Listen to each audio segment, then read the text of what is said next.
Let me just reverse a bit and say good morning to the listeners of Vibes. Welcome to the program. If I stay within my setting as a public officer, as the public relations officer, and I stay just within the office space and do not go out to the public, how will we understand what is happening on the ground? Still delivering. We've done a lot, not just in terms of the general infrastructure, but homes, support to farmers, support to fishermen, etc. And as time goes by, more support will be given to Carriacou and Timaki. It's Speak Out Unfiltered.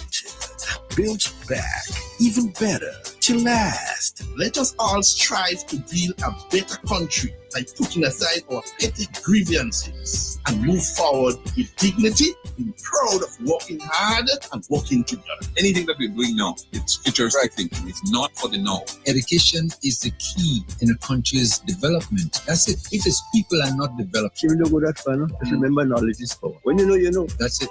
It's Speak Out Unfiltered. We have to have you on Vibes 101.3 and 106.3 FM every Thursday, 10 a.m. to 2 p.m. Do you feel the vibes? Go in. Go in.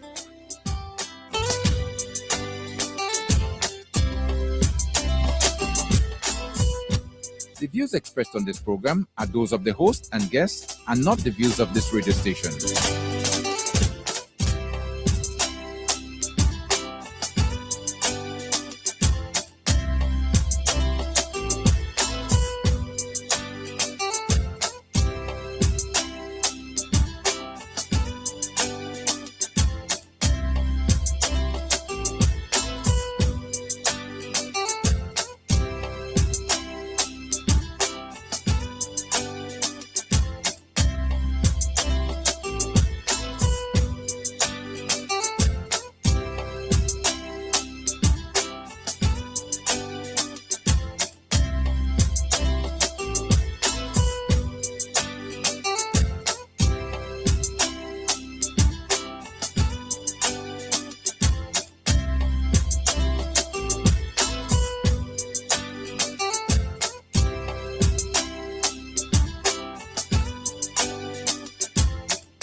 And this is where I take the time this morning and say good morning to you right here on Vibes FM. Welcome to the program Speak Out Unfiltered for today, Thursday, 23rd day of July. Good morning, good morning, good morning, good morning, good morning. How are you doing this morning? Well, I do hope that everything is fine as you're making your way up and around and getting ready to participate in the program Speak Out Unfiltered. To the listeners in the trial and state of Peter Martinique, Carriacou, Grenada, good morning to you. St. Vincent and Grenadines, good morning to you as well. And what about those of you on your regular radio, wherever you are? On the internet, good morning to you. And Facebook, good morning. YouTube, good morning. Good morning to all.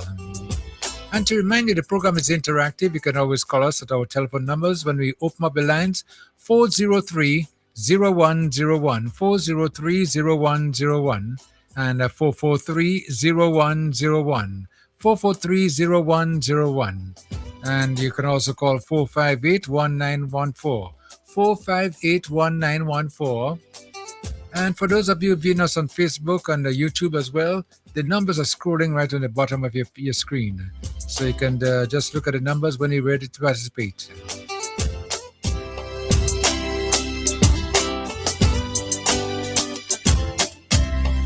So we're going to just move right into the program this morning. And the co-host in the program with me is none other than Mr. Milton Coy. Good morning, Mr. Coy. Good morning. That song like a drum roll, man. Yeah, man, yeah. I was looking for the drums.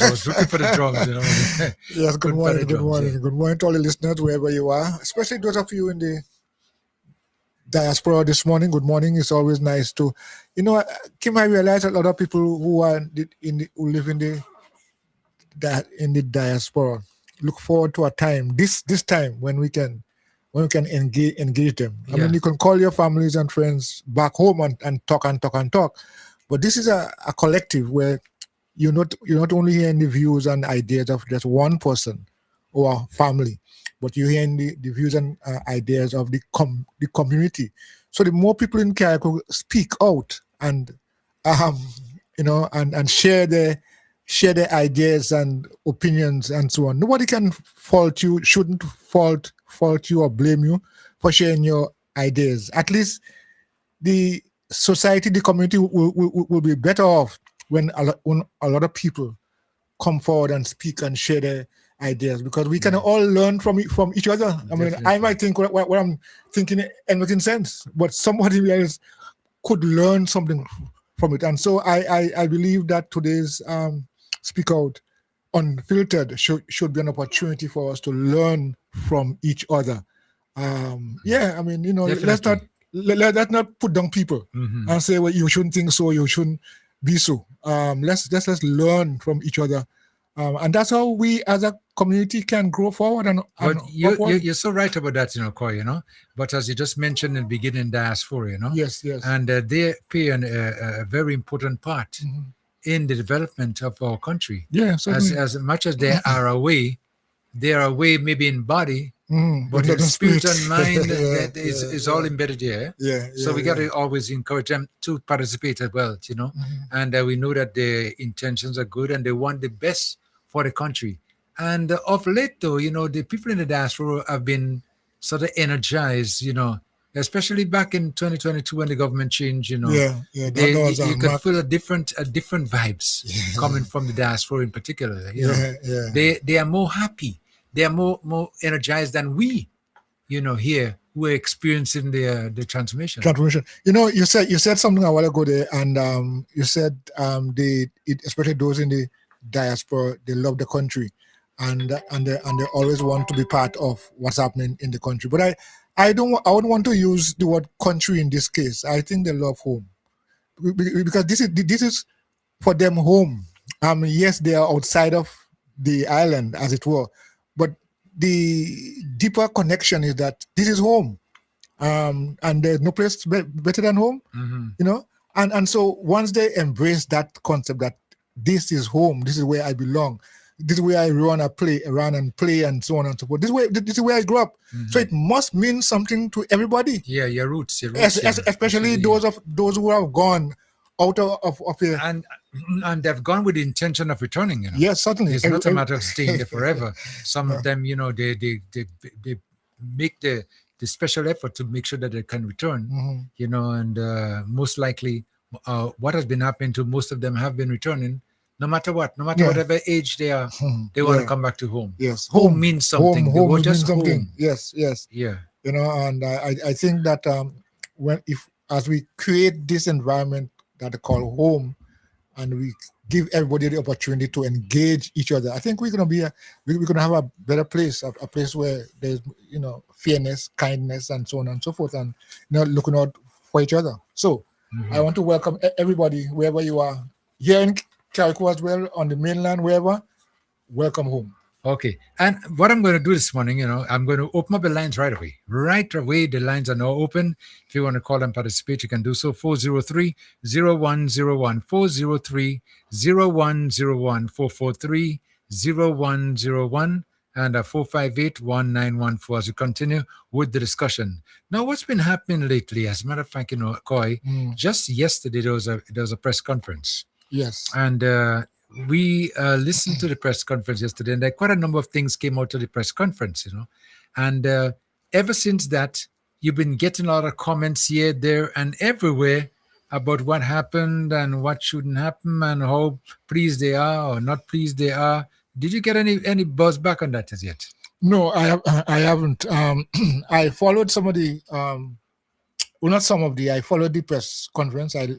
We listened it. If I was there, I listened some early on, and then at my own time, and I listened. And I didn't get any comment. I don't think there's need for any other comment than to just say, well, we know, we see, we feel what is happening, and I would expect people to to go down that line, that we see, we feel, and we understand what is happening, because you can't be living here and do not see the the infrastructural development that's taking place.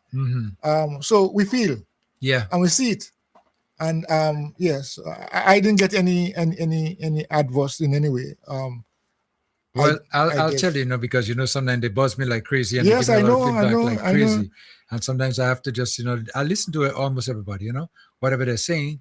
And one of the comments I've been getting, which is very,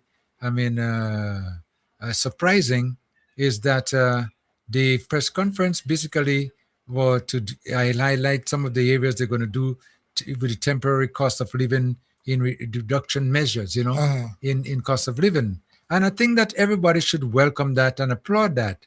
But for some reason, I was getting from the opposition in particular, I'll be very frank, that they are not happy that it was, or that it has been done under the NDC government. Oh, that's the problem. They're not happy. Whose They problem? That is their problem. That's not a problem for Grenadians per se. They're not happy that it was done, or it is done under this. Yeah, I know what you mean. Administration. Yeah. So the although in fact I heard came this morning making making some very interesting points on that. I mean, you asked for it, you clamored for it, you said all kind of thing for it. Now it is happening. Come back and say and say, well, okay, at least they're listening to us. That can be your bargain rights.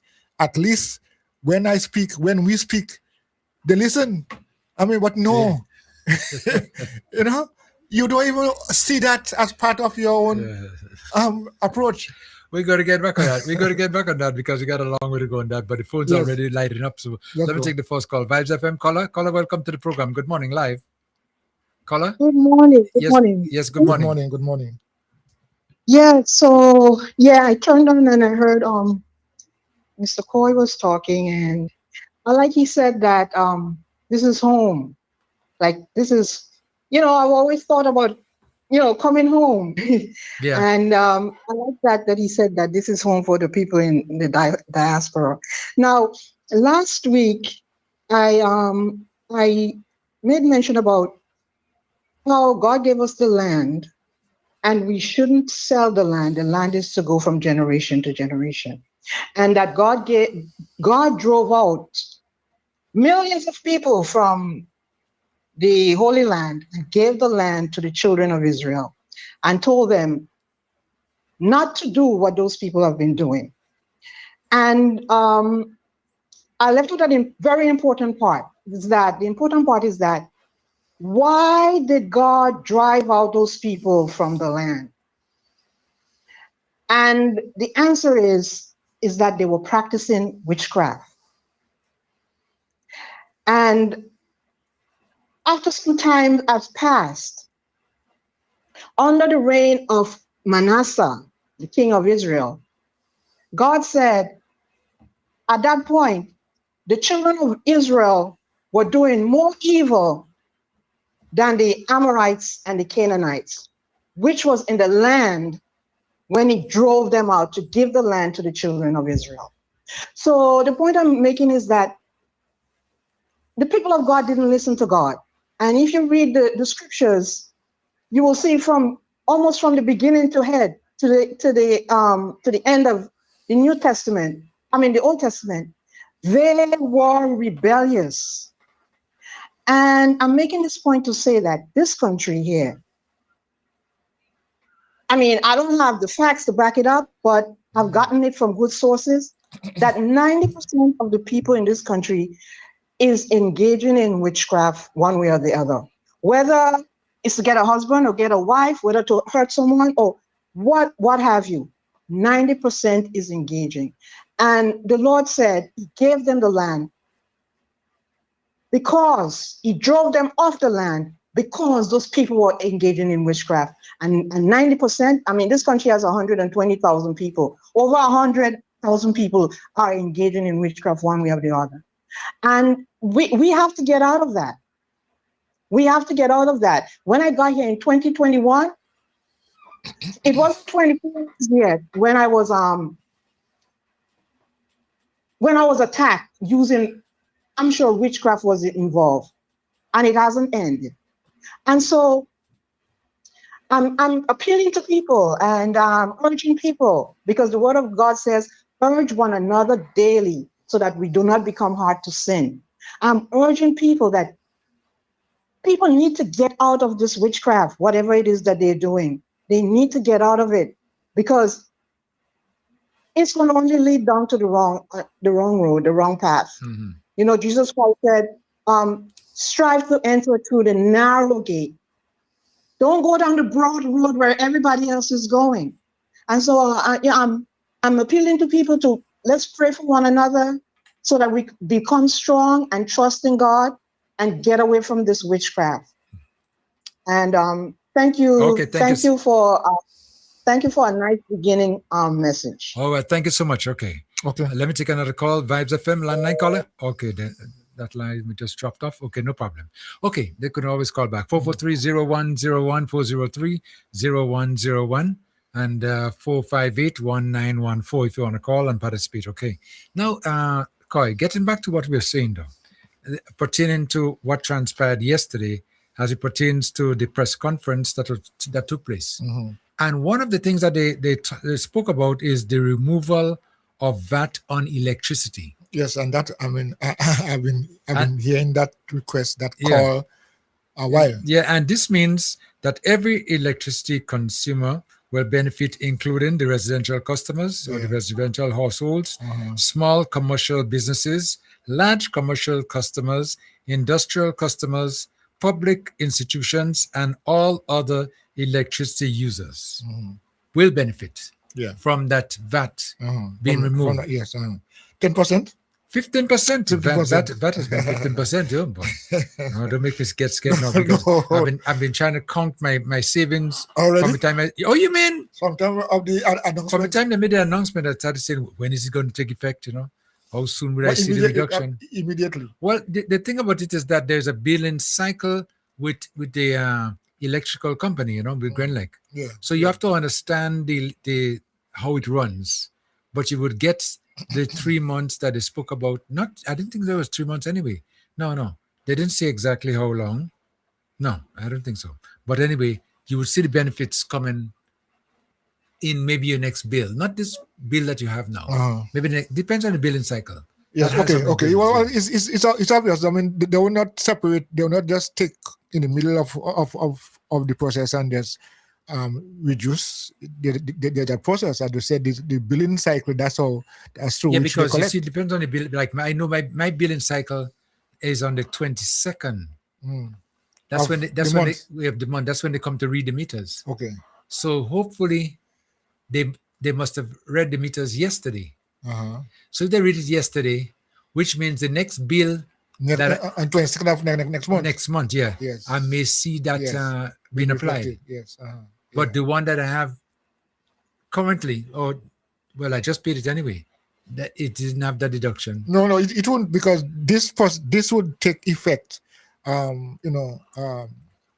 immediately. Yeah. Meaning, yes, yesterday's date or today's date accordingly. Yeah. But, so you will see the impact. You will see the benefit of that in next month's billing cycle. So imagine now that your electricity bill was running around, say, 400, and you take up 15% of that.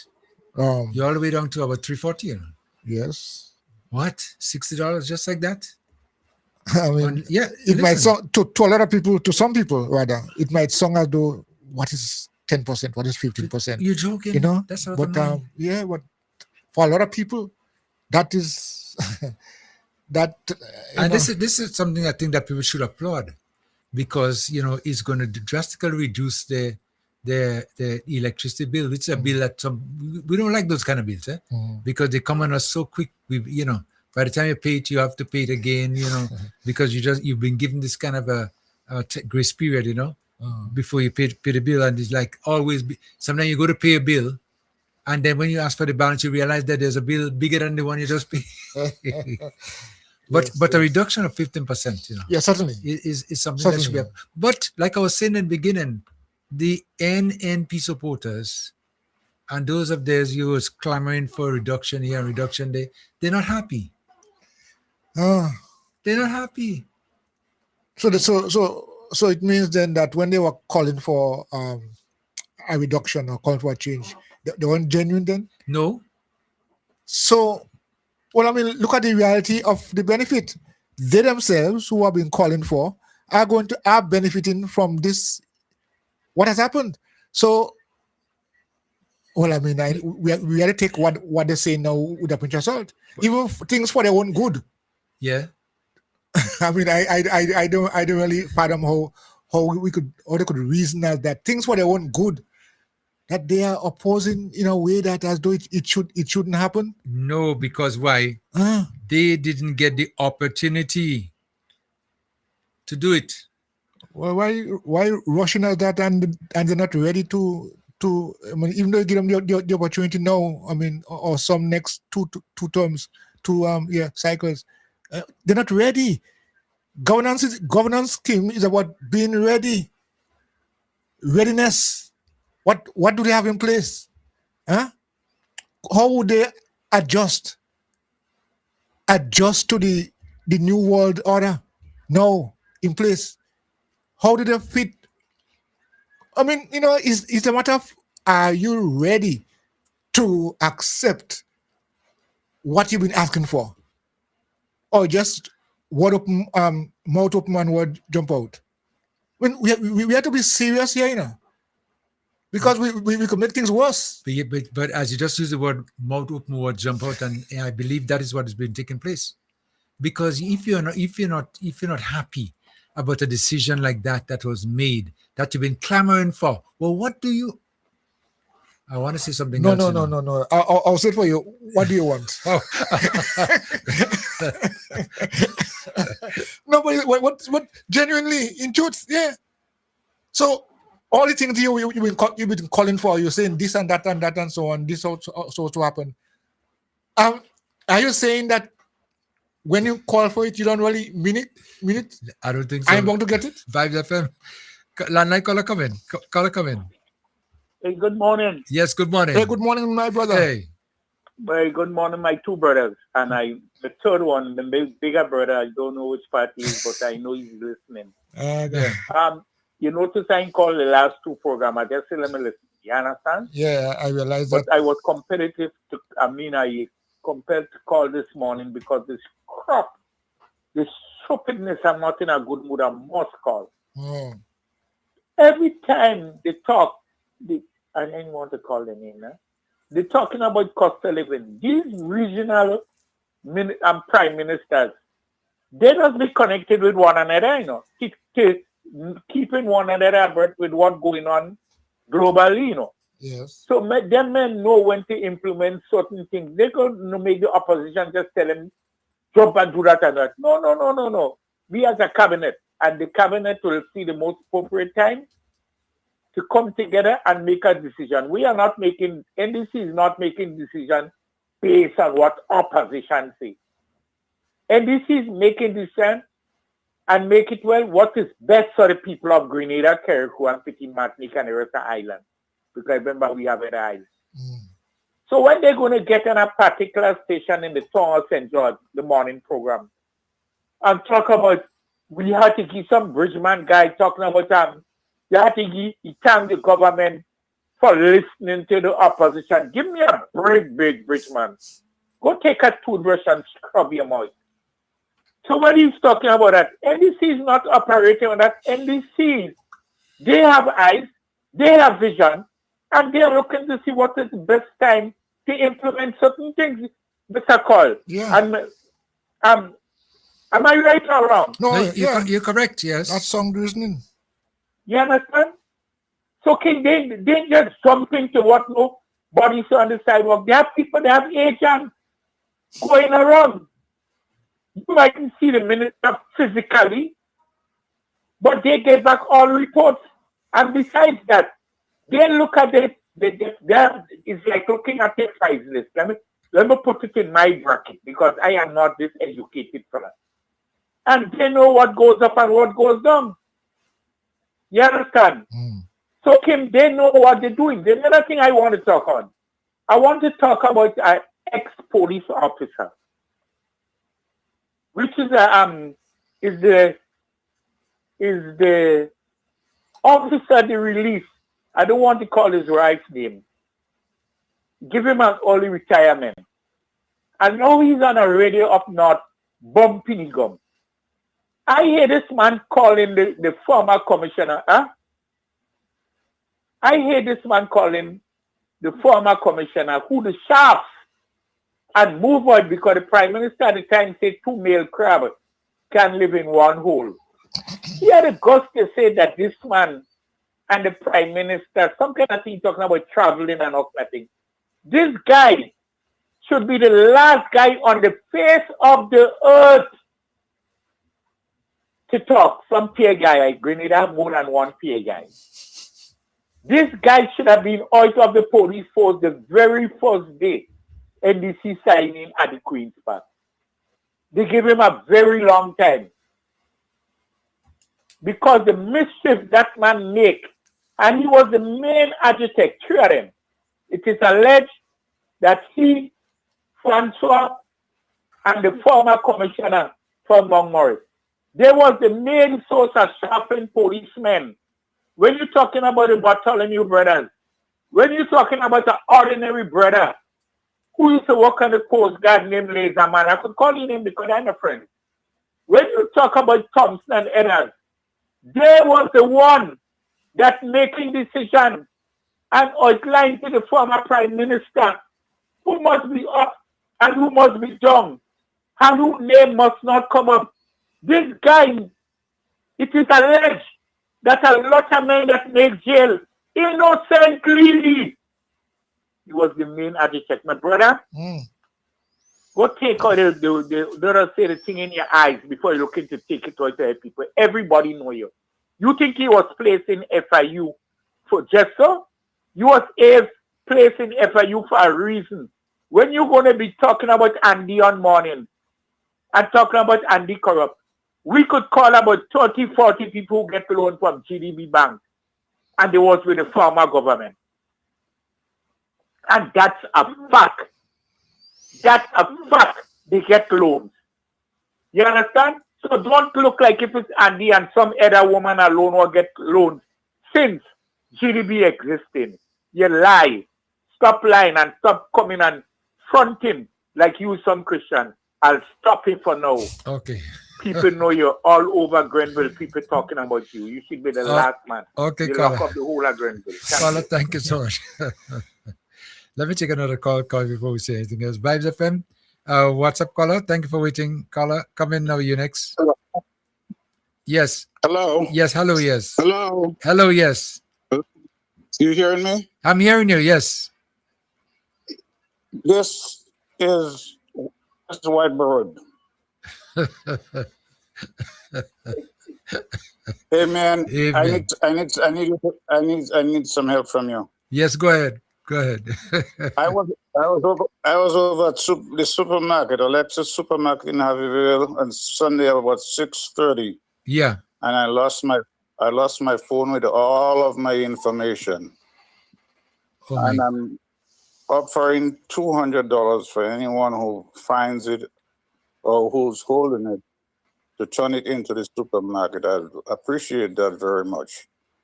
Oh my God. We said last Sunday? This past Sunday, This yes. past Sunday. Okay. Yeah. You lost it in the supermarket. Right outside in the parking lot. Okay. Outside. Okay. And you believe somebody must have picked it up and maybe they have it in their possession and they don't know what to do with it. So as you call now, I would make an appeal to whoever who might have the phone in their possession they could turn it in at the supermarket, or maybe they could bring it to the police station as well too, or maybe to us at Vibes FM, whichever way they want to do it, because it's important with all the information that you have on your phone. I know you must be very, very, very, Yeah.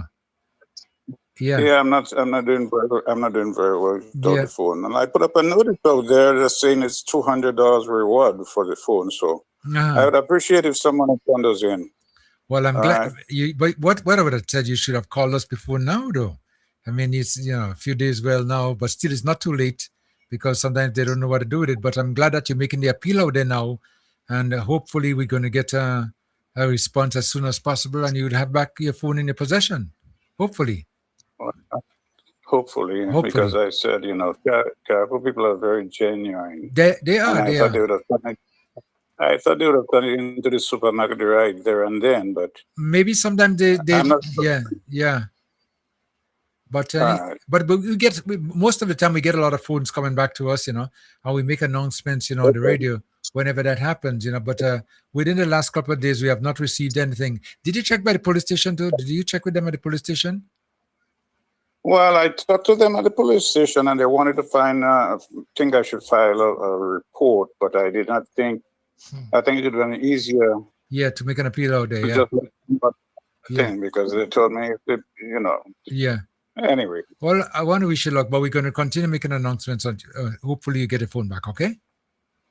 We'll try to assist you. We'll try to assist you. Have a wonderful day. Oh, you too. Bye-bye. Okay. Bye-bye now. Well, I could imagine the situation that caller is in. Imagine that, I lose my phone, boy. I'm no good again, Why? Similar to the phone is your life. The life. No. People's life is a phone now with a gadget. It is some form of. So, I mean, I don't really want to make it sound as though that people shouldn't have access to this gadget, but the extent I'm seeing, and I had to pull myself back. I said, I have to say, listen. Between this time to that time, I don't want to see, I want to hear anything dealing with those things. Because it seems as though it controls, it wants to control your entire life. You want to control if you sleep, you want to control if you wake up. So I'm just trying to say that please let us not allow. We have no choice. Oh, we have a choice, Kim. We don't have a choice. Let me tell you, the only way. You have a choice? No, we don't have a choice. I'm telling you. I would love to just put this phone away forever and ever and never had anything to do with it. I know, but it's just. But look at the impact. Look at the negative impact it is having on our lives. Right, because it has become part of our lives. Well, we shouldn't allow it to become part of our life to the extent that we can live without it. Okay, right, yeah, but look at that now we've been put into it. Back in the day, you growing up, there was nothing like phone. We had our phone. You didn't miss it. So when I wanted to speak to you, I find you wherever you are, and we talk. But now it's what I tell you. Anyhow, I mean, I really hope that the caller would, What I sometimes try to do, I try to do like a backup on my system and keep it someplace just in case, you wouldn't lose all the information. You'd be able to get back as soon as possible. But let me tell you something. This thing in our hand here, like I'm holding right now, that's part of my life, Wow. Yeah. Wow. Mm-hmm. Anyway, let's get back to what we were discussing, okay? Okay. I know. As it pertains to our what transpired yesterday. And I just mentioned there that the idea of the removal of VAT, yes. I think it's a big, big plus. I think people should applaud it and we should welcome it and we should take advantage of it as soon as possible. Because, once we have this kind of measures put in place to assist us, it's savings. No matter how you look at it, it's savings. But I told you in the beginning, the opposition didn't like it, Yeah, well, I continuously would think that, ask the question, why? Why? Why they? Because they want to do it. They want to do it. That's the bottom line. Right? They want to be the ones that were there to do it. Let me take another call before we go a little further. Vibes FM. Let me take our next call. Vibes FM caller. What's up, caller? Come in. Good morning, sir. Yes, good morning. Good morning. Good morning, my brother. Good morning. You okay? How are you doing, Mr. Kim and Mr. Coy? Everything good? Yep. Yeah. Well, We you there. expect nothing better from NNP. They're crying for something and they get it. They're still crying on it because they don't want it. They don't know what they want. They don't know what they want, Mr. Kim. Huh. Look at Emily have been crying about cost of living, and she should have come out and applaud the government now. Not one word you're hearing from none of them. Something is wrong with these people, brothers and sisters. Then now, as I said before, we have to bond these people and them from now till the election. And I would not like the Prime Minister to call the election this year at all. Because Emily will show her real colors and expose herself if this election is not called this year, or it should be called sometime next year. And let Emily expose herself because she's a dangerous element. And she doing it in the name of Christianity. Now this lady was just call you there and talk about the Bible and Christianity. Brothers and sisters, Grenadian all. King James Bible is Obiarism. The whole Bible. Everybody deal with the Bible, deal with Obia. Because King James will do it. King James is not from the original. King James and them take the original writing from ancient time and turn it how they want, rewrite, translate. A million translations bring this Bible along here.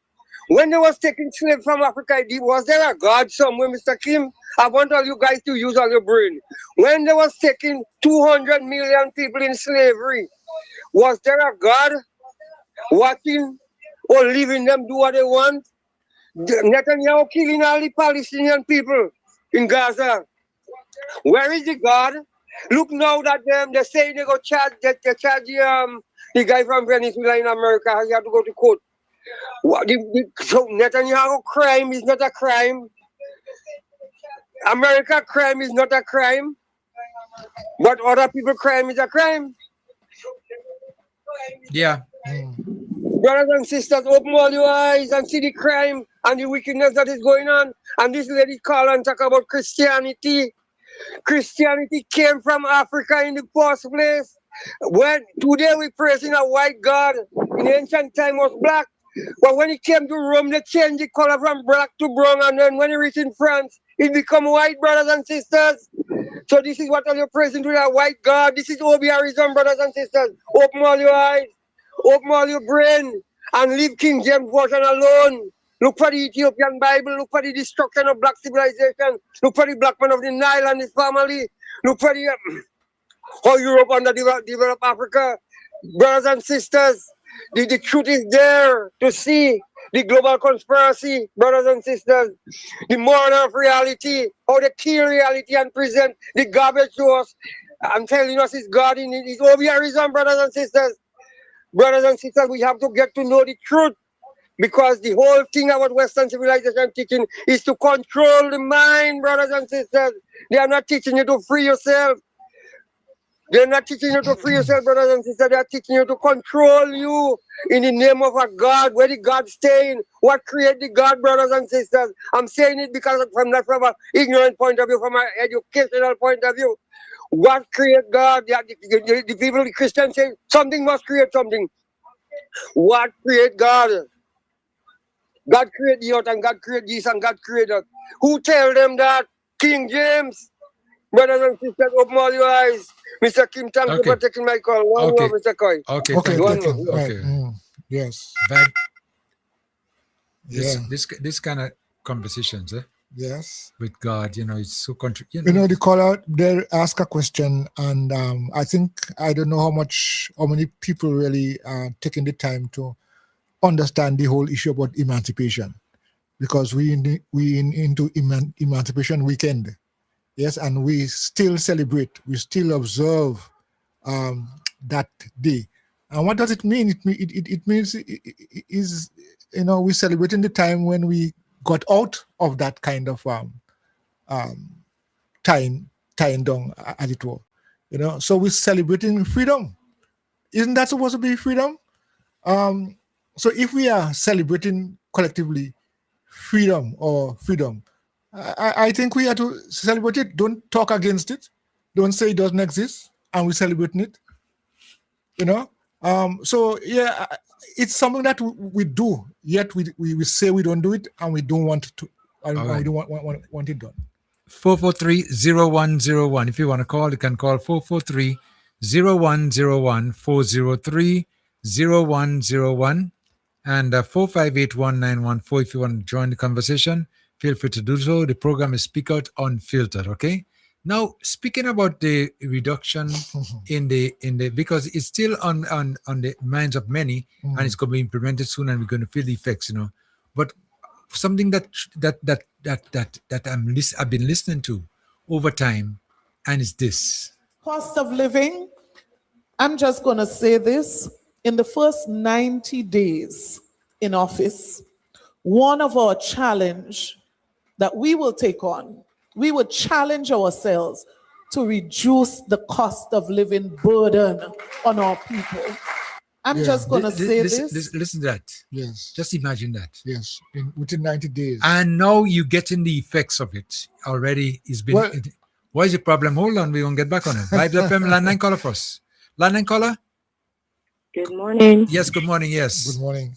Good morning to you guys. It's my first time calling this program. As I was listening, Yeah. I listened to the lady who called, and I listened to the gentleman. Now, this is a bit controversial, but anyway, everybody has their own belief. And, I think the gentleman, there was a whole lot of ignorance in many things, many things that he's saying.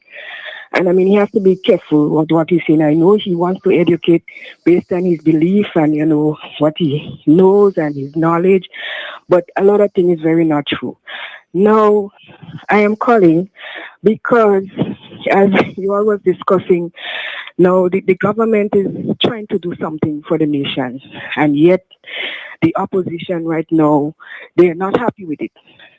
And of course, they would not be happy with it because sometimes you can see that they just criticize for criticism's sake.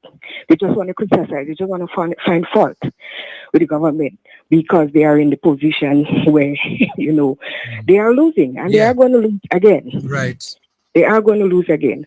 Now, this nation of Grenada, it belongs to God. Everything in the earth belongs to God. As the gentleman said, there is no God, but there is a God. He is the creator of the heaven and the earth. And I'll tell you something.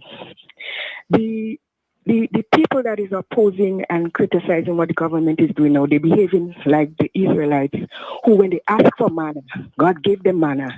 And it's like, we don't want that. That's not enough. We're tired of that. We're fed up, I remember. That's the behavior. And I'm going somewhere with that. Because last election, when this new NDC team came on the scene, now, many people, had their skepticism about them and, so forth. I, as a very little girl, I always liked the NDC party. You guys may be older than me, but in the days of Mr. Carly Green, very, courteous gentleman, very, humble man.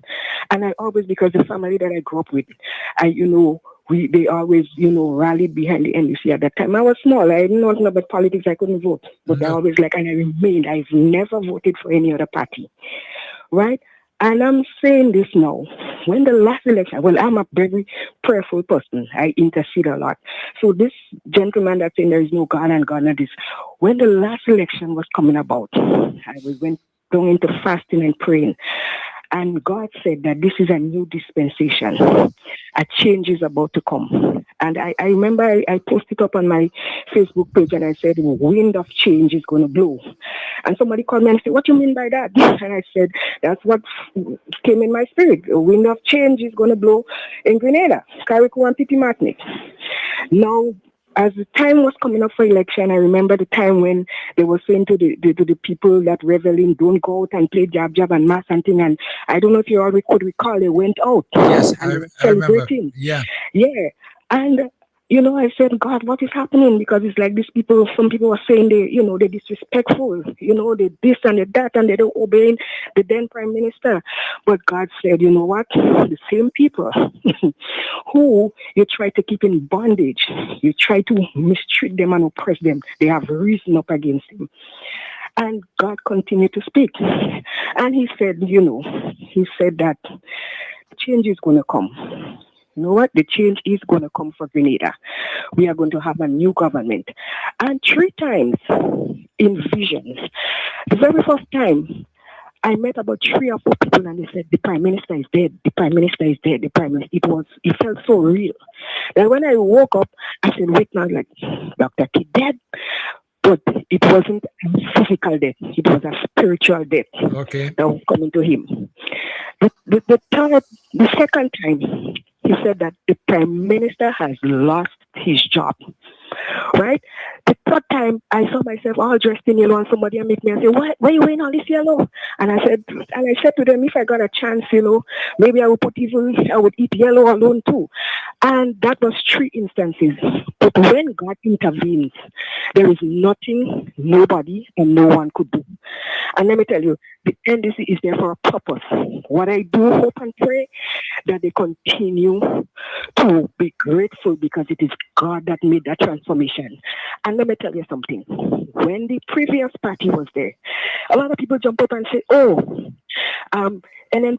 NDC could only win when NNP supporters vote for them. No, there was a lot of wickedness, as the lady was saying, but this is why the NDC has not been given the land. There was a lot of wickedness in high places that was going on. There was an incident I saw this vision where they was fighting to do whatever ritual or whatever they was doing coming up to the election, and it's like they was going up a very steep hill. It was tough for them. It was tough. I've never seen a hill so steep. It was a fight, but God would always prevail. There is a God. There is a God, and He is real, and He is in charge of everything. Now, I just do hope and pray that this NDC team would always put, because it's God that brings.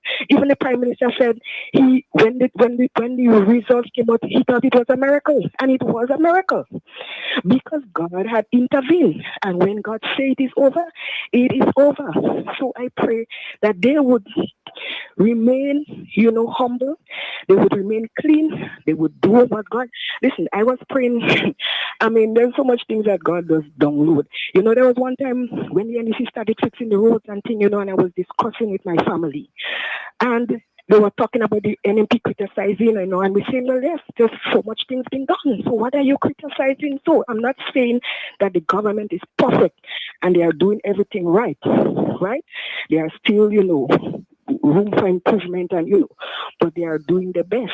And I said, you know what? I don't know what they're talking about, but all I know, things are happening. Less than maybe 2 weeks, they come up with the slogan, things are happening. Yeah. Okay.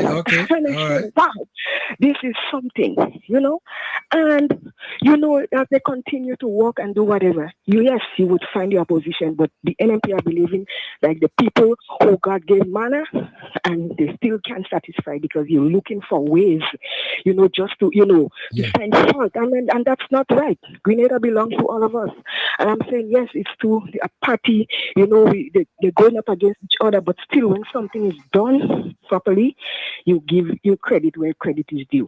And I'm saying people are to open their eyes and see and know that this thing did not happen just like that. There was a divine intervention, I'm telling you.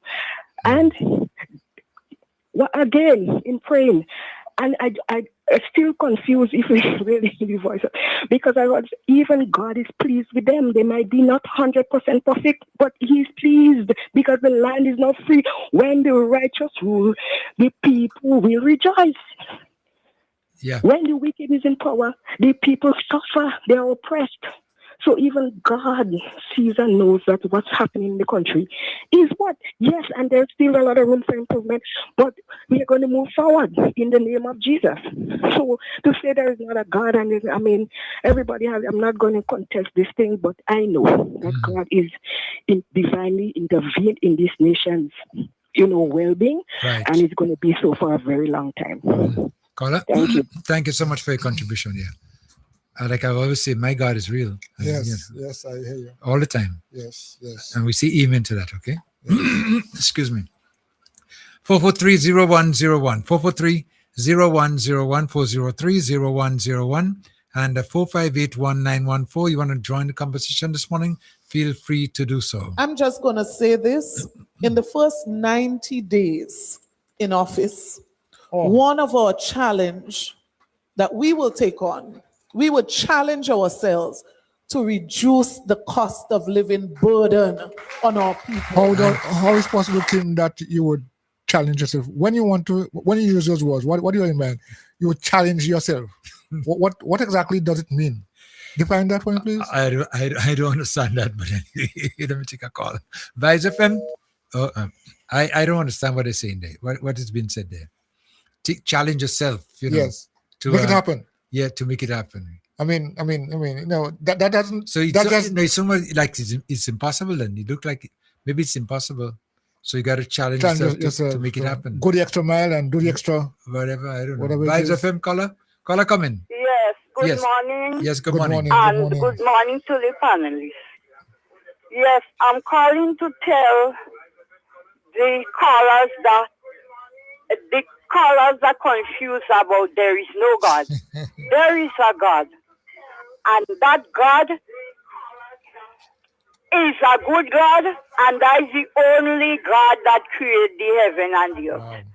And as the lady just called and said, before election, the second day after election, and the NNP won their 15 seats, I kneel down and I pray to God and ask God, what again? This wicked people is that to reign? And a voice tell me, don't be afraid. Keith will walk out of his reign and we'll have a new government. And I said it before the election. A lot of people were saying that NNP wouldn't win, but I said, God tell me they will. And it's God who told me that, and they won't. I called on your station and I said, don't be afraid. NDC will win the election. People come by my home and tell me, Joel, I heard you on the station and you had confidence. What I'm calling to say, asking Emmeline Pierre, if circumstances and situation, if she is the one that could control it, and if she's the controller of the whole world situation that's going on now, so that she could lower cost of living. Tell her dream and dream again. Have a good day. Okay, thank you so much. Remember last election, I always speak about divine intervention. And you remember we used to discuss that, from time to time, because that's what transpired now. And it's still happening. And you realize that Grenada has been transformed over the last 4 years. And it will continue to transform, because it's not the doing of man. It's doing of the supreme. Call him the supreme. The supreme being. Yes, that's what it is. Yeah. So it's no miracle as far as I'm concerned. In the eyes of us, we might think so, but what's happening right now is transformation is not an event, It's a process, and it's keep on going. Yes, it started then, and it has to continue, and so we're experiencing change all the time. Every day. Yeah.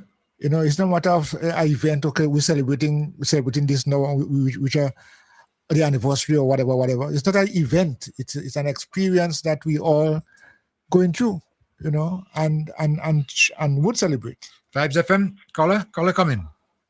Yes, Kim. Yeah. I just say I want to listen to you for the rest of the evening, but I say just to make my last piece. I'm so annoyed. You remember it had a thing when you're young, the saying dickory, dock, the motion of the clock. If you remember that, you and Mr. Coy? The nursery rhymes, of course. I know a lot of them. Why you don't try to play that instead of playing Emmeline Pierre? People don't want to hear this woman. A lady just come in the back of the window. She said, I know you're on the radio. Why don't you tell Kim to play dickory, dock? The motion of the clock, I didn't even think about that. No, and he's scratching nail with a rusty nail. Yeah. And a female was that, Nobody want to hear this woman. No. You realize beside you say things happening, you is a part of teaching people and spreading the things happening. Things happening so much that you don't want to remember Emmeline P at all. Yeah. You understand? Yeah, okay. People don't want to hear Emmeline P. Right? People want to hear you and your message. She ain't have no message for us. And I talked just now, I'm so upset that I forget to pay my respect to Tessa Sensei. Now she's actually 85% there. I don't know who fighting for the nether 15%. I think he goes Shay. I think you know who I'm talking about, right? I know. They go Shay. And Delma Thomas and Gloria Thomas, the police will lock them up, you know. Them showing right now 100%, you know. So I don't know how some teacher, something, I don't know, where she go get vote? I wonder if you have a home in her section in Grenville where people know better, so they might just bring them to put the egg by them. Tessa Sensei, Gloria Thomas, them people are in my heart, Lennox and Jews. Right? I know I'm going with the Pels. Well, don't talk about Kelvin. Me want to talk to he about Tina because he's in a different category. He looks like if he got a chance, he win in a seat in Grenada too. So, you understand? So I want to talk to he at all. He's one man. Okay. Killer me good morning. I hope you do good in Grenada. But the Congress stick together. I got 3 disappointments already from NDC. I can't take a photo on the Congress. Let we stay together. I was there from day one. I hate people that call your radio came and they call in and all on the station in tongue and saying that them be there from beginning. When I talked to Ms. Paulson and I talked to Finsley St. Louis, he said that them was there. That individual was there inside juvenile supermarket where it was in tongue. When I bring the last check and sit down on it, that time President just trying to see he could come up with an idea and put things together. Myself, Bogman, Super, Bones, and Red Eye. This is Bogman. We be in the aisle, she said she be in it, and the color was gold. That was never discussed. I called Skipper Cruz, the color was always yellow. But anyhow, I want to spend no time. Yeah, okay. I just want to come up, but let me hit the last piece. You see that same individual who are talking about sharp every policeman? He get 4 promotions in 1 year.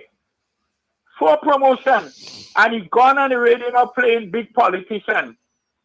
You know what he doing? He campaigning to give himself a walk, you know. All what he's concentrating on is move the commissioner of police and all the men who NDC bring back to make a contribution in terms of security in the country. All them police know that.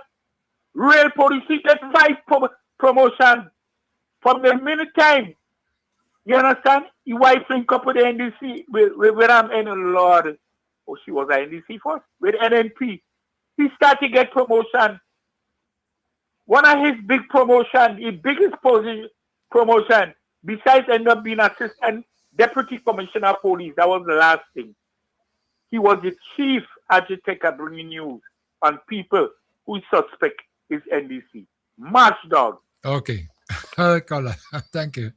Let me go to the next caller. What's up, caller? Come in. Caller, thank you for waiting. Caller, you next. Yellow? Morning, King. Yes, good morning. How are you doing? Oh, not bad. What's up? I'm good. All right. I'm good. I'm back in the US. Oh, gosh, you're back, boy. Give thanks. I'm back in the US. All right. On behalf of the team, I'm just calling to tell you thanks for putting up with us. Okay. For everything that we do. All right. We really appreciate it. The people really enjoy the time. So on behalf of the team, I just want to call you and say thanks. You're welcome. You're quite welcome. I didn't want to touch this thing, but a basketman need to know that the Bible said that the fool says in his heart there is no God. And there's a time coming when every knee shall bow and every tongue shall confess that Jesus Christ is Lord. So tell basketman, there is a God, and he's going to stand one day before God and give account for the things that he said and the things that he has done in his body. Mm-hmm. All right? Yes. Okay. Evelyn Pierre, well, forget about Evelyn Pierre. No, she wants to be relevant. It doesn't matter what she said. It doesn't matter what the NP people say. Oh, and I forgot to say that I got registered. Oh, give thanks. All right. Yeah, my wife went and get registered. All right. So I probably might be back when the bell rings. Okay. No, bell. Conch shell. Yeah, when the council blow. All right. I'll be back to do my democratic right to vote. Okay. All right. Great. All right. Glad to hear that. Okay. So I'm here, Newton. How you doing? No, I'm good. I'm good. You I'm want doing, to see doing all right. again? No, listen. You say you're hearing me, but I'm listening. I think this is a period of listening. Okay. But it was good to see you again. Yes, man. You too. It was good to see you again. So you guys continue. All right. Continue the work that you're doing. And No problem. take care. All right. Okay. Give my love to the family and the group, okay? Everybody, okay? Yeah, do that. Yeah. Okay, bye. Okay. All right. Next caller. Line 9 first. Line 9 caller, come in. Hello. Okay, don't get a line caller. We're going to go to the WhatsApp caller now, okay? Because we got a lot of callers backing up here. WhatsApp caller, come in. Caller, you next. Caller? Hello? Hello? Mr. Mills, Yeah, hi. could you hear me? I'm hearing you. Yes, I'm hearing you. I didn't get you on the phone. Okay, you get. I tried to come through here. How are you, sir? We all right, and you? Well, I hear poor, peaceful, and polite. Poor, peaceful, and polite. All the peas, eh? All the peas. Peaceful and polite. Yes. Yes. Yeah. You know, there's a song I sing at church. Tell me what more can Jesus do? And tell me what more can the National Democratic Congress do? You know, I love Evelyn Perry, you know. But you know, when you want a good comedy, along with Paul King Douglas, I enjoy the two of them. Okay. Now, sometime back, when she was complaining about and she was matching food, certain food stuff. I remember Ken Jones, and he showed that video. When he talk about the salt fish, we have it here too. We have the one that we call it in the skin and the bone. I budge that. It's a cheaper salt fish than the boneless. I don't eat the smoked herring. That's too much salt for me. I don't eat smoked herring. Now we have various types of corned beef. Now you could even get a tin at I think $3 to $4. Yep. Yes. We have turkey wings. I remember Kim Joe talk about he said could be about $8 or I think $8 or less per pound. We have turkey wings too. The last time I think I buy them at 8 something a pound. Depends on where you rank. I buy them in St. Philip. Some places will get them at 6, 7. I buy turkey wings too. So there's various types of like corned beef, ketchup, macaroni, all these different types. But I look at the cheapest. Ketchup. You name them. So I don't know what she's trying to get at. When I compare my price with news Barbados dollar, right? The ours pegged to the US dollar, 2 for 1 or say like that. You all use the EC. I sit down here at night. I go online and look at the price of Food Fair and Food Land and other places. I ain't seen nothing wrong. I ain't seen nothing wrong. I ain't seen nothing wrong. Oh, yes. But yeah, King George said about fish, I want to come back home to get some.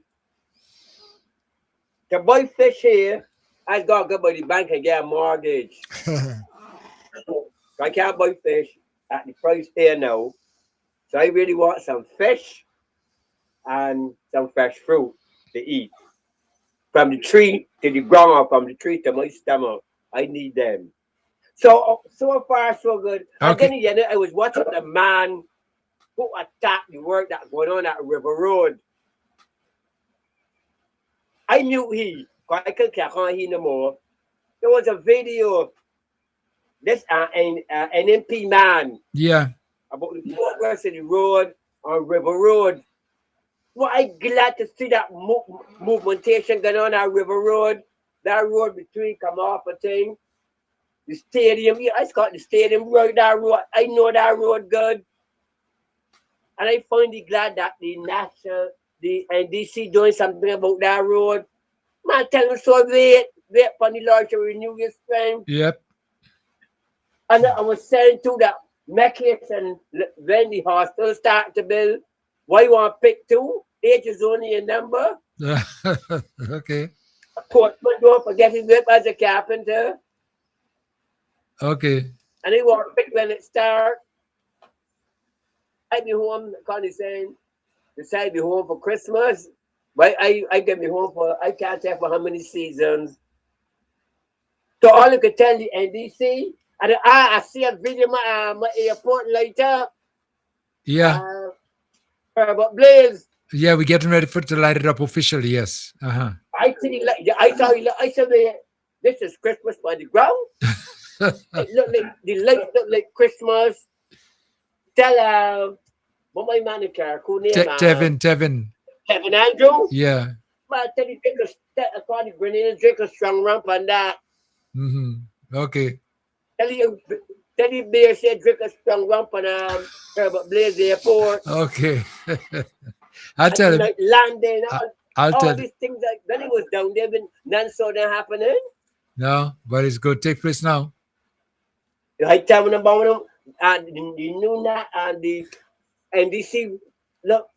Cause William got to add up here, he moving the earth to please. I never hear the add up here. See what William said that he moving the earth to please. No, okay. The boy people down there moving green car, come for the magnet to please. And I love it. And Okay. I love it. Okay. But everybody, I enjoy. I hear the background. I did go sleep late at night. So when the people going to catch the first bus, like 5 o'clock and 6 o'clock, I know going to sleep. Okay. I love the way how you call it the House of Representatives is meet. It's very pleasant, it's very nice. This kind of confuse my head. You all speak the Queen's English. Right. I like when the Senate meet. Oh, you know, everything clean. Yeah. So, Mills until next week. I'm going to listen to more things. Okay. Oh, I want to pick up the people at Tia Marshall College. It's in Tantine. Yeah. I attended there. I can't remember the year, but it was the year when we had the 8% cut, and they come to Grenada.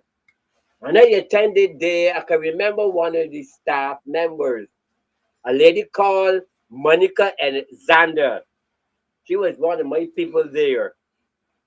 But the time she's in Canada now, probably age, I 71, trailing 72.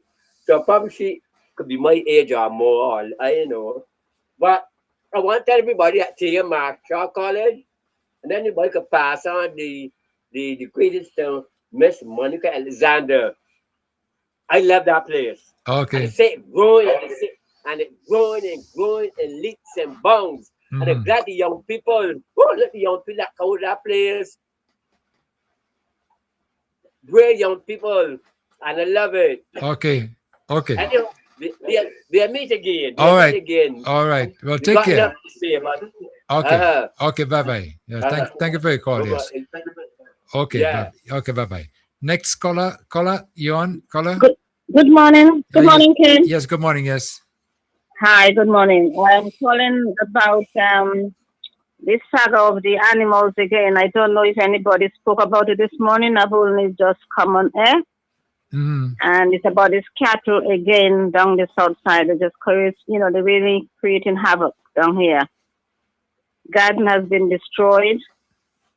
People is stoning cattle out till 3 o'clock in the morning down here.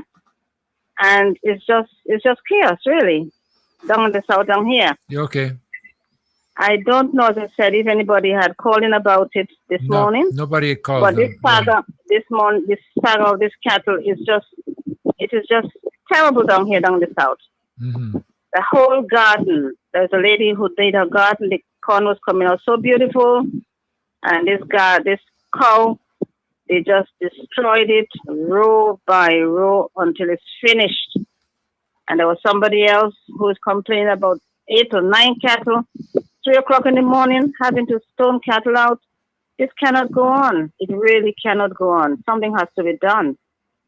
Really have to be done about them. Okay. I know it's not only down south that have the issue, but, people is complaining and nothing seems to be getting done about it. It's just not good enough. Well, I do know that they have plans to start back the pong season.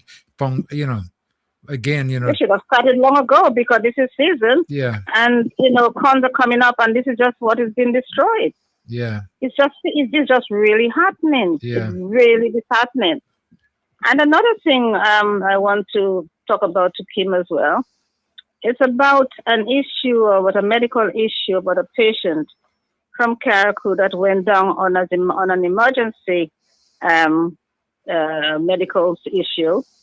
This patient was operated in Grenada, and about 7 days later, the patient was discharged and sent back to Carriacou to his home. And this person I'm talking about is a 91-year-old man.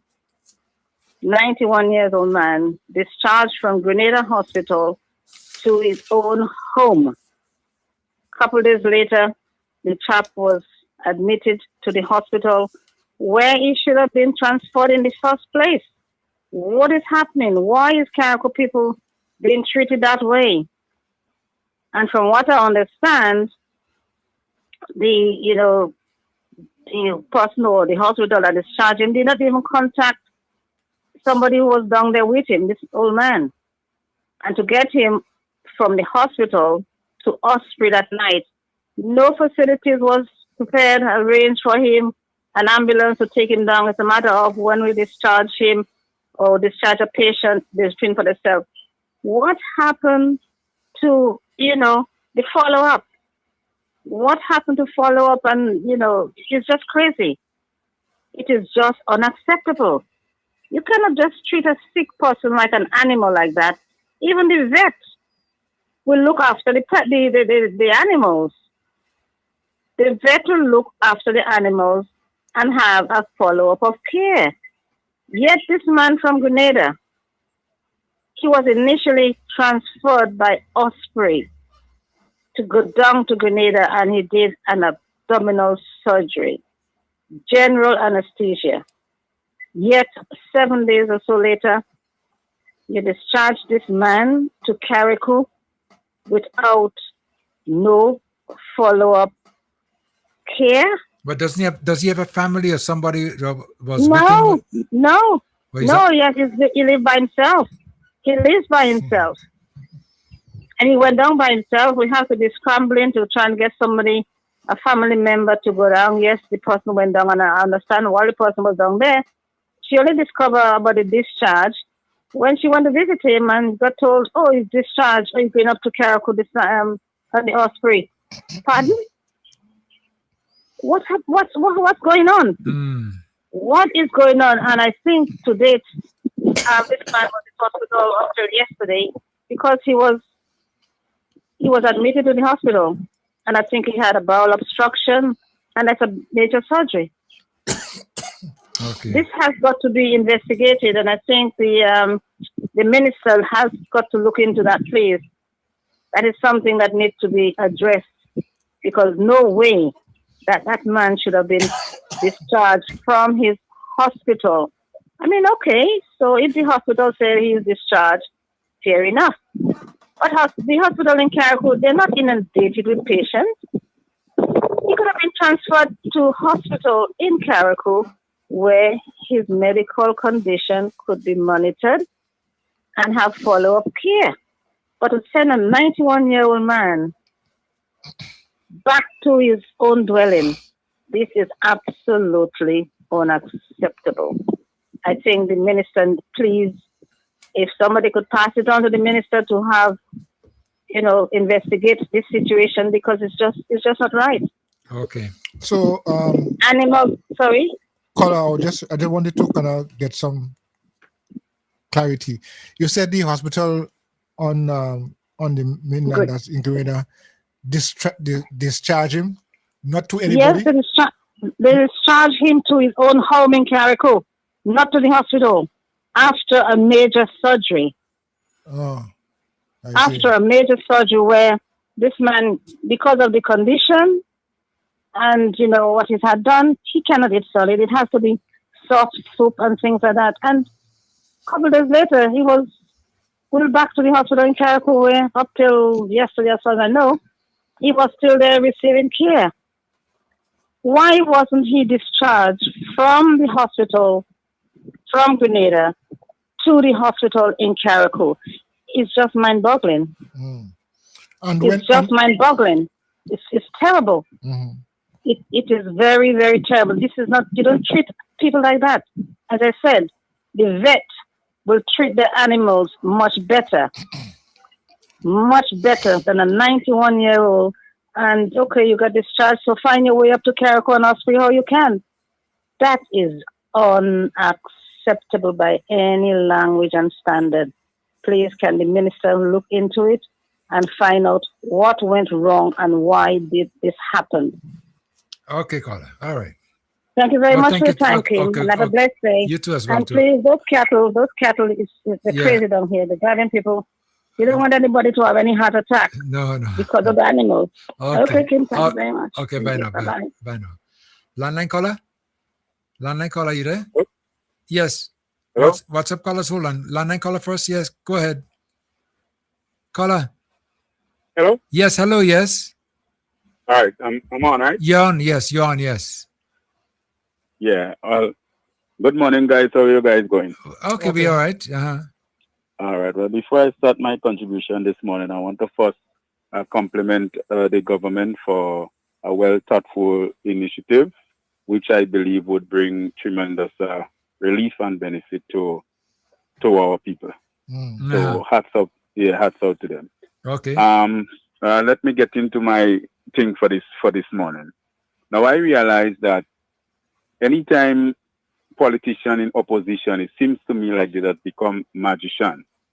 And I say that to say they were, for example, the opposition, they were in power for many, many, many years. A lot of things that this previous government is doing, they didn't do it. They didn't see it fit to do it. So this government come and they have to undertake a lot of projects, a lot of things that should have long done while we would have been thinking of new initiative, new things. They come and they have to do a set of backlog, so to speak. And you have the opposition now saying that what they're doing is not good enough after they refuse to do it, Now they're saying like, what the government is doing is not good enough. And once we come back in power in 90 days, we go do all this and all that. Well, first and foremost, I remember under them, they implemented 27 taxes fee levy on the back of we people. And at the time they did that, they did not address the minimum wage. They did not pay pension and gratuity. And they did all that. And people were suffering. People was bawling under the strain. Right? And they did that to us. We have a government now who paid pension and gratuity, who adjusted the minimum wage, who looking for all ways and means to see how best they can deal with the world situation that we're experiencing right now. If I recall right, when they implemented the 27 taxes fee and levy on the back of we Grenadian people, I couldn't remember there was a major war going on. I couldn't remember there was tariff. The US was implementing tariff on people. But now we have two major wars fighting, the war in Ukraine and the war in Iran, which is driving cost of living up because, it affects oil. Right now, I was looking at something. I think it's oil is a little, just around $100 a barrel now, and it is likely to get higher in coming days. And then you have a president in America that believes tariff is the way to free Americans. But it's causing problem around the world because people are paying more for goods and services. So for the opposition here to be saying if they come in power, they're going to do so much in 90 days, considering what the world is going through right now, I want to say to her, which is Miss Emlyn Pierre, first of all, before election calling Grenada, it seems that he's a magician. Stop the two wars that is fighting, the war in Ukraine and the war in Iran. Stop this war and then convince Donald Trump to back up from his tariff. If you could get that done, you have my vote. You have my vote, and you have the people around my circle. I will use my influence to get them to vote for it. But you have to do that before election is calling, Grenada. Because it seems to me that you're a good magician. So let's get this one going, and then you have my vote. Because it's just weird. These people sick, man. Have a good day, guys. Okay, thank you so much for your contribution. Yeah. Oh, Carl, don't say nothing. Let me try to free up the lines. Yeah. What's up, caller? What's up, caller? Let me see. What's up, caller? You next. Caller, thank you for waiting. Come on. Good morning. Yes, good morning. Good morning. If it's still morning. Yeah. Yeah, I just want to clear up something that the person was speaking about the guy in the hospital. Yeah. I just want to, coming from a medical background, I'm working for 19 years in the medical background. I just want to explain something to her. Even overseas, when you go to the hospital and there is nothing else they can do for you, they send you out. In those days, in those situations, you either go to a home or you go to your family. Now, if they did everything they have to do for him and they send him out, they would not, like she alleged, she didn't say alleged, she said they sent him out and say like, it's like they just rest him down like a dog. Yeah. She didn't say alleged, so she had to be careful with that because she was not there. I'm not sure if that's her husband. She didn't say that.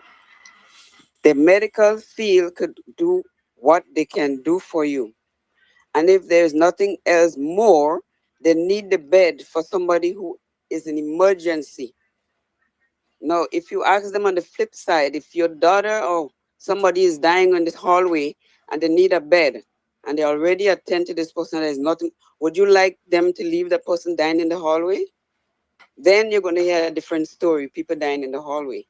So sometimes you have to educate people because she gave a long elaboration, like if she knew everything about the medical field.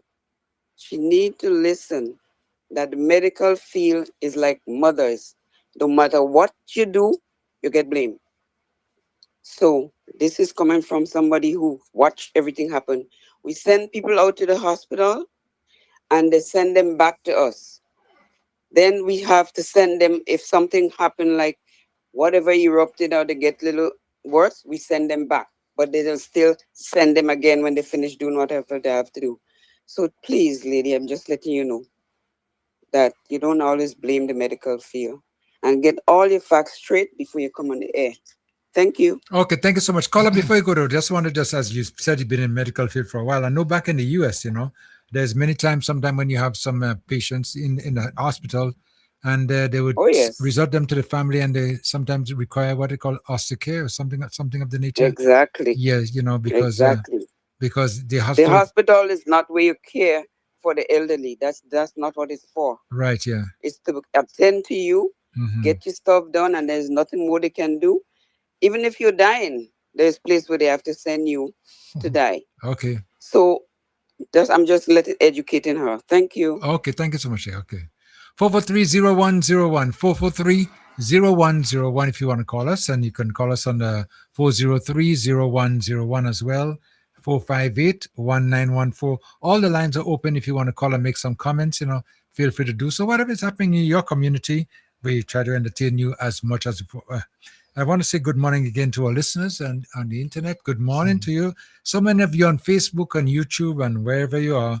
Good morning to you. Thank you so much for tuning in, as always. Let's get back into the meat of things and what the opposition has been getting on with for the while. But before I get into that one, Koi, there's two other things I want to touch on.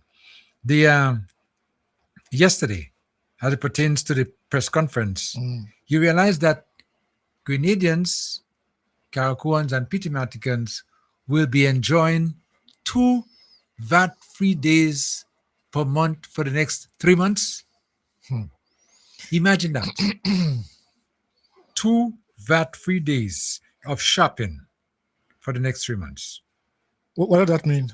That means on those days, when you're going to shop, you don't pay no VAT where it's applicable. Hold a second. We're going to get back more into that. Vibes FM, London caller, let me take it first. Vibes FM, good morning. Yes, good morning. Yes. You're on. Okay. All right. Good morning, sir. Yeah, morning.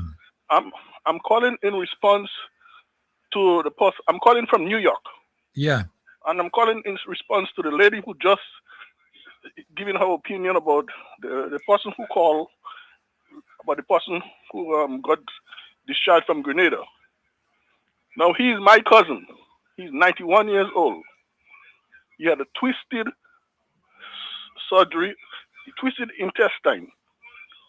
7 days after the surgery, he was released from Grenada Hospital, put on the Go ahead. Anyway, he was sent back to Carriacou without, how should I put it?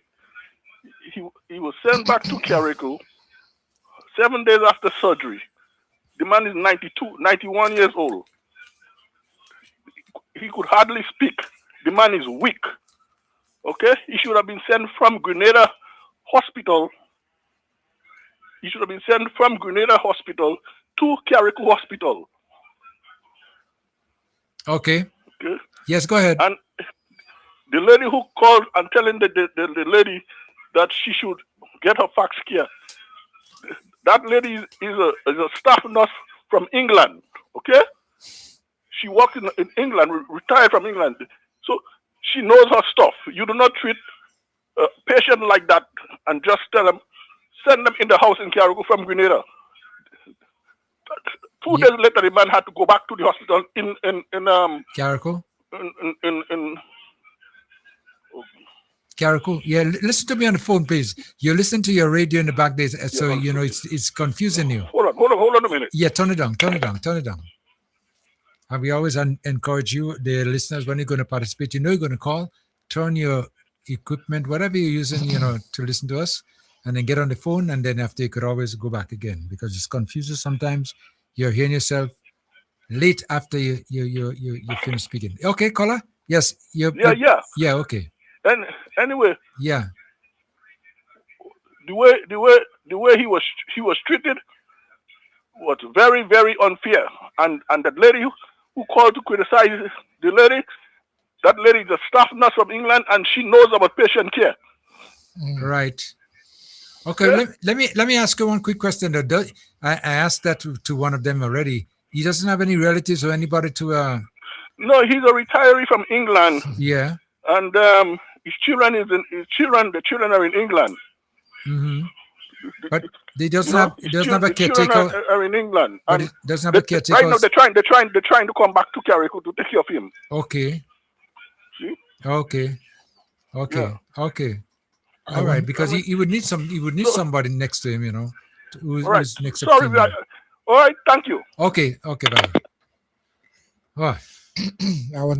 I know you had to go on, but I wondered, in the cases that did you hear him say if anybody went down with him? Because the hospital don't just take people and put them on the hospital and say go in the hospital. Well, not to my knowledge. Yes. And so they have to they should have somebody responsible for, because at 91 years old, because when they doing those things, they have to sign and sign give and authorization and stuff like that. Yeah. So I don't know if that happened or if somebody went down with him. Most times when people go down, when patient go live in the hospital, they here in Carriacou to go in Grenada, as a nurse goes with them and a family member too. Right. So I'm just trying to find out. We don't know what transpired. Bye, FM. Morning, Kim. Yes, good morning. Yes. Yeah, how are you doing? All righty. I was a patient at the General Hospital already. But what normally goes on, if you've been transferred and nurse go with you, and when they're doing up your papers to admit you, they need somebody like the next of kin. Right. In order, in case of emergency, to contact that person. Mm-hmm. However, if when you've done the surgery and it's time for them to send you home, they would have to contact that person if you cannot do it yourself. Mm-hmm. But normally, when they discharge you from the hospital in Grenada, that's what I was told by a doctor. They don't discharge you from the major to the minor. So normally they discharge you to go home. So that, I don't know who is at fault for not being there for the gentleman. If he cannot do for himself, normally they would contact the person that signed of the next of kin. So I don't know where the problem comes, but it doesn't transfer a patient from the major to the minor, unless probably if the people from Carriacou call and ask, well, if you could send him up to Carriacou because here he's from. But normally, from the major to the minor, that doesn't do that. Right. Okay. I would imagine that. Yeah. Yes. The story has some, Okay. it has some missing information. Missing information a lot. Yeah. Mm-hmm. Okay, Colin. Okay. Thank you so much. All right, good. Yeah, All okay. right. Okay. Well, we're hearing it from all sides. Yeah, well, And then there's more maybe to come, maybe more to come. You know. Of course, yes, because there are a lot of things that are so now we don't get the full story from one side. We have to get it from another side. And it's not that we're saying side, we're saying that what happened to him, if it happened, you know, but it's a matter of understanding the process. And once you understand the process, because rationally, reasonably thinking, I think they'll just say, well, so today is your last day, and take and put on a boat. Take and put on a boat. I mean, to go in, you have to sign to be admitted or sign to do whatever, and to leave. Yeah, you have to sign as well, because they don't just put you out and say go. I mean, in terms, you know, so I really would like to get some about the issue is that health care, patient care is so important, and I don't think we should just ignore it, you know. Okay, let me go to another phone call. Vibes FM, caller, you next. Caller, come in. Mr. Kim, good morning. Yes, good morning. And good morning, Mr. Coy. Good morning. Mr. Kim. Yes. I have 97 and 90 odd people that I visit. They have somebody there with them. You have your relative in England. You're from England, and they don't have somebody in the house with him. I don't understand what's going on. I don't understand the story at all. Yeah. That man should not be left in the house alone. He's 91. No, he's not well. There should always be somebody there with him, or he should be in a home.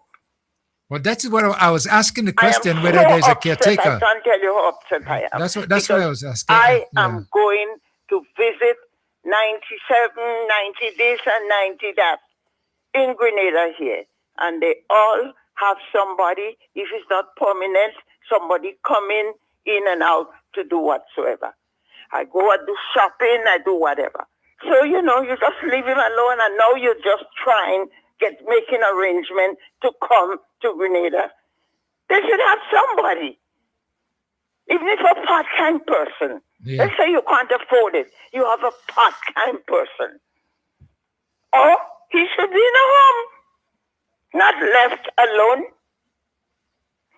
Look, you and Mr. Coy, please have a good day. Okay, thank you. I'm just so upset. I can't tell you how upset I am because I'm visiting eligible people myself.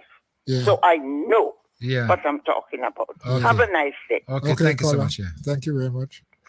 Yeah. Wow. But you heard it. Yeah, I mean, But I was saying, you know, like I tried to ask a question earlier on. Isn't there a caretaker or somebody who normally would be around him, you know, to see that he's, you know, he's taken care of, you know, because at that age, I mean, you know, most times, you know, you would need someone unless you enjoying health to the max. I mean, and even if you enjoy health to the max, you need company. Yeah. You need somebody around you. Still at that age, Right, 91 we're talking about. Yeah. And we might hear the rest of the story anyway. Vibes FM, caller, come in. Yeah, hello, good morning. Yes, so good Kim, morning. sir. Yeah. Good morning. Yes, go ahead. So, Yes. Yes, indeed. Yes. So Kim, Yeah. I want to ask you, when is that day you said VAT free? When is that day? The VAT-free days have not yet been announced. Okay. They're going to give Yes, it two. They're going to give it 2 days in the month, VAT-free for shopping. That will be helpful. So what you're going to do, what you need to do, let me advise you, and we're going to go more into that later on, but make up your list of all the stuff that you normally would be paying VAT on Right. and buy them on that day. So the VAT free. So once you take advantage of that, the rest of the stuff that you don't normally pay VAT on, you could buy them anytime. Right. And then you have 2 days in a month, so you have to make up a list, proper list. You could save a lot of money, you know. Approximately. Yeah.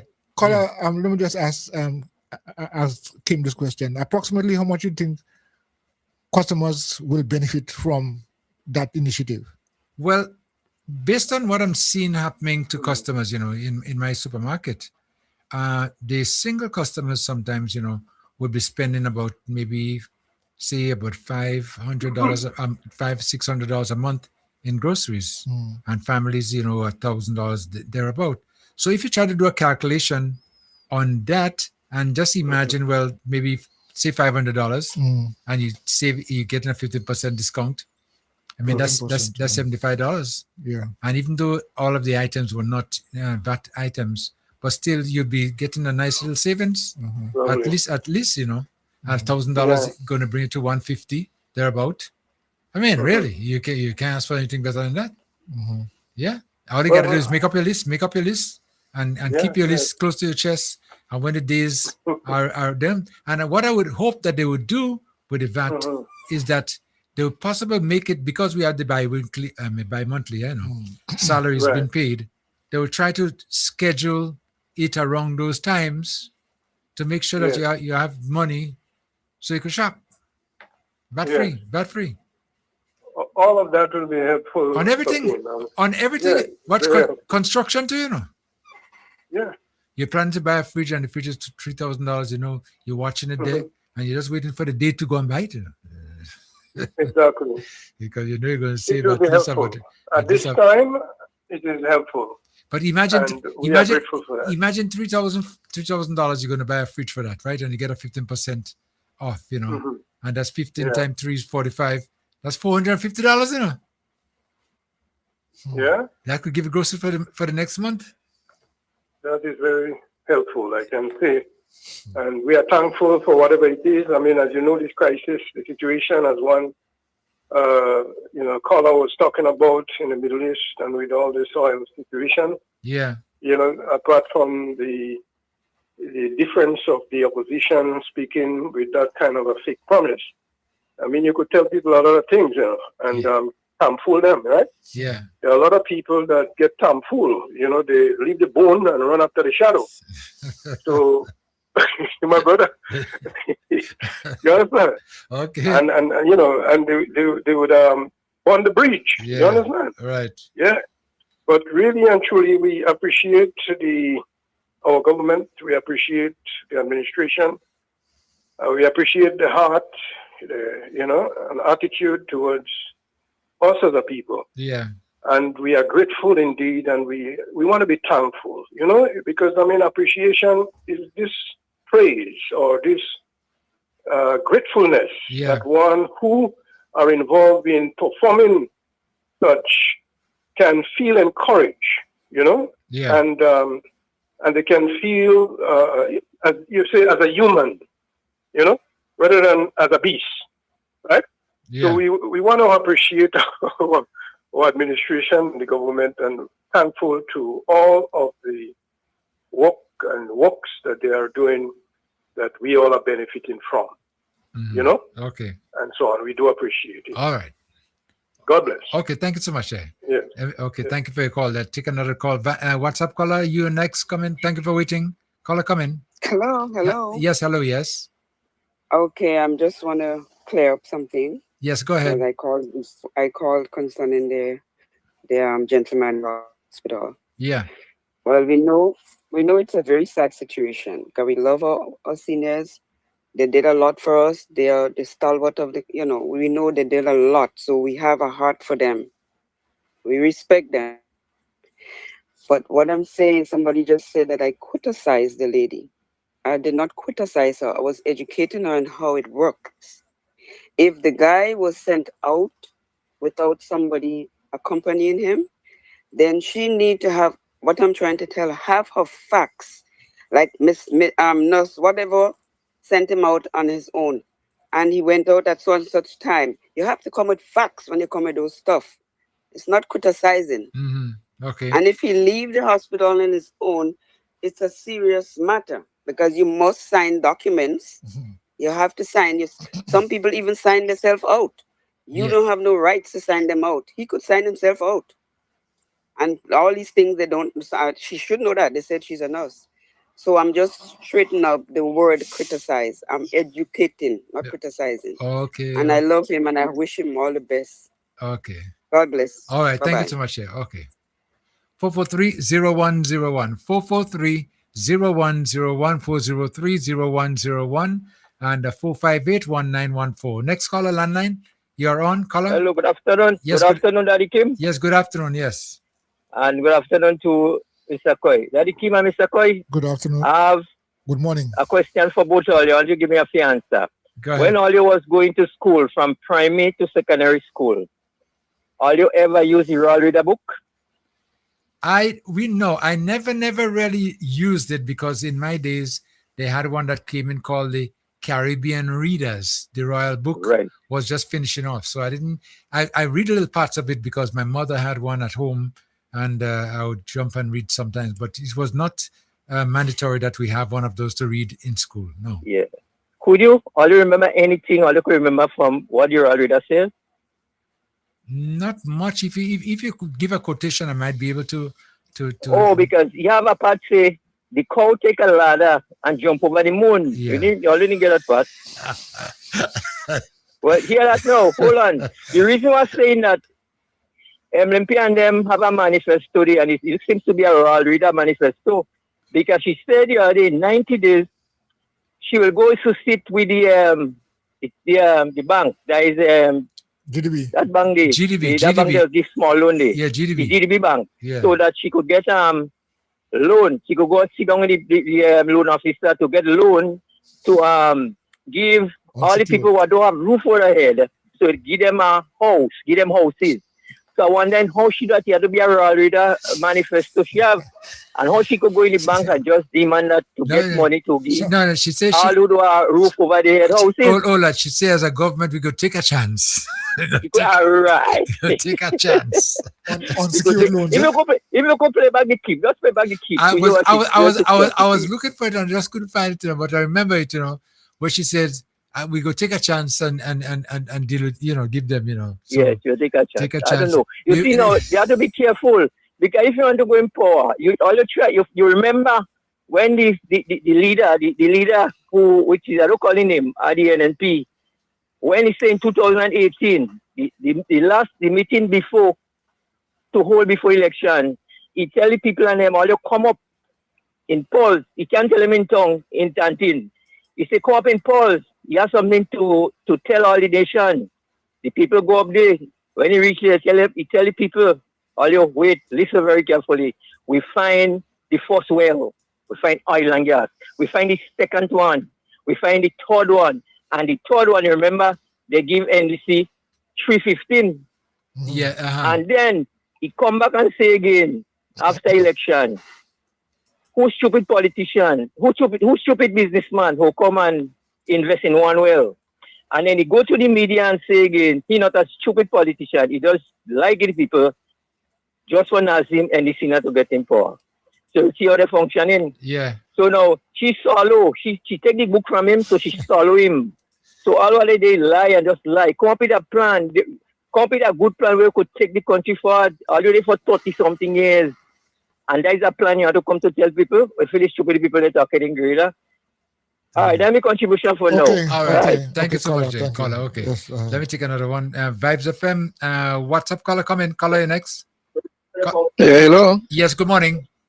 Yeah, good morning. Calling from Toronto. Okay. Good morning. I just want to hit a couple of points. I won't be long. One of the things first I want to talk about is you run a very good show. That's why I try not to miss it at all. But one of the things I want to talk about, when people are calling in and speaking about denouncing God, it's a serious thing. It's a very serious thing. I want to come out in a way that it wouldn't look as though I'm telling you what to do. But the show is yours, and depends on what the topic is more based on. sometimes we need to ask people very politely if we should divert from these sort of things, because it's not a good thing. It's not a good thing. And I believe if you want God to bless your show, sometimes you have to show a little bit of assertiveness and with politeness to, for lack of a better term, to cut people off of these things. It's not good. Okay, the next thing I want to talk about, the young lady hit on it a while ago, so I wouldn't elaborate much, with the situation with the 91 and 93-year-old man. Sometimes people do not know the actual basis of things. Because remember, in the Caribbean on the whole, a lot of people, when they're very old, they don't want to stay in a hospital. They say, send me to my home. Take it back from with burial. Because remember, there were a lot of seniors in Carriacou who did not want to move to Grenada. They rather stay at their homes. And this is a mentality that people have because they love their place. And so sometimes people like to put blame on everything without having facts together. As lady said, he may have wanted to sign himself out.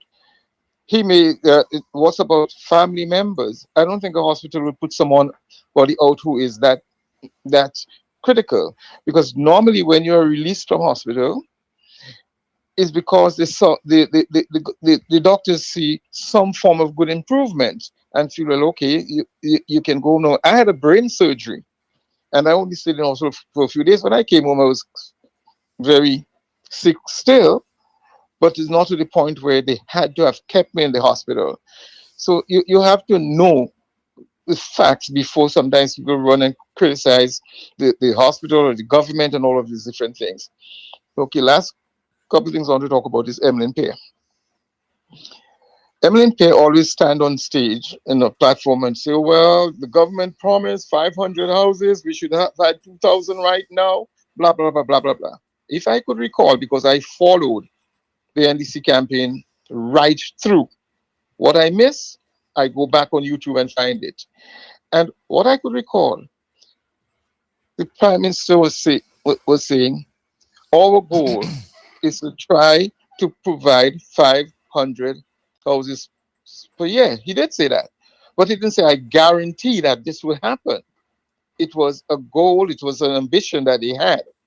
Okay? So to stand up there and all this ridiculing him with all the good that Grenada is doing, because as I said to you many times before, we in the diaspora know a lot more than what people in Grenada know. And sometimes one guy said once on your show to me, is like, why don't you come back in Grenada and do this then? We know more. Trust me, we know more. And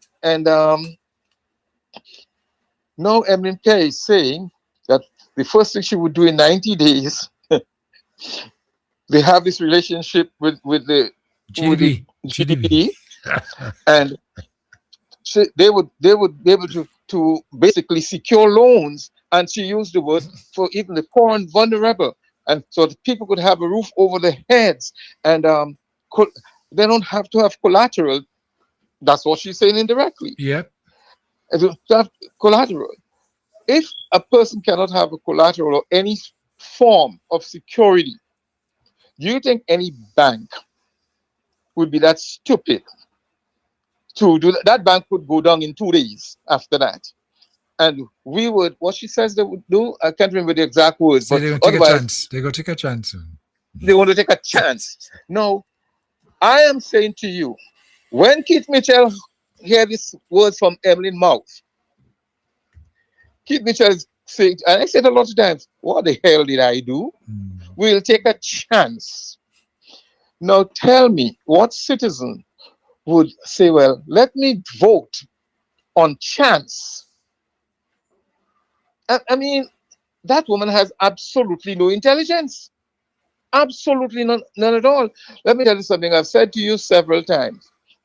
Emlyn Pear is one of the best campaigners for the NDC because she always puts her foot in her mouth. She always puts her foot in her mouth. She don't think. She don't think before she speaks. Where are you going to get it from? 90 days. So everybody from Grenada knows, saying, oh boy, this is good. Let me walk in and go to the bank and say, well, I come for a loan. I don't have collateral. I don't have a job. but I want a house. It is so dumb, so illiterate for somebody who wants to be a leader of a country. The next thing, she's always campaigning. Cost of living, yeah, hydro bill, this bill, the next bill, how we can pay our light bills. No. The government has come in with one of the most beautiful plans. One of the most beautiful plans. Yep. To help the Grenadian people, and you're criticizing it.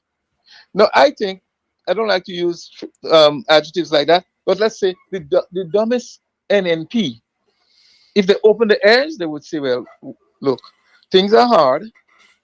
They are trying to do something for us, and now you're ridiculing it when you used to bash them on the same issues. Because as what always said, and what Canadians have to learn is that things like your electricity bill and your water bill and so on, it's high here too. We all go through it, but it is based upon how you choose to use. Yep. You choose to use your electricity and all of these sort of bills. Now, in my house, I can complain about that because at any given time, you will see like 4 or 5 TVs running in my house because we have TV in every room except the kitchen. So I cannot come and say, well, hydro or the government is this and I chose to do that. I chose to do that. And then if you're getting a cut of the taxes, 15%, people are not thinking. You have to realize now that my liability of $100 have now become $85. $85. Think about it. If people have a $400, that's $60, let's say a month. Don't look at it at a month. Look at it annually. What 12/6s are what? Not 72? 72, yes, that's correct. You save $720 for the year. So what are the NNP trying to propaganda themselves out there about? It would make them look stupid.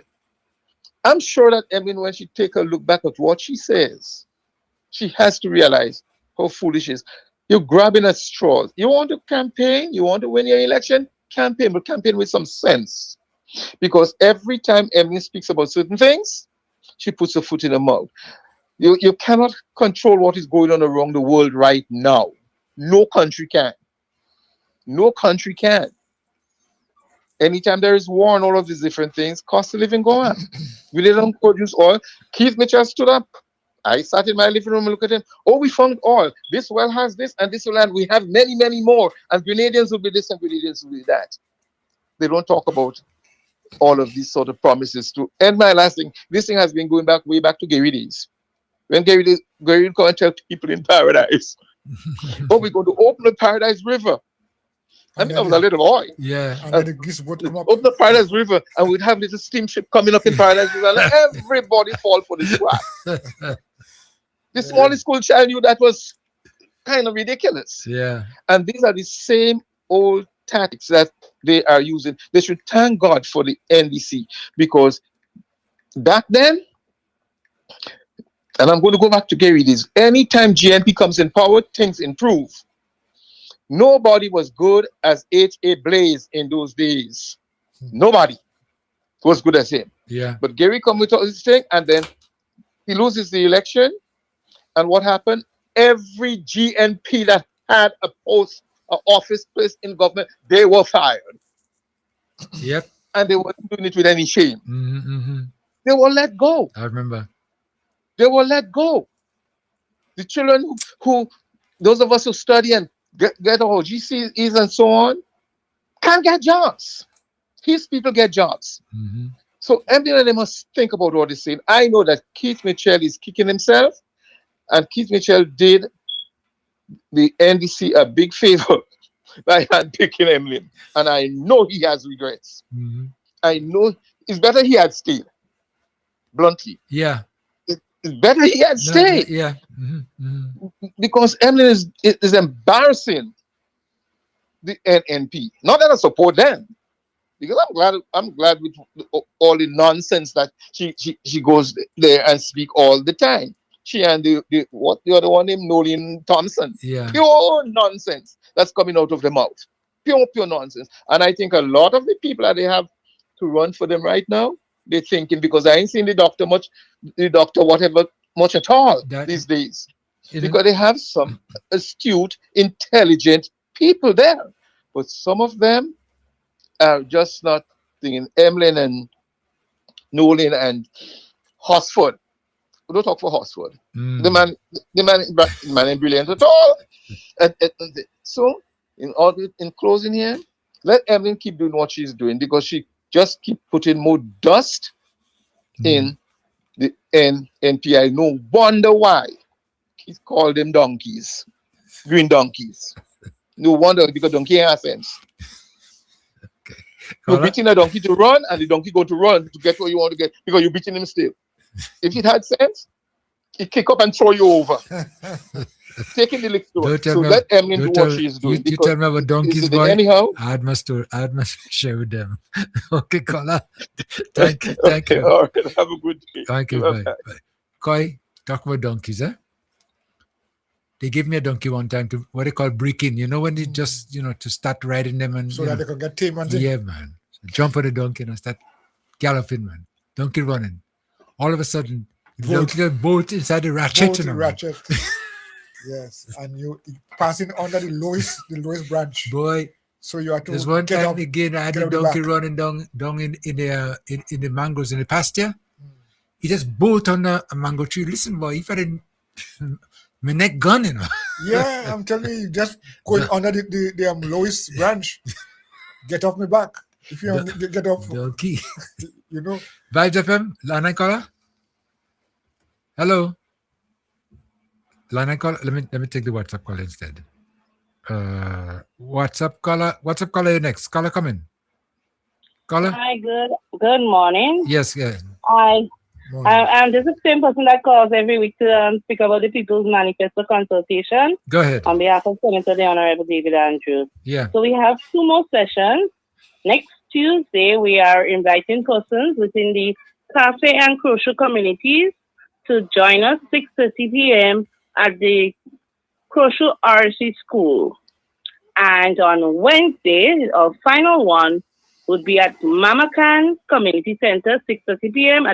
in the community of Mamacan. So residents in Cafe and Crucial, we meet with you on Tuesday at the RC School in Crucial.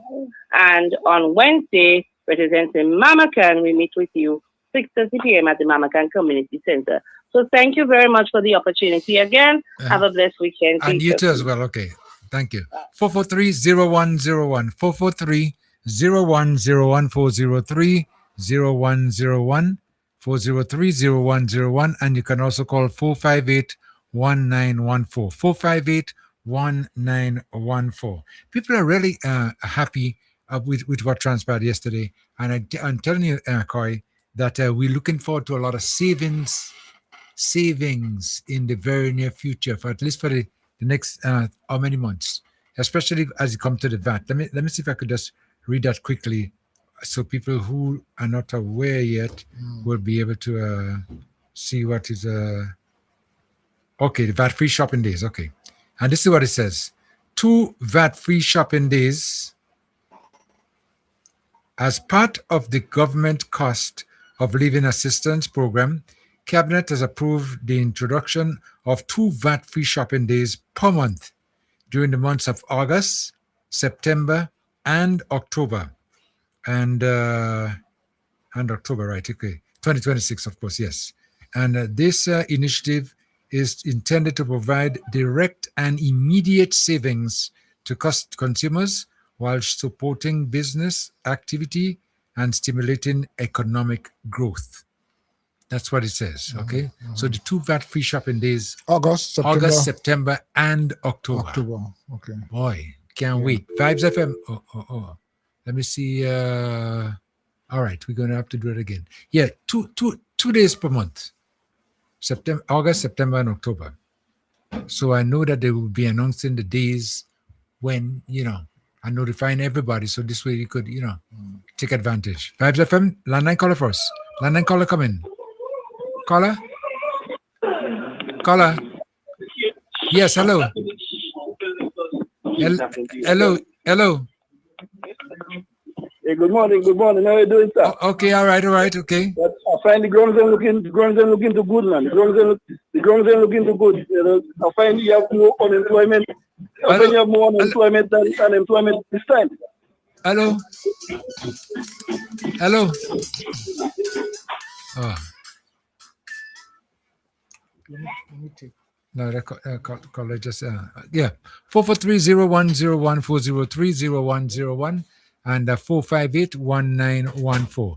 Let me take another call. Vibes FM caller, landline caller, you on there? Caller, come in. Caller. Okay, doke. Simadu, we're having a little bit of an issue there, so we're going to continue.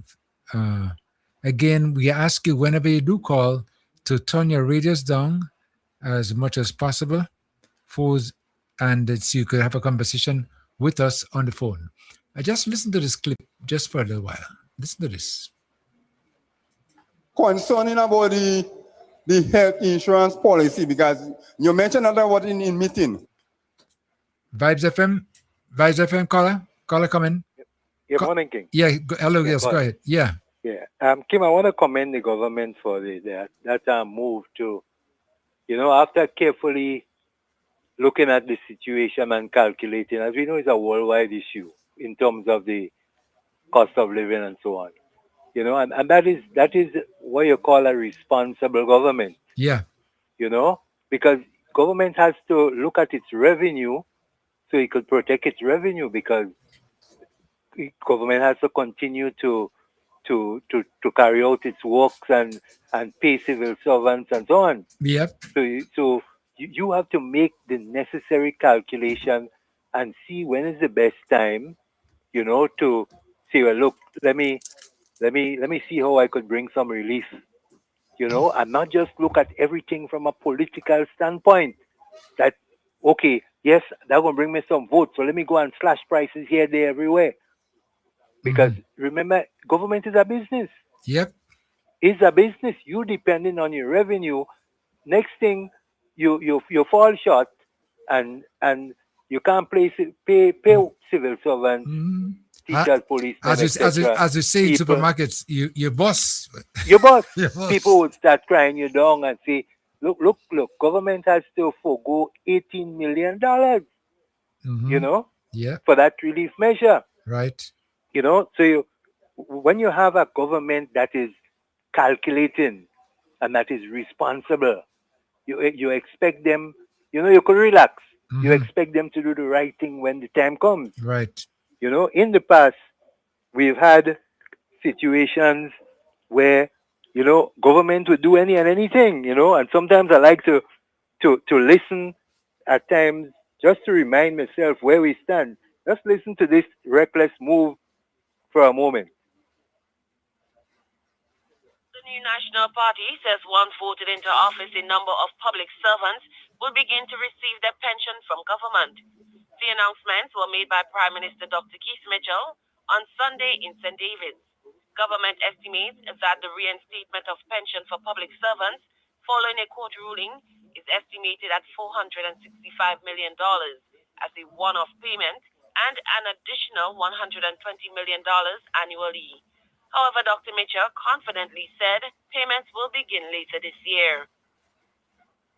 All entitled public officers appointed by the Public Service Commission who will retire in 2022 at the legally accepted retirement age of 60 will be paid their pension during this year, 2022, when the budget is being presented for 2023.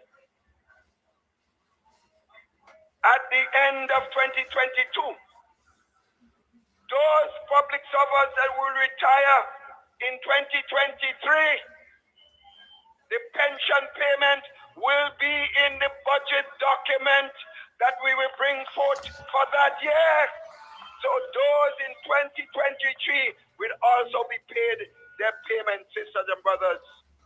As regards to the pensions that are outstanding and are due to those who retired long before this year, we will have a phased approach for payment consistent with the national cash flow, and that will be announced shortly, sisters and brothers. As it relates to the pension issue, political leader of the National Democratic Congress, Deacon Mitchell, addressed some options for paying pensions to public servants. We will raise the money. We will, if necessary, borrow the money, either by the issuance of a government bond or straight borrowing from the financial institutions within the region, and we will pay that money to our public servants, particularly the public servants who have not been paid their pensions from 1985 to the date of the judgment. NNP's candidate for St. David's, Oliver Joseph, reacted to the options put forward by the NDC. Take a loan even at 1% or 0%, you still have the principal to repay.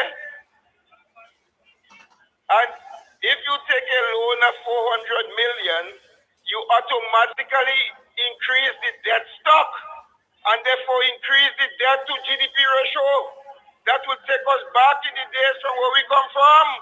The government set up a special committee which has been given 3 months to advise on how to best meet its obligations to pay pensions to qualifying public workers in accordance with the court ruling. A formal pronouncement has not yet come from this body on the way forward. Kim, you remember? Yeah. You remember that? I remember that. That was what you call recklessness. That quoting a set of figures, doing a set of things, and how much your pension was?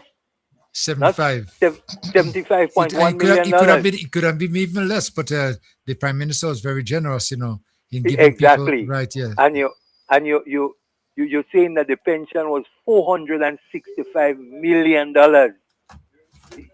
You understand? Yep. So we had to be careful. We had to, who we dealing with. You talk about people who are accountable to the people who are honest. Yeah. I don't think that was honesty. No, it wasn't. It wasn't. Nope. And others joining in and saying that would bankrupt the country and this and that, and the difference was so vast. Yep. From 465 to $75.1 million. And do you remember him mentioning too at the same time of this extra $120 million every year? Every year. Boy. So you have to be careful who you're dealing with, Yep. You have to be careful who you're dealing with. When you have a government that's going to take its time and calculate properly and say, look, we stand to lose $18 million. You know how they work out things. But one who's going to make all kind of reckless shit, we got to be careful. Yep. Yep. All right. Have a good day. Gentlemen. Okay. Thank you so much for your contribution. Right. Okay. Next, WhatsApp caller coming. Caller, you next. Hello. King the King. Hey. Good afternoon. Good morning. Afternoon. And good evening. Okay. And what a joy it is for you to take my call. I need you to do me a favor, sir. I need you to have a disclaimer, at least probably one in every hour, so that I don't want somebody to sue my friend. Because a lot of the time, your callers, that's their personal opinion. My personal opinion today, Sir Kim, is that I would love to separate church from state. I want to say thank you for accommodating my friend, stayed upstairs, Mr. George. I got the message. I want to say thank you for whatever you did.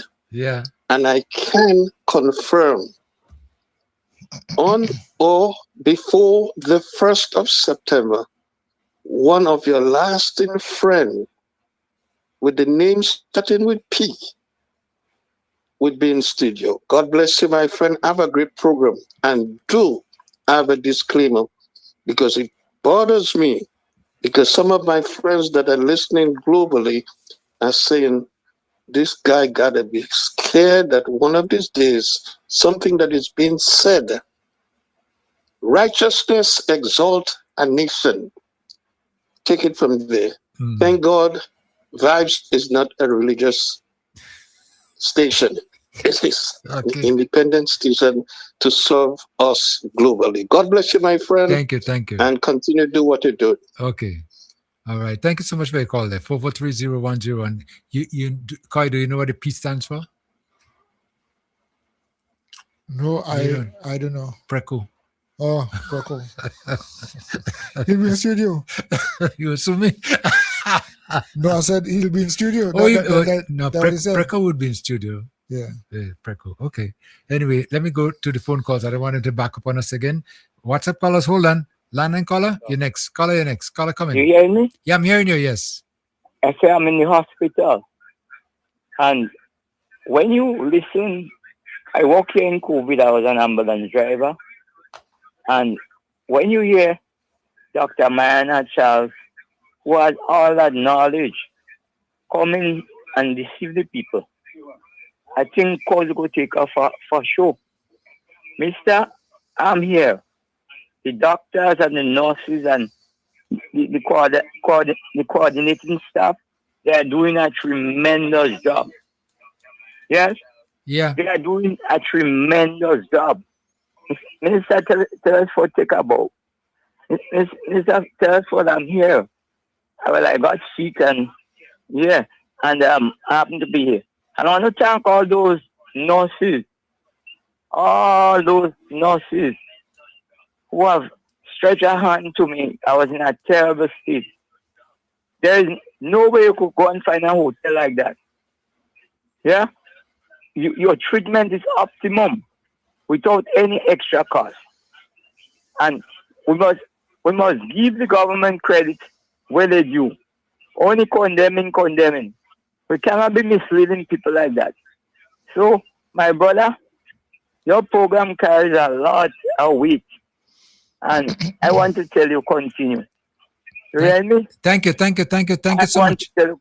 Mr. Telesford, take more than one bow. Health is in safe hands. As a matter of fact, when they pull out to go to Polaris, I believe I will leave that area to open a small hotel. To all my nurses and my doctors, oh boy, they have done so much. Thanks is not enough. My PS and my mother and my lover, Hannah St. Paul, God bless you. God bless you. And may you continue to do what you're doing.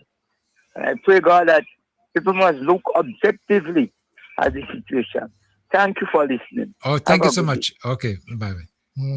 Did he say he was at the hospital? Yes, calling from the hospital. Yes, he's there right now. That's what he... Listen to the program, eh? Yes. People from all over listen to the program. Well, no matter where you are in your house, you listen to vibes. Yeah. How he feels better, building. Yes. Wishing him all the best, I hope that, and you get out there. But he made some comments there, about the treatment that he's getting, which is very encouraging. And Minister Telesford, take a bow. He's giving, yeah. Very proud, eh? It's good to say thanks, Yeah. It's good to appreciate the small things. It's not the big things only that you have to shout at the rooftops, but the little things that go a long way. And when people know that they are, whatever they can do, small or large, they'll be appreciated. It gives them the impetus to do more, because appreciation is something that is catchy. Yeah. You appreciate people and you appreciate them, and you feel connected. You are connected to them, and I think that kind of appreciation that we are hearing, unlike what we hear in other sources, that kind of appreciation, I'm saying, just giving thanks for the fact that, you didn't want to. No. You didn't want to.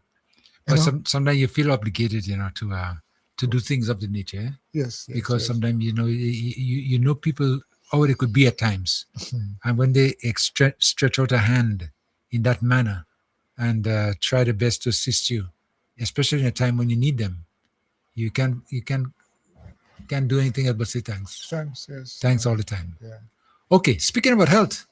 Concerning about the health insurance policy, because you mentioned another word in meeting that in the next, when I got in office, I'm going to create a health insurance policy. So I want to know if that policy going to be in progress for in the first 90 days. Hold on, we're going to get to the answer in just a minute. Vibes FM caller? Caller, Yeah, good afternoon. How are you doing today? All right, okay. Okay. Yeah, well, I'm listening to water boots.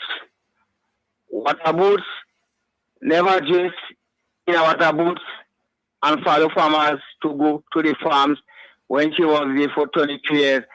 But all I see she do 1 month ago, 2 months ago, she put water boots and she go and look for horseman in the stable or on his farm. She barking, she brain,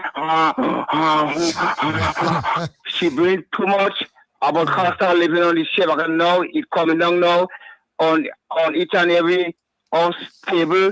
I find that she could have welcome it and happy with what took place yesterday instead. How she had to bark, barking dog flying against a dog bark against a flying bird. You cannot bark when a bird is flying. You shot at one bird with one stone. But what about you have to take it easy and take what I look at, because I will never do nothing like that for his press conference. What I heard yesterday, because you complain, you talk so much, you breathe, stop breathing. This is coming on everybody's table. The cost of living. You the one you used to say he high and he this and he that. No, the Prime Minister trying his best and do all the best to drop it because all the one complaining. And when all you was in office, maybe things must be a little bit more expensive now. But was the same high cost of living. But don't come and want to tell the nation and them and let the people know that things is getting hard and high and high and high. What about Subway water boats and I'm feeding all over with all your green grass, especially for you. I come here all your green grass and feed you. Have a good afternoon. That's what to say. Okay, thank you. Yes. Yeah. Water boots, that's a new name? Yeah. Yeah, but water boots. Water boots. Yeah, well, depending on where you're going, Kim, you have to be able to dress for the occasion and to portray yourself as farmer material. But that horse story there, went all the way out there to create that thing. And then when you listen back to the entire story, you realize that it was all false, that they were just talking about. Everything was false. Nothing had any good substance. The gentleman who was involved, just ignored all procedures. So I wonder what he's going to do. I think one time I got the impression that they were going to take legal action. Well, no, I mean you can't come and tell people one thing and just drop it without going back to the master listener. I ain't going forward there again. Hot air, But we could do without this. We could do without those kind of things. So you talk about they talk about they'll take action and people will encourage them to take action, or they kill the animals. Yeah, but as many times you get pre-action letters and things like that too. I remember once, a couple of years ago, I got a pre-action letter from the former Prime Minister, who was asking me for $150,000 for what transpired on radio. Yeah, I forget. And what? No, well, I mean, that was a hot air. That's what it was, hot air. Yeah, I guess. You don't pay them no mind, really. Just. I remember when the guy, you know what I did? I came in there and I read it, man. And I was so excited. I couldn't wait for the next day to come and read it. To let Phil know. And that was the end of it, eh? Finish right there. Let me take another call. I see some comments coming here. Just going to get to them in a little while. But first of all, let me go live with this call. What's up, caller? Caller, thank you for calling. Caller. What's up, man? Hey. Fire. Tomorrow's Friday. Yeah, man. Let me say love to all of you, man. Blessed love to every one of you all on the side here. Y'all made it from count. Yeah. Big up all yourself and taking just the sit up with these. Yeah. And just getting a good laugh from you, especially caller. Just call and say, what a boots. And I was just watching the comments and thing with the people and them just laugh, and it's like, they busting the belly off, Serious, eh? Yeah, man. Yeah, man. Let me say enough string to you, Vice, and the other brother inside the studio doing. I really like that Vice on Thursdays because people getting a lot of information, I think, coming up from the program and thing, we have to keep the fire burning, you understand? We have to keep the fire blazing because we can't stop right about now, because we know that they are coming so hard and so dread after the National Democratic Congress, and the whole mission is to try to bring down the Honorable Prime Minister Dick Mitchell, you understand? So what we have to do, we have to stand strong as a people and make sure that he remain in office, because at the end of the day, we see a leader with a heart for people, a leader who love the country, and a leader who want to see the country move forward, you understand? So at the end of the day, if we as Grenadians really understand and we look back at yesterday into today, we will get to understand that Grenada is moving forward in a very nice and decent way, and with a lot of respect, and not no bubble and ratchy and thing, you understand? So we must stand up with this administration today, because they are doing a wonderful work, because when I really listen to MNP and thing, I get to understand that, NMP is that the weakest point in political time. From the time they've been in office for many years, this is the weakest time for NMP right about now, you understand? Yep. And people have to understand that, because, and you know what really touched me a lot, Vice, when I listen the press release yesterday with the PM and them other colleagues and thing, and when they talk about the 2 days of VAT free and all them things, and we get to understand that the country could be losing something like $18 million, right? Yeah. I want to make sure I get it right. Yeah, 18 million. That's what the country. That's what the country could be losing. Man, this is a government. This is a leader who cares about people. He's sacrificing and make sure that the people are okay. You understand? So the people have to wake up and understand that we found the leader. You understand? No matter what political party we support him right about, but what is good for the country and who is best for the country. And when you put the Honorable Prime Minister Dick Mitchell and Emlyn get together, you get to understand that the Honorable Prime Minister Dick Mitchell is a real leader, you understand? Yep. So if we say we love Grenada, we care about Grenada so much, and we want to see Grenada move forward, how in God world any one of us could ever think of want to put Emlyn there? And you see, I understand that there is some people outside, it don't matter what you tell them, they go there for NMP. Don't matter what you say to them, they go there for NMP. We understand those things, and but there is times in their life they have to look at the bigger picture. Let us look at the country. This is our homeland, you understand? And we want to see the best for our country come tomorrow. And we have one of the best leaders today in office, which is the Honorable Prime Minister Dick Mitchell. So we have to start with him. Maybe tomorrow, when tomorrow comes, we find them fellas and I'm head get into big for the shoulder, and if we get into big for the boots and thing, and then we deal with them. Yeah. But today, we see a leader in office. We see some guys in office who are trying the best. Look at everything what is happening in the country. I was just listening just before I leave the program. I was just listening to the guy was playing back the clip when Keith Mitchell is talking about the pension and all that kind of things. But look at who come and execute it.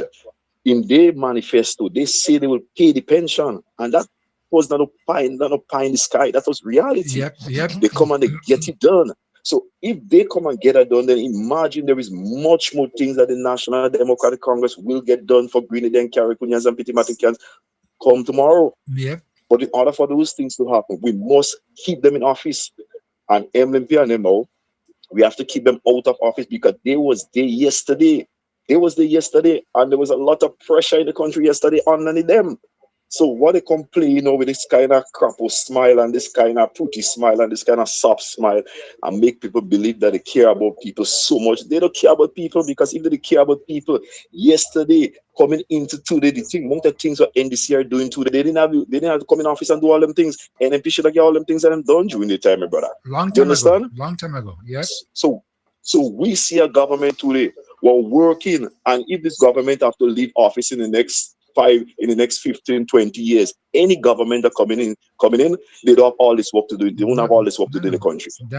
No way at all. Not at all. Yep, you're right. So we understand for me, brother. So what I want you, my brother, you and my brother inside, all just stay strong, stand firm. Yeah. And to all the listeners and them who listening, all my followers who they under your program, I say blessed morning to every one of all the stand firm, stand positive. Remember, register, encourage somebody to register, stay focused, don't stay blind towards it. Don't even stay blind towards MMP and them open up all the eyes towards them, because if all they stay blind, all they go fall for the lies and things. So don't stay blind. Yeah. Keep all the eyes open towards them, you understand? And let we move forward with the National Democratic Congress. We forward ever, backward never. Long live the National Democratic Congress. My brothers, always stay blessed and have a wonderful and a productive rest of the day. God bless every one of you all, man. Later. Looking forward to Fire Friday. Tomorrow, Fire Friday tomorrow, everybody. I'm going to be blazing because I have a lot of things to talk about. Make sure to come on later, Yeah, I have a lot of things to talk about tomorrow. All right, later, everybody. Okay. Easy. All right, bro. Okay, Easy. bye-bye. Yes, sir.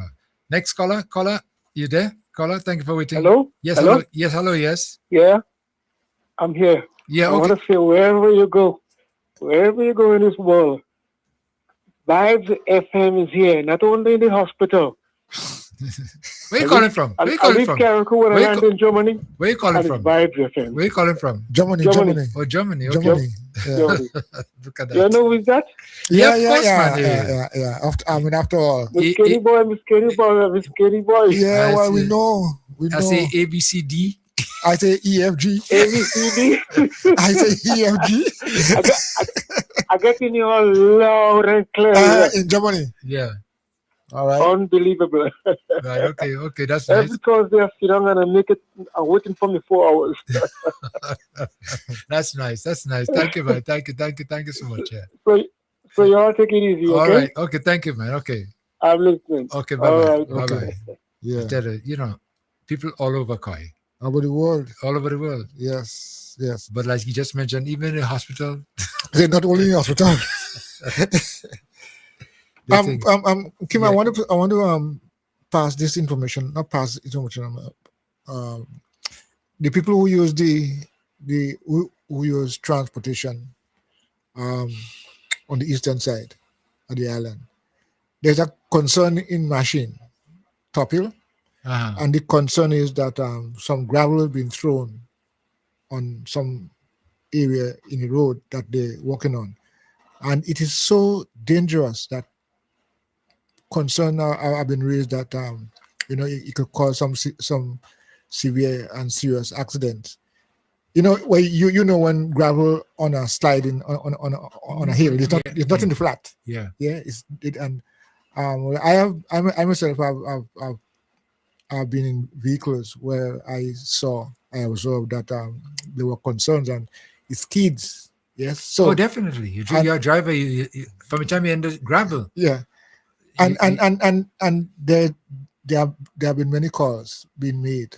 Some people call me. Some people talk to me. But wait, hold on. Let me just go back on that. They're walking on the road. You said, or maybe some truck dropped. No. They deliberately put the gravel across in the hole. Well, were they laying the pipes? Yeah. Or the pipes. Yeah, were they laying them pipes? Yeah. So in fact, as far as I'm concerned, I saw they had more gravel there. When I passed there very recently, the gravel is getting less and less because it slides, and So there are no workers on in the area that like to. No, that's right. No, they just probably put that there because when they're digging the hole for the pipe, it was a big hole, and vehicle you always have to stop, and you're going up the hill. Yeah. Okay. So that is a concern being raised. Well, we hope that something done. Yeah. As a matter of fact, the traffic department should maybe address that situation. for the safety of the road users. Yeah, and and if you know the area, Kim, right in Machine, around the corner as you going up to the top area, one way, and you're going up to the other area, which takes you to Mount Pleasant and Belly and so on and so forth. And that is a very serious issue that been left undone for so long, Okay. So we have to call on them too. All right. Let me landline caller. Caller, you there? Brother Kim. Yellow, yes. Happy day to you, my brother. Happy day to Your you. program is out of this world. What a program. Every single Thursday, I am on your program. Thank you. You could not have done it better, my brother. Mr. Coy, Hi. pleasant day to you. But Brother King, I see you know, I know you see my number. Please, my brother, after the program, call me. Something very important for you. Please call me. Okay. Thank you so much. Okay. Okay, darling. Okay. Have a good day and you too. continue the good work. Okay, bye-bye. Yeah. Okay, 443-0101, 443-0101, 403-0101. And you can also call 458-1914 if you want to join the conversation right here on Vibes FM. Let me go to another call before we go into that clip that I was just about to play. Vibes FM, WhatsApp caller, you come in. Caller, come in. Yeah, good afternoon, Compass. Hey, Compass, yeah, man. All righty. All right. I just want to say two things. You remember when the reign of Sir Eric Williams in Trinidad, what he used to do? He used to tell people, let the critics criticize. So when they say there is a pothole in Tunapuna, if they say today, the next day the pothole full up. Yeah. I think I might remember that too. I do. That's how Eric Williams used to go on Trinidad. Don't afraid to complain or don't afraid to see what is the problem. So, somebody say cost of living is high, and the government was hearing that. They listen and they look into it and they realize, yes, it's high in truth, and they do something about it. Nothing wrong with that. That's politics. That's old school politics from way back when. Mm-hmm. So you don't have to vex. No. For instance, in America, they have a Senate and the House and everybody, and they come together and discuss things like that, and then they take a vote. So I am suggesting that in the Parliament they should have a situation like that where you could complain about something and they take a vote. What do you think about that? Well, yes, yeah, it's democracy. Democracy. They Yes. could put that in it. They could put that in the national manifesto. Well, the national manifesto is the constitution, you know? No. No. Not that I'm talking about. I mean, they should put that in the why I call it national. Why I call it national, I mean, it's because it's nationwide they're going. Yeah, right. So it's the people. So that's why I put the national. Okay. I get it. Yeah, and something else that I would like them to put in the manifesto too is to bring back CPE, Center for Popular Education, because a lot of people in this country need to be re-educated, so to speak. Yeah. I think that would be nice. They need education. Yeah, they need education. Because as you realize, we have a lot of poor and vulnerable according to them, So yep. Yeah, so we need to educate them. We need to educate them. I mean, your program is doing very well in helping to educate, but we need a center for popular education so that people can go to school and learn. Okay. Yeah. Okay.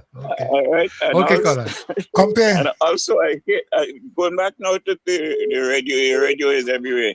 You know of a thing they call radio gardens? Radio gardens, Mm-hmm.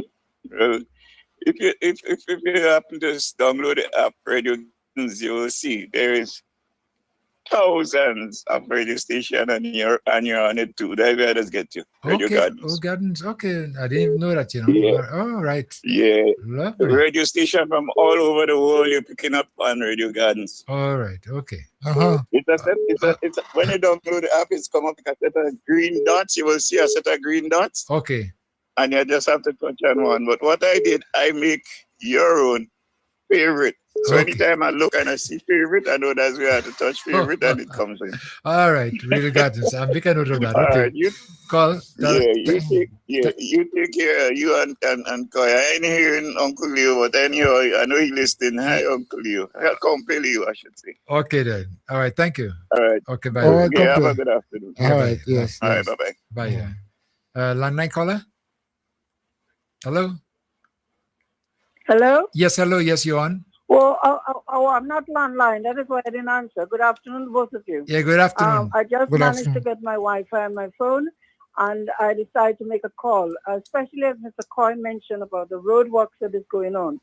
There is road works that are going on in Belvedere Cross, and it really is obstructing. You have to be so careful because the sand and the gravel and the dirt that they're digging up is all on the road, and you have to drive so very carefully. And they dig two massive holes. I don't know what it is they're doing in Belvedere Cross on both sides of the road. And the whole thing about it is I haven't seen people walking on it for days now. Yeah. And I just don't know whether the work has stopped. I don't know who is digging it. I think maybe it's the water company, whatever the name is. And I have a feeling it's them that is doing it. But there is no one on the job days now. And I just wondered what is going on. They're not leveling the road. The road is going up and down. And especially when you have to drive very carefully because it's the vehicle is skidding. Yeah. So really and truly, I don't know who has the contract for doing what they're doing, but I would like to know when that work is going to be completed and what on earth they're doing. Thank you very much. I'm listening. Okay, thank you so much. I always enjoy the program, as you know. Right. And I'm looking at on YouTube, and I can see Mr. Coy is wearing a cap. Mr. Coy? Yes. I noticed you're wearing a cream cap there, and I can see you all playing, and I love the big screen. Okay. You all take care, and Thank have a blessed afternoon. Okay. Yes. We gotta give a little wave. Yes. Okay. All right. Next caller, come in WhatsApp. Yes, good afternoon. How are you doing, Brother Kim? Okay, not bad. How are you? Not too bad, and you? All right, okay. Right, I just want to make some quick points here. Yes, go ahead. MNP and the NNP has told the nation that our government is broke. There's no money. Yeah. The treasury is bankrupt. Yet for all, with all this bankruptcy she's talking about, she is asking the government to deliver from a bankrupt economy. Well, we see what happened. The government has forgo $18 million to cushion the effect of the cost of living in Grenada. And in my view, this was a very timely, calculated, and thoughtful decision. As a matter of fact, for the government to come up with these fiscal policies and fiscal decisions, they have to go to pen and paper to decide how they could spend, what they could spend, and if they could spend. Yep. Right? Mm-hmm. So, they forgo $18 million. And on top of this, you have what is called fiscal prudence. The government have to finance the recurrent expenditure. Yep. By foregoing $18 million, the government have to be in a position to finance the recurrent expenditure. They have to pay salaries. They have to pay light bill. They have to pay water. They have to pay flow for internet. They have to pay for rent. They have to pay staff in the embassies in Canada and England and America. They have to pay for the buildings that they're renting, right? Mm-hmm. So they have to keep all these things going. So the question is, with all of this, would you say that the economy is bankrupt? Think about it. Mm-hmm. Have a good day. You're quite right. You're quite right about that. Caller, thank you so much for your contribution. So how they asking for improvement and they themselves saying that you're bankrupt? Yes, we live in a bankrupt economy. I mean, again, the question I asked earlier on, is it a genuine thing that they coming with or just something for show? Landline caller? Call me. Hello? Landline caller? All right, okay, you could always call back. Yeah. But no, it's not genuine. I mean, these people are sometimes, they're trying to mislead people who don't know. That is the bottom line. And they sometimes get away with it because they have a group called the Poor and Vulnerable. That's a voting farm, Vibes FM, Landline caller, come in. Yes, okay. Yes, hello. Sorry, Yes. sorry. Anyway, back online. Yeah, okay. Listen, I want to thank Stokoi for mentioning that, problem up in Top Hill there, because the route that I goes, been doing some walking on Pleasant there, and I have to, Pass there all the time. on the road biking, and you know what, the enemy of a bike, even bike. I mean, you talk about vehicle. I've seen a guy trying to go up. I had to tell him, go back down, take enough speed, and see if you can climb because of the gravel. Yeah. And he just beating his tire, and and so on. And he has to reverse. I said, no, go all the way back. And it's kind of difficult. I understand what they were trying to do because, remember, after they laid the pipe, they hasn't paved the road back yet. And so the concrete slab of the road, main road, it's a step up. So it sort of bumps you to climb up. It's very difficult, with your vehicle and so on. So whoever, they show the gravel there, but the gravel is loose. So every time vehicle try to speed, he just pelt it back in the road, and it's very, very bad. So I hope that something could be done quickly, At least it had shown, the compressed gravel or the ordinary gravel, the compacting one. Yeah. That would have been a little much better than just the red gravel, Yeah. It's really dangerous. And I mean, I had to be so careful with the bike and make sure that I turn, take my time slowly, because that's an enemy.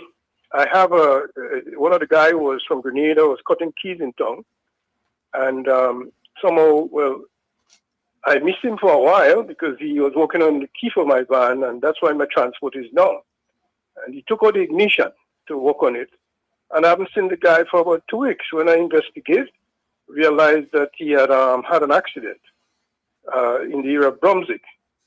So when I contact the partner who was giving me his number, then he gave me the information that the guy is at the hospital and he's trying to recover, trying to walk and so on. So he allowed him to call me. When he calls me, he said that he was coming at either 35 miles per hour from Lauriston. And the turn at Brunswick there, which is a kind of a U, or can I say upper circle? When you're climbing up Tucking from Lauriston and you're coming into Brunswick, you could go 6 Road, right? Just at the junction there. Yeah. At that rising, you have an embankment at that point. Yeah, so I know you climb on that, you try to turn. But he told me that it seems to be some oil on the road. I told him no, because I travel that road all the time. There's no oil, but gravel. And due to the truck, jogging gravel, and it doesn't cover it with tarpaulin properly as in Grenada. So you find that the gravel fell in the road, and you have to be so careful. So at least, he had the accident right at that point. So up to now, I haven't heard from the guy, but basically I wish that, he'd recover quickly so that I could get my van back on the road. But that situation needs to be dealt with. And also Belvedere, as a caller just mentioned as well, that needs to be sorted out. And I had my bike skied, coming up from Belvedere, Lower Belvedere to that junction. And you have to be so careful with the dirt. And, if they can sweep the road, after they walk, sweep the gravel off the road and so on. Very important. So thank you again. Okay, thank you so much. Okay. 443-0101. 443-0101. 403-0101. And 458-1914. The program is Speak Out Unfiltered every Thursday from 10 a.m. to 2 p.m. Concerning about the health insurance policy, because you mentioned that what in meeting, that in the next, when I got in office, I'm going to have create a health insurance policy. So I want to know if that policy going to be in progress for in the first 90 days. It is a real shame that today people in this room cannot push their hand in their pocket, pull out their NHI card, go to a private doctor, go to a pharmacy, go to the hospital, and get service without having to advance $1. Let me say this to you. An NNP is going to announce the specific plans for national health insurance. So the cabinet said, when you go to the pharmacy, what would you get without having to pay? When you go to a private doctor, what services can you access and don't have to pay? So in 90 days, brother, the NNP would put this thing in motion. And I'm telling you that one of our priorities on the healthcare would be to ensure every citizen of this country has national health insurance. Just listen to that clip, eh? Let me tell you something, Koi. And you could see the what she's saying there. She herself is not believing it, one. And it's like a joke to her. A joke. It's a joke. Yeah. Because in that clip, let me see if I could just find it again. Yeah. There was, concerning about the health insurance policy. Listen to this part here. Listen to the way she laughed. Yes. Sarcastically. Listen. So the cabinet said, when you go to the pharmacy, what would you get without having to pay? When you go to a private doctor, what services can you access and don't have to pay? So in 90 days, brother, the NNP would put this thing in motion. Yeah. You hear that? Yeah. You hear she laughing there? Yeah. In 90 days. Riddled with sarcasm. Yes, and that's it. I mean, really. Is that she's not genuine. In motion. And I'm telling you that one of our priorities, NNP would put this thing in motion. And I'm telling you that one of our priorities on the healthcare would be to ensure every citizen of this country has national health insurance. I mean, just stand up just there and just... And that's there, right there, is where Grenadians ought not to take them seriously. Because they themselves don't are not taking this thing seriously. It's not. This governance of this country is not just talking. And the thing about it too, if you recall, back in 2016, this NHI was under they were after it. I recall. Yes, I remember. I did programs with them on it, right? And they are 6-7 years, 8 years later, they didn't move it, and they could do it in 90 days now. Boy, I tell you, it's a set of going down. Vibes FM, caller. Hello, good afternoon. Yeah, good afternoon. Yes. Thank you. What's up, callers? Hold on, please. Yeah, caller, you go ahead. Yeah, Mr. Kim. Yeah. With all due respect to you and Mr. Coy, good afternoon. Afternoon. Yes. Now, this lady has an attitude, and is a bad attitude. And we must realize, and they must realize that people have children. And if she has a big woman who says she was a teacher, could get in on the radio to the public and lying to the public, the world, like this. This is the same woman, when they talk about the school in Florida with the Trigo and Boston school, she turned around and that thing it. She turned around and said education will be a thing of the past. And today that is what she wants to teach people children. I'm still listening to herself. That woman never sit down and listen to the things that she's telling the public. Big woman who says she was a teacher. And this is what she's doing to the nation today. There's nothing good. Tell God, in 90 days' time, she been there for all these years. They've been there what they did for the 20 years. Yes, What the 23 years. hospital, 23 years. what the hospital, what the state of the hospital today, they're trying to develop the hospital and all them health center and them, they're trying to develop it and then you still criticize it and still turn around and say these people are doing nothing. What you do? Tell us what you do for your years that you've been there. Just lying to people and mama guys people and publishing people in this place. She's the same person who tells Canadian education to be a thing of the past, you know. Remember that? Yeah. She's the person who decided, you know. Today here, what's telling you again? Mr. Kim, have a nice day. Okay. Thank you so much. Have a nice day. Okay, bye-bye. What's up, caller? Thank you for waiting. Caller, you next. Come in. Yes. Good afternoon to you, Kim and Coy. Good afternoon. Good afternoon. Yes. My observation I would like to share is that people don't seem.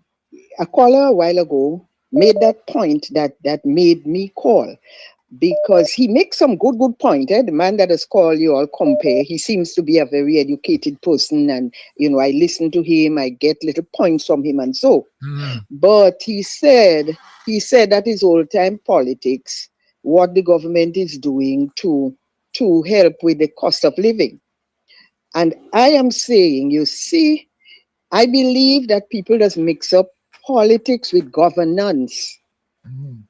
Yeah. When you're in power, when you are the government, you have to look after the nation now. And I believe it's in that light, the NDC took those measures, because it's not just for their party, it's everybody in Grenada now will benefit, yeah? Right. So it's good governance. But anytime a party does something, we see it as politics. But there comes the time when they have to separate politics from governance. Yeah. The governance is what you do for the entire country. Right. Everybody will benefit. The green, the yellow, the orange, the red, everybody will benefit. That is governance now. Because the cost of living, the inflation was affecting everybody. Every single body, the inflation was, so I just thought I would make that little point. The separation of politics and governance all right? Yeah, that makes sense. Yeah. Okay. We mix that up. Right. We sometimes mix that up very, very, bad, and that's a bad. There is a difference, a big difference. Vibes FM. What's up, caller? Caller, you next. Caller, come in. Caller. Hi, greetings. How are you, Kim? How are you, Corey? Okay. Good. All right. I just want to say something. I remember, and I know most people listening will remember those days. Growing up in Coast Guard, that's up in St. Mark. You saw one little street light, and we as children used to be sitting there listening to those older folks talk about Anansi, and they talk about Laja Bless and Sukuya and all these types of things and them. And boy, as children, we frighten and we believe that, Yeah. We believe those things happen.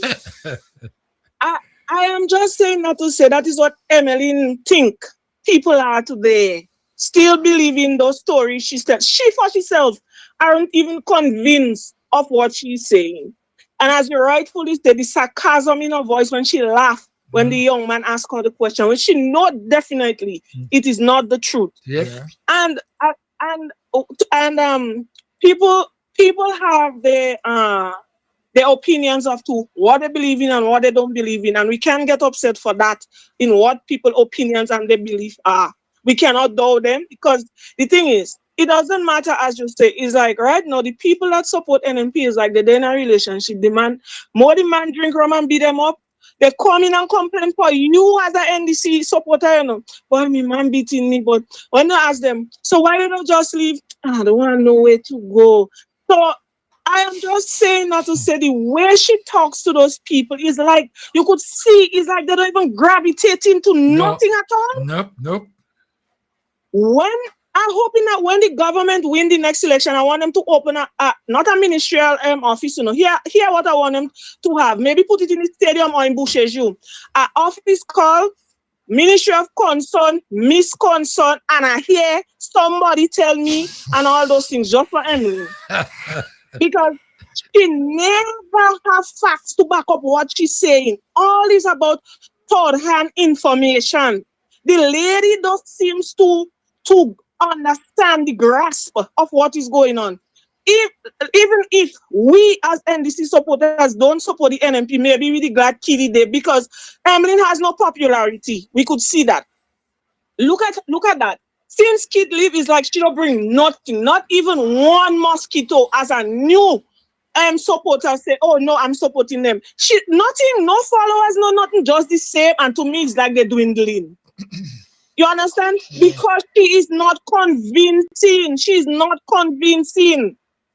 And the thing is, and they're failing to realize that the youths, people could see, we could understand. Nobody can tie us up anymore. And to see the real things that is happening. Every day you come in on the TV, on the radio, on the internet, and nothing isn't happening. Nothing is like a woman, she can't satisfy. More you give her, more she can't satisfy. Couple years ago, short Pristina song, I bring in your bundle of wood for you, and it's like more you get wood, more you can satisfy. So what you want? Concrete then. They're making it seem to feel like Grenadians stupid, but we're not stupid. I just tired with them. You're cock self in Carrick only talking about, well, the people of Carrick say nothing is happening. And the people, like children don't have no sense. They're kind of slow. All of them is the same thing, It's like they're falling them syrup. They just can't help themselves. They need to sit down in a corner, man. That is why that election, watch, I don't want the Prime Minister call the election this year at all. The election he should announce it in November and call it in March next year. Anyways, have a good day. Take care. Put all those things in the manifesto. Yeah. No, but she's really misleading. She doesn't. The ministry. The ministry. She says she wants a new ministry that called the Ministry of Misconcern. Misconcern. Yeah? I'm concerned. Somebody tell me. So I wonder who's going to be the permanent secretary in that way. Yeah, she on 90 days thing, man. Yeah, the 90 days. 90 days, you get a number. We'll start calling her 90 days just now. But I call her saying water boots. Water. Vibes FM, call her. Hello, good afternoon to the panelists. Yes, good afternoon. I'm calling on behalf of the people for Cherry Hill and for Fontenoy. The manifesto it will be on the 28th. It will be on the 28th. So I would like that everyone who are interested to come and air their views pertaining to that. That will be next week Tuesday. And for Madam Concern, well, as usual, she always spinning top in mud. So I will not even entertain anything with she because she's spinning top in mud, and she know that she's just there for a short while because she knows she will be losing her seat. So it will make sense. Yeah. Have a good day. Okay, thank you so much, Jay. 4430101, 4430101, Why so much people is of the opinion that Miss Concern will lose her seat? First casualty. I'm saying I don't know. Listen, I'm taking bets. First casualty. You understand that they call bets? Yeah, let me lose. First casualty. First one. But no, second, I'm finding a lot of people, and I've been speaking to some people within the constituency, that constituency, and I won't mention anything per se, as though they shouldn't think so. But I find too many people are taking this thing to the extent they listen. Boy, listen, she have two people she run against now. Yeah. Yes. McQueen and Andrews. Andrews, yes. And these are three important people in the politics. So what's going to happen, like I say again, McQueen going to make it easy for Andrews. Easier. Because when McQueen cut her down, I understand she vexed McQueen too, They're airman. Last election, they were ring and finger. Well, you can sit and dine with your opponent. That's what she said. Yeah, but that was your friend. Vibes FM, caller, come in. Hi, good afternoon. Yeah, good afternoon. Good afternoon. Yes. So I reside in St. Andrews Southeast, right? And what I heard recently is that the current MP, which is the leader of the opposition, in some regards, when she's on the ground, she's telling people that she's unable to help them right now because she's not in government. But I want the Grenadians to remember that all sitting MPs are receiving a 10,000 allowance to help them represent the people who put them in the position. All right. So all MPs, regardless of which side they are on, they are equipped financially to assist with certain things. Yes. And we all know that they give account to the parliament, right, for how they spend the money. So it is not good when the opposition members are saying to the people that they cannot help them because they are being assisted financially through parliament to address the concerns of persons who they represent. So I have been picking up that when I'm going through the community because I do go through the community sometimes with one of the persons coming up against us. And these are the sentiments that we are getting. So I'm just using the opportunity to let people know that all MPs, it doesn't matter if they're on the government side or the opposition side, they are receiving a $10,000 allowance to assist the people they are representing. So do not, people in St. Andrews Southeast, do not allow the leader of the opposition to lie to you and say that she cannot help you because she's not in government. Yeah, caller, as you just mentioned that, I recently did a calculation on this $10,000 a month. And if you do the calculation, you see it's $120,000 a year. Yes, Over a 5-year period will be $600,000. Exactly. They would have, and you can't do nothing. You can't do nothing. Yes, you have to be able to see. So they give account to the parliament. So I guess in that regard, the parliament will see how they spend or whatever. But they should not be deceiving the people when they're out on the street and pretend as if they're not receiving it. Because in some regards, people thought that the senator is receiving, and we had to tell them no. Right. Because, not everybody pays attention to the news. Right. And stuff like that, so they wouldn't know. And when the people are going to them, they can deceive them. So I want people to be aware, be mindful that all MPs, it doesn't matter which side they're on, they are given the responsibility to assist the persons they represent, the people they represent, and there is financial responsibility with $10,000. So don't let them fool you while they're out visiting on the ground. Okay. Yes. All right then. Thank you. Yes. Yeah. Sky, I was just talking about casualties. Yeah. First casualty, second casualty.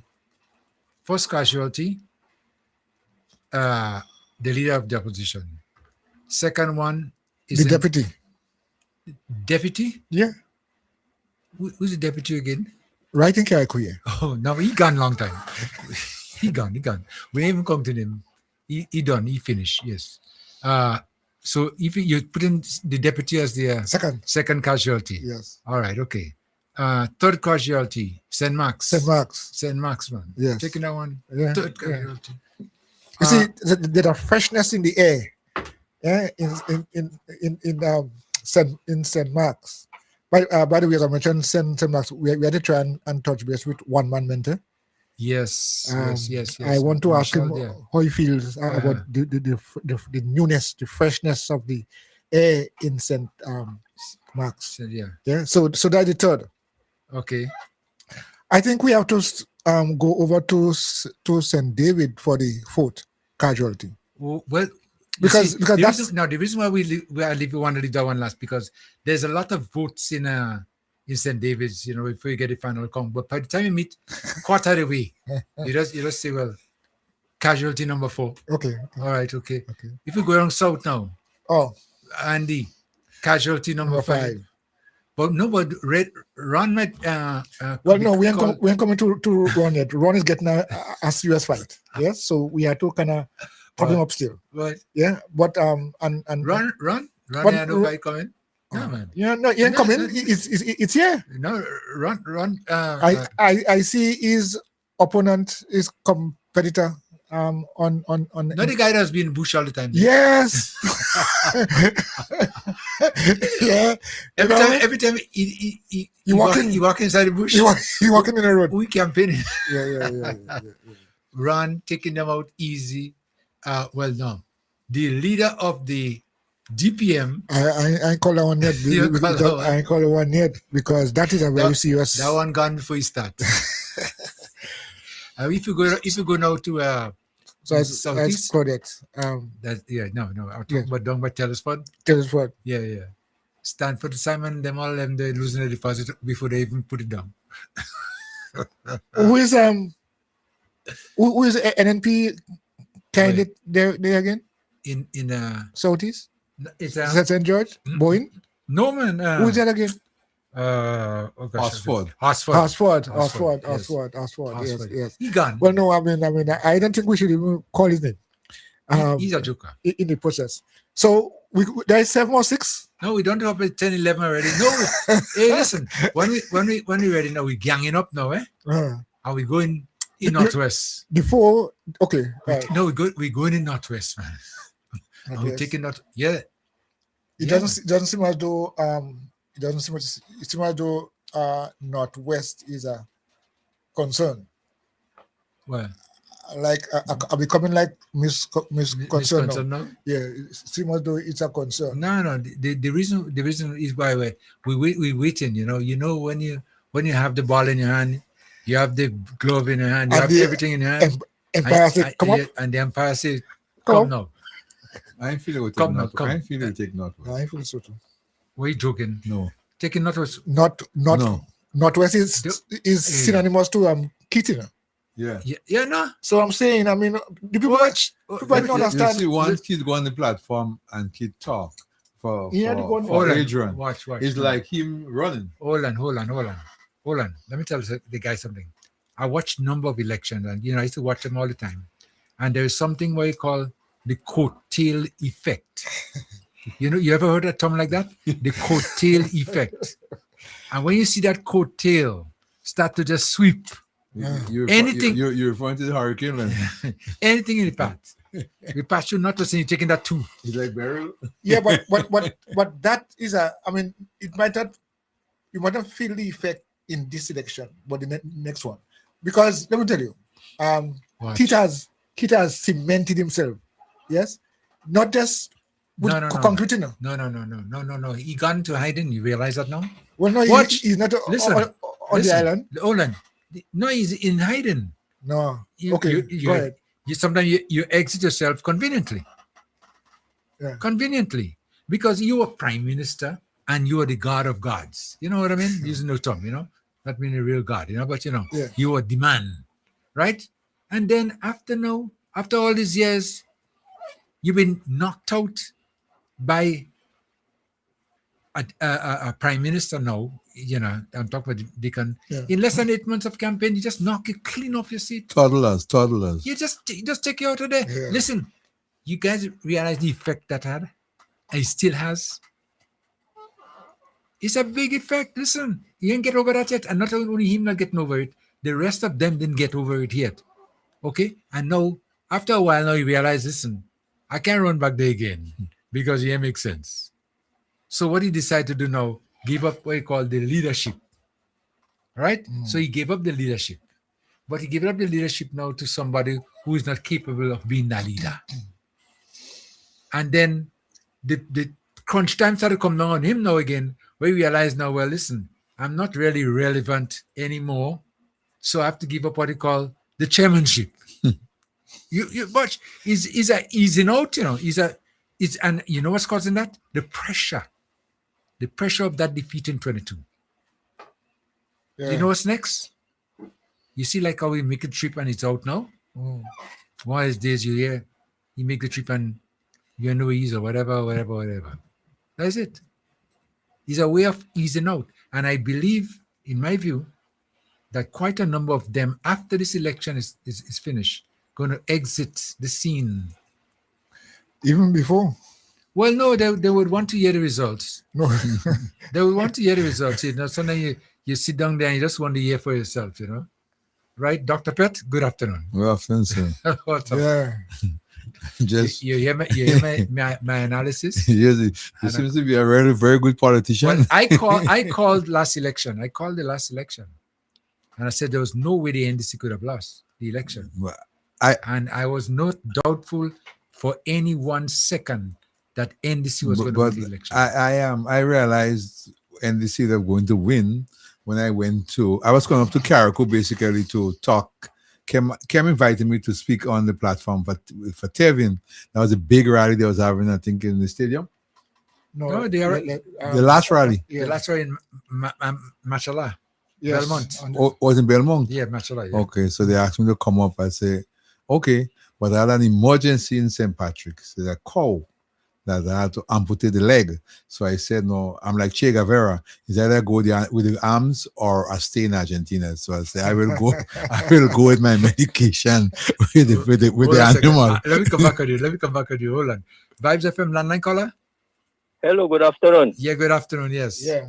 Yes, I just want to make a point with the NNP and MNP, how they want the Honorable Deacon Mitchell to run the country. Every home, senior citizen home in Grenada, the government has to give them a card.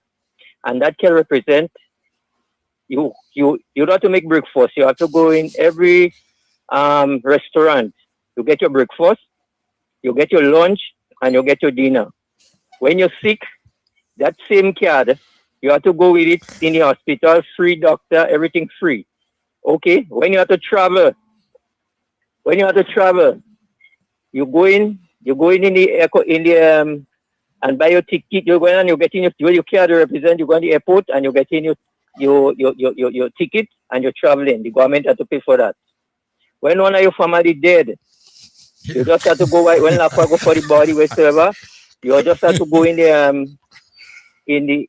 funeral home and give your name and make the arrangement. All what you have to do, a family have to do, the government paying for everything. All when you go in the funeral, the day of the funeral, you just have to go and bawl. You don't have to just bawl and cry. Because you have to pay for nothing. The government take care of everything. So the NNP want the Honorable Deacon to run the country. Everything has to be free. Everybody pulling grade. The government has to do everything. Buy everything for people. Go in the supermarket, you just go with your card, you get free goods, everything. Nothing. You go in the gas station and mountain, you go in the bank, you just go with your card and you get money. You don't have to work nothing. Later. What kind of car is that, boy? That is communism, man. Well, yes. Everybody. Free. Everything is free. Gentlemen, I'm going to get back to you, Dr. Pitt. Just a minute. Vibes FM, caller? Caller? Yeah, good afternoon, Mr. Kim. Yeah. Yeah, yes. Okay. I didn't want to call back, but I forget something, so I just called to say Teacher Lisa was on the radio on GBN Monday to the point, when I get to the point. And she said that the Imanis had real they were doing real things for the Imanis, but I only know that the Imanis used to be on the beach every day.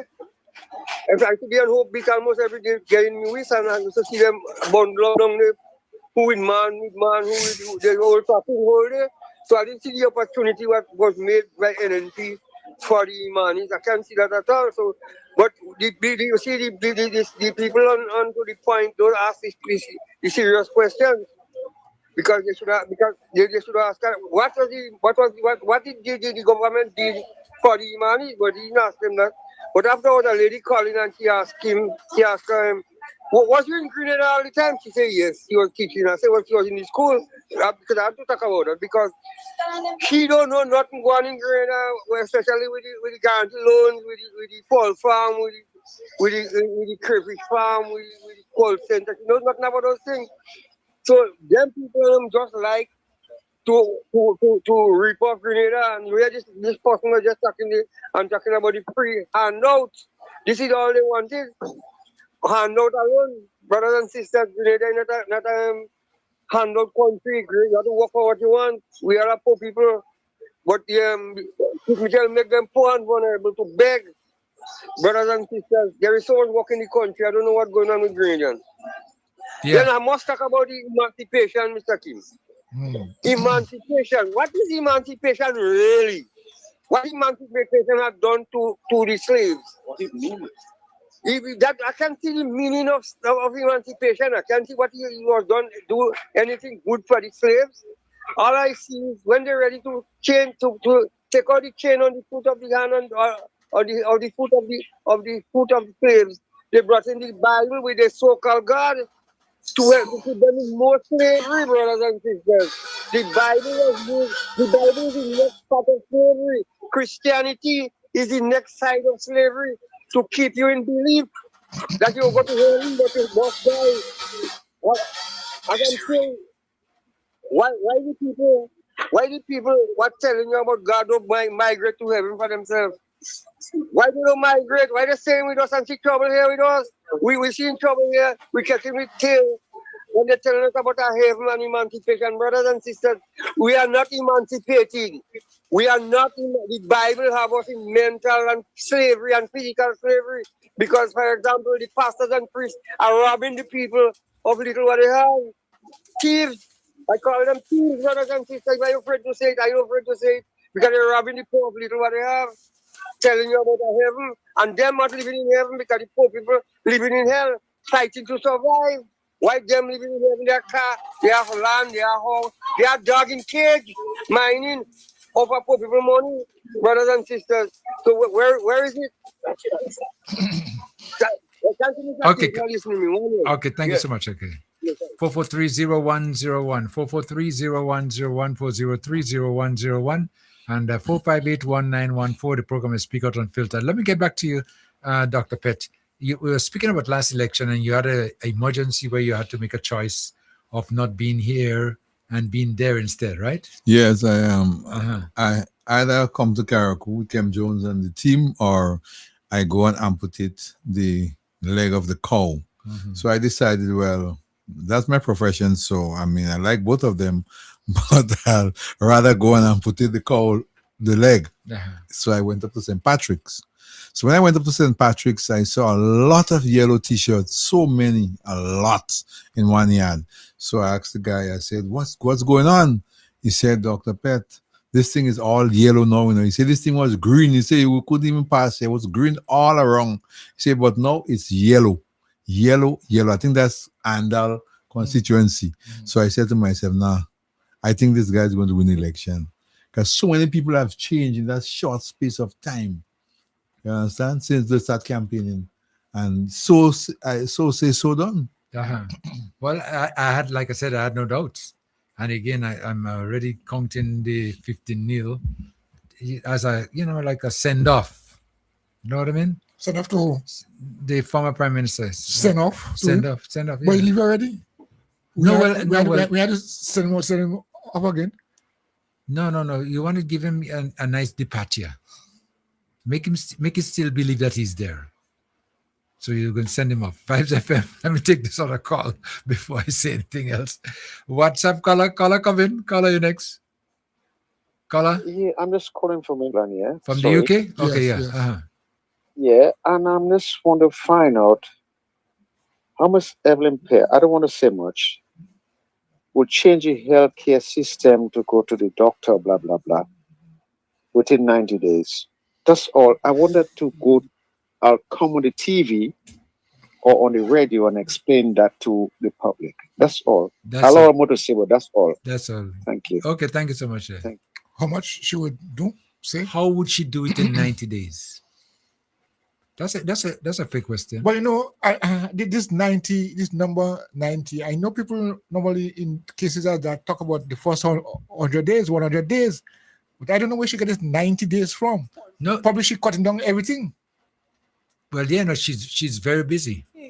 People in this room cannot push their hand in their pocket, pull out their NHI card, go to a private doctor, go to a pharmacy, go to the hospital, and get service without having to advance $1. Let me say this to you. An NNP is going to announce the specific plans for national health insurance. So the cabinet said, when you go to the pharmacy, what would you get without having to pay? When you go to a private doctor, what services can you access and don't have to pay? So in 90 days, brother. 90 days. Yeah, boy. Yeah, she could do it in 90 days. Well, even less too, I think. Well, at the rate she's going there, I mean, you couldn't do it in 7 years, 8 years, because in 2016, when they started this thing, you know, the NNP government was the one that was working on it, and they couldn't complete it by 2022. How many years was that? 16 and 420, that's 6 years? 8 And years. 16 and 420, yes, 6 years. 6 years. And then now, you're going to do it in 90 days. Yeah, well, I mean, The NNP would put this thing in motion. And I'm telling you that laugh. You see that part there? That part there, boy. You see that part there? Yeah. I mean, really, really. Making us look as though we dotish, man. Yeah, no, all this stupid to listen. motion. And I'm telling you that one of our priorities on the healthcare, the NNP would put this thing in motion. So what is laughter for? I mean, because she knows she's lying. She's not telling the truth. She's fooling the gentleman who asked the question, you know. She just, you know, laughing at him. Bottom line. And to whoever else is listening, it's a big joke. Put this thing in motion. But I think the Grenadian people know that is impossible. That's But highly everybody impossible. knows. You know, everybody knows that. That's But the highly thing about it impossible. is that, you know, she just continued to just mislead people. Because even with the manifesto, which they have a problem again with, you know, because now she spoke about their manifesto. We are not just preparing to win an election. We see your pain, we feel your pain, and we are ready to respond to the situation that affects you. And that is why I say to you, we are working aggressively on a very bold, people-centered manifesto. Yeah, that man. It must be the people's manifesto. Yes.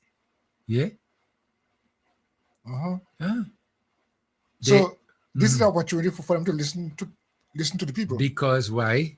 The NDC is listening to the people now. I mean, they're good at the copying too, you know. We get to realizing now that, you know, even if you notice, they criticized the NDC the last time in the election with all these youths that was inexperienced and these youths. And you remember they criticized them on youths? Yeah, there was. Check how much youths they have inside of there now. St. Max, down in the south. I'm talking about the new ones. Yes.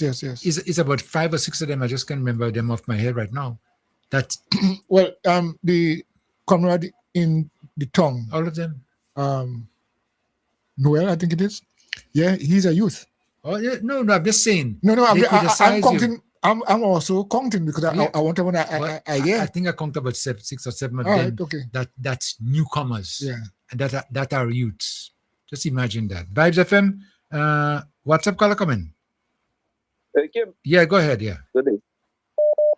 Yeah, that laugh at the end of the statement, you know, that is Papi show. Yeah. That sell shield. Right there. Yeah, that tell out. But my concern really though that she should in 90 days she should see how she getting back our $400 million that them con men go with, because she concerned about everything else, but I have never heard here she mentioned that she concerned about this money that these con men investors gone with our taxpayers' money. Mm-hmm. In 90 days, she should be upfront. That's what she should be mentioning. Uh-huh. And Kim, you mentioned the top hill road. I did brought that to the attention of the minister, you know. That trench across the road, probably that they could cap that. They should cap that area there, you know, just about 20 feet, 25 feet. They should cap that area, man. That is a real problem, you know. Okay. It's a hazard, All and right. something needs to be done about that. And there's a machine that is crushing our roads, man. An excavator that is driving up and down the road and just destroying the road. And the thing is that if you don't have your seatbelt, the police will charge you. Okay. But this guy going up and down the road with his machine, I don't know what happened. You're trying to build road and one person just marching the road, and there is a place in Bel Air that he ride the bank and he destroy the edge of the wall, you know. Okay. And we have taxpayers to fix that back. So I don't know if that is legal when it comes to the traffic department. Now that you mention it, though, I'm going to bring to the attention of the authorities. I will. Definitely. I would do my best because it needs to be addressed. Yeah, and something that I observed too, that some area in the road that we mark, for example, the town area, there is not a business there, but they mark reserve. Is that legal? If somebody park there, can they get a ticket? I don't know if you'd be able to answer that. That's probably something you could find out from them also, because I don't know if they're paying extra for that spot or what is happening there, but maybe the mark reserve. Maybe, I don't know. You have to find out a little bit more from the traffic department as to what what it's all about. Yeah.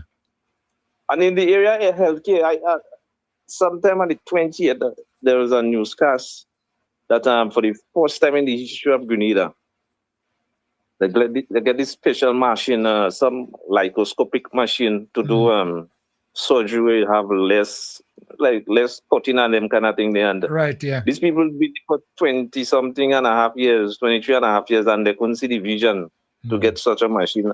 I mean, we must give the government thumbs up, Yep. And looking after the health of our people. And you're right. That is true. And that is something people need to talk about. Yeah, less hospitalization, less surgery, whatever. This machine just takes care of you, and in a very short space of time, they finish. Yeah, Dr. Pett might know more about it. Well, it works like a laser. You just go in intervention, and you have a small incision. Well, I like to make large incision because they tell you as a surgeon, once you're doing surgery, you have to see what's inside there. But that machine will do a very small incision, and it will cure faster, and you'll take less time in the hospital. So it's very, very good. That's a very good thing the government has introduced. The person who donated it, we have to give them kudos. Because now you could go in the hospital and you could do it very quickly now. You don't have to wait 2-3 months to do a surgery. You understand? People are scared. A lady tell me she ever do a surgery, but the doctor told her, the doctor said to a private doctor that the incision will be very big. So she has to get rid of, I think, a gallbladder stone in the bladder. And then she's frightened. But no, I called her the other day. I said, well, look, here you are now. The government got a top of the line equipment so you could do the surgery now, because it's just with a tiny incision and they'll go inside like a laser. Yep. So that is what these people couldn't see for 20 and a half years. Yep. And I don't know what they want to come back there to do. And even the mammogram machine that they got recently too. I mean, even Carriacou, we have an extra machine. I mean, come on, man. The government is doing really good. Don't bother with the yappers. They're in a position now and they've seen everything that needs to be done. Okay, caller. Thank you, caller. Okay. Thank you so much. Yeah. Okay, bye-bye. Let me try to take another call there before we continue. Vibes FM, next caller. Caller, you on? Caller, come in. Sorry, I just call you back here. Sorry about that. Yeah, no problem. The opposition leader, he sung like one of your students, not one of your students in America. Have no, according to our old lady said, have no etiquette. Yeah. Well, etiquette, I think, cover everything. I don't know. I could be wrong. Yeah. I didn't go to school much. No, don't say that. Yeah. But I'm not a fool. Okay. All right. Okay. Well, that's better. And this lady, she could never impress me, no way.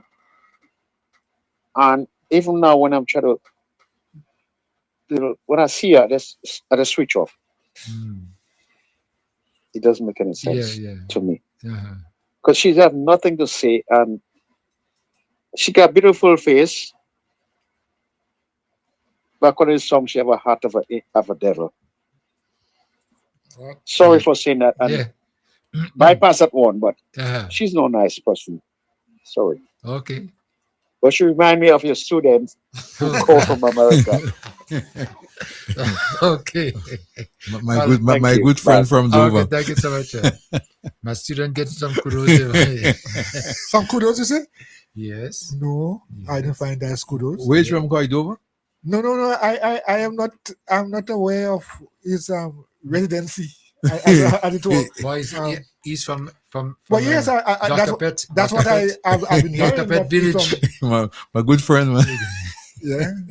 But the fact is that he is not forgotten. People remember him, and he's linked, and is linked now to not just ordinary people, the leadership we're talking about.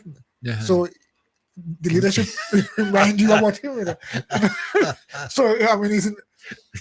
But Kim, back to the statement that the leader of the opposition made.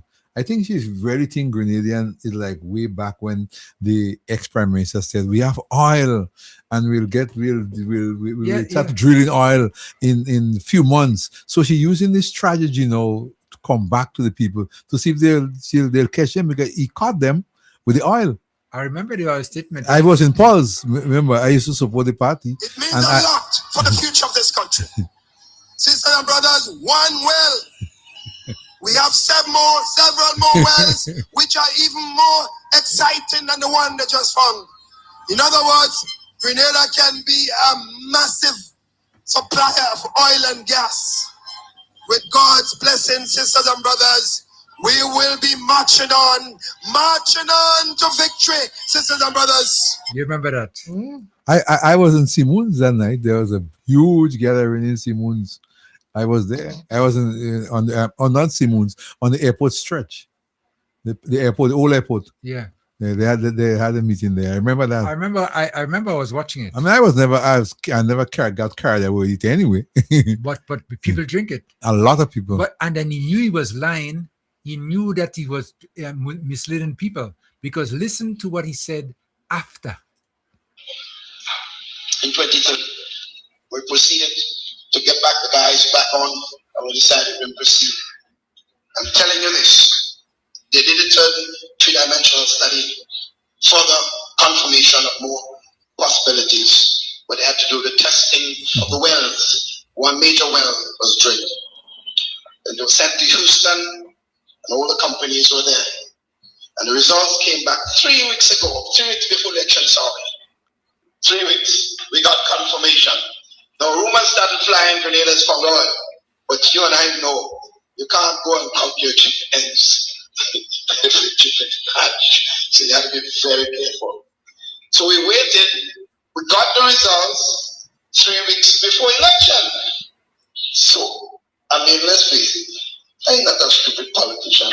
I will make the announcement 3 weeks before election. So I wait the Sunday before election. And I announce it as in Vex. You hear that? Yeah, but bragging, again, because people stupid. Attitude. Yeah, you know what I mean? Well, you catch a Grenadian, and the people, you were saying that do not let Nazim come in and use the money. But you see, but he's stupid. Not stupid politician. No. He ain't gonna do this. He know when to do it. Yeah. But where did he got this information, these datas? What? He just formulated that? Yes. Oh, he's a good mathematician too. So again, he's a statistician. All this thing. He just put this thing together. Brian Brock and them, whatever. And them guys were given some the opportunity to check out a couple wells, you know. So that's why he's using those figures they loosely. Yeah. And nobody will challenge him. You know? Right. So, but I'm just telling you. And the same thing the leader of the opposition now is doing again, trying to mislead people. Yeah, but trying to give them wrong and just bamboozle them, just say something. But Grenadians have risen up, right? So now they would not go for that. They basically, they didn't realize that. Nah, they won't. And that's the problem. Yeah. And that's why people now are not gravitating to whatever they're saying, and whatever they're saying now is being laughed at. You know, I mean, really, when you listen to some of the statements, you just laugh at it because people now are challenging some of the statements and questioning them as to exactly, what they're doing. Well, what you're saying, you have to be more credible than that. But they're doing it and they get away with it so far. They used to get away with it. Yeah. Well, I think the problem we had, and we have gone past that, is leadership of the NDC. That's what's the problem. Once you have a good leader now, I mean, I didn't say the rest. I didn't want to criticize the rest, but their problem always was leadership. And now you have a good leader in the Honorable Deacon Mitchell, and he's doing a fantastic job. So people aggravated to him and they listen to him. When he speaks, they listen. Because it's not about just talking. is doing what he's saying most of the time. Mm-hmm. So I think that's the problem with the NMP now. They cannot get away with the nonsense they used to talk, and people drink it. It's a different era. Right. Definitely.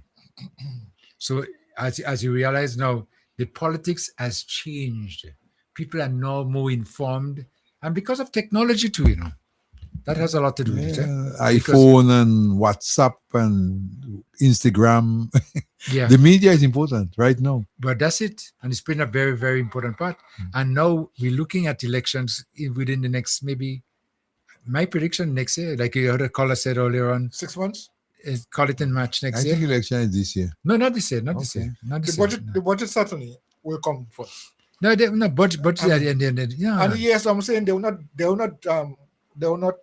call election without having a budget in place. And we have a lot of roads to build and everything like that too. Yeah. Don't forget, we have a lot of work to do, and everything is going on fire now. Vibes FM, landline caller come in. Landline caller.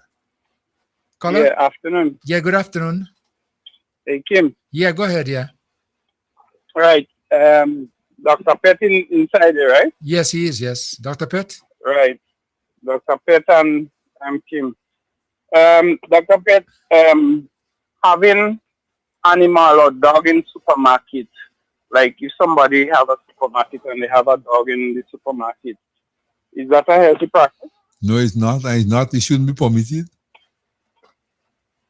They usually, I sit in Grenada, but in certain places they don't allow it.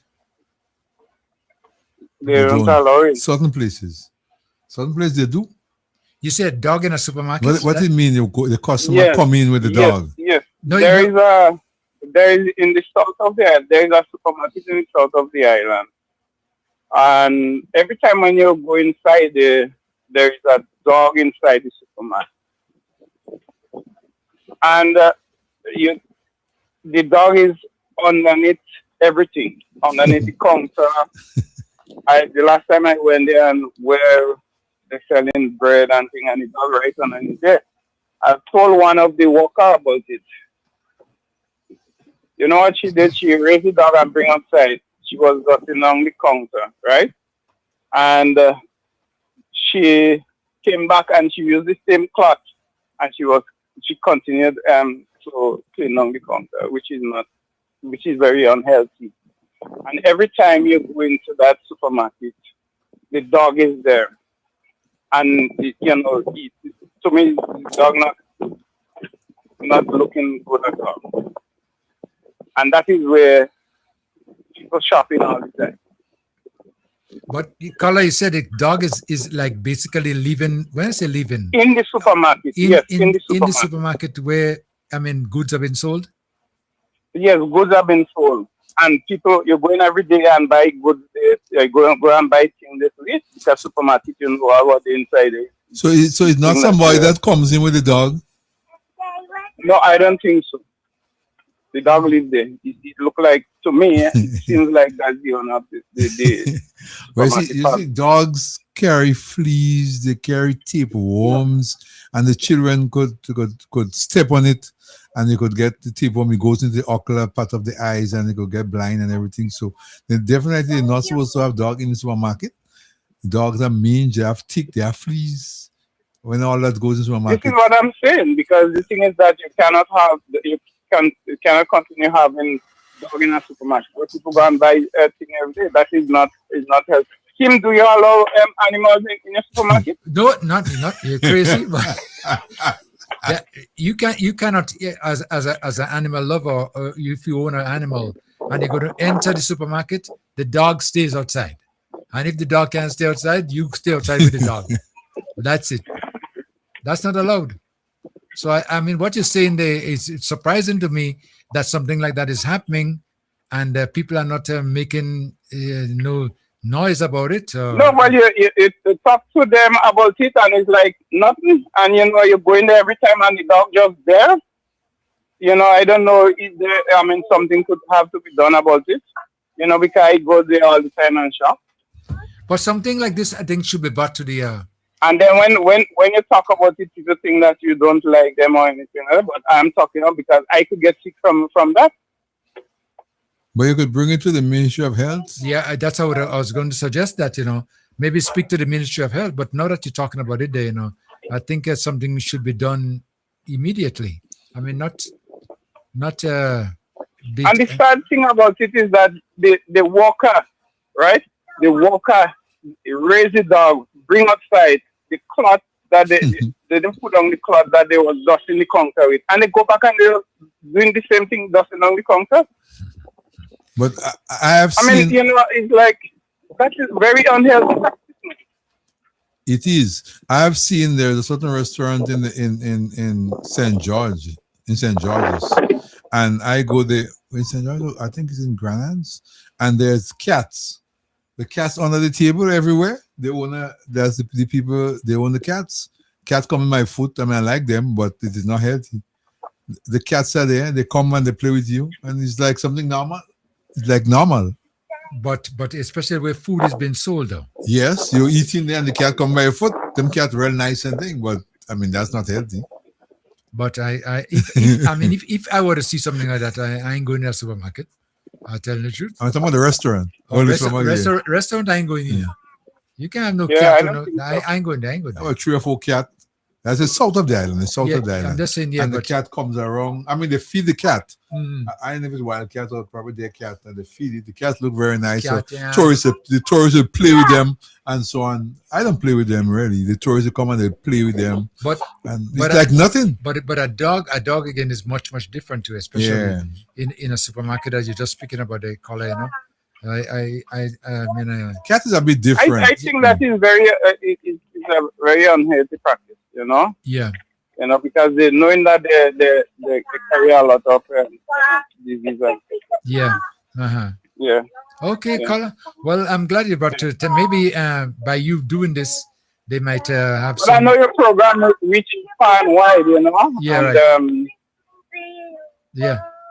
Somewhere along the line, somebody has to start, Because the problem, Kim, is that without continue, the problem with the dogs. So let's imagine that the dog have leptospirosis, for example, which is transmittable from animal to human, right?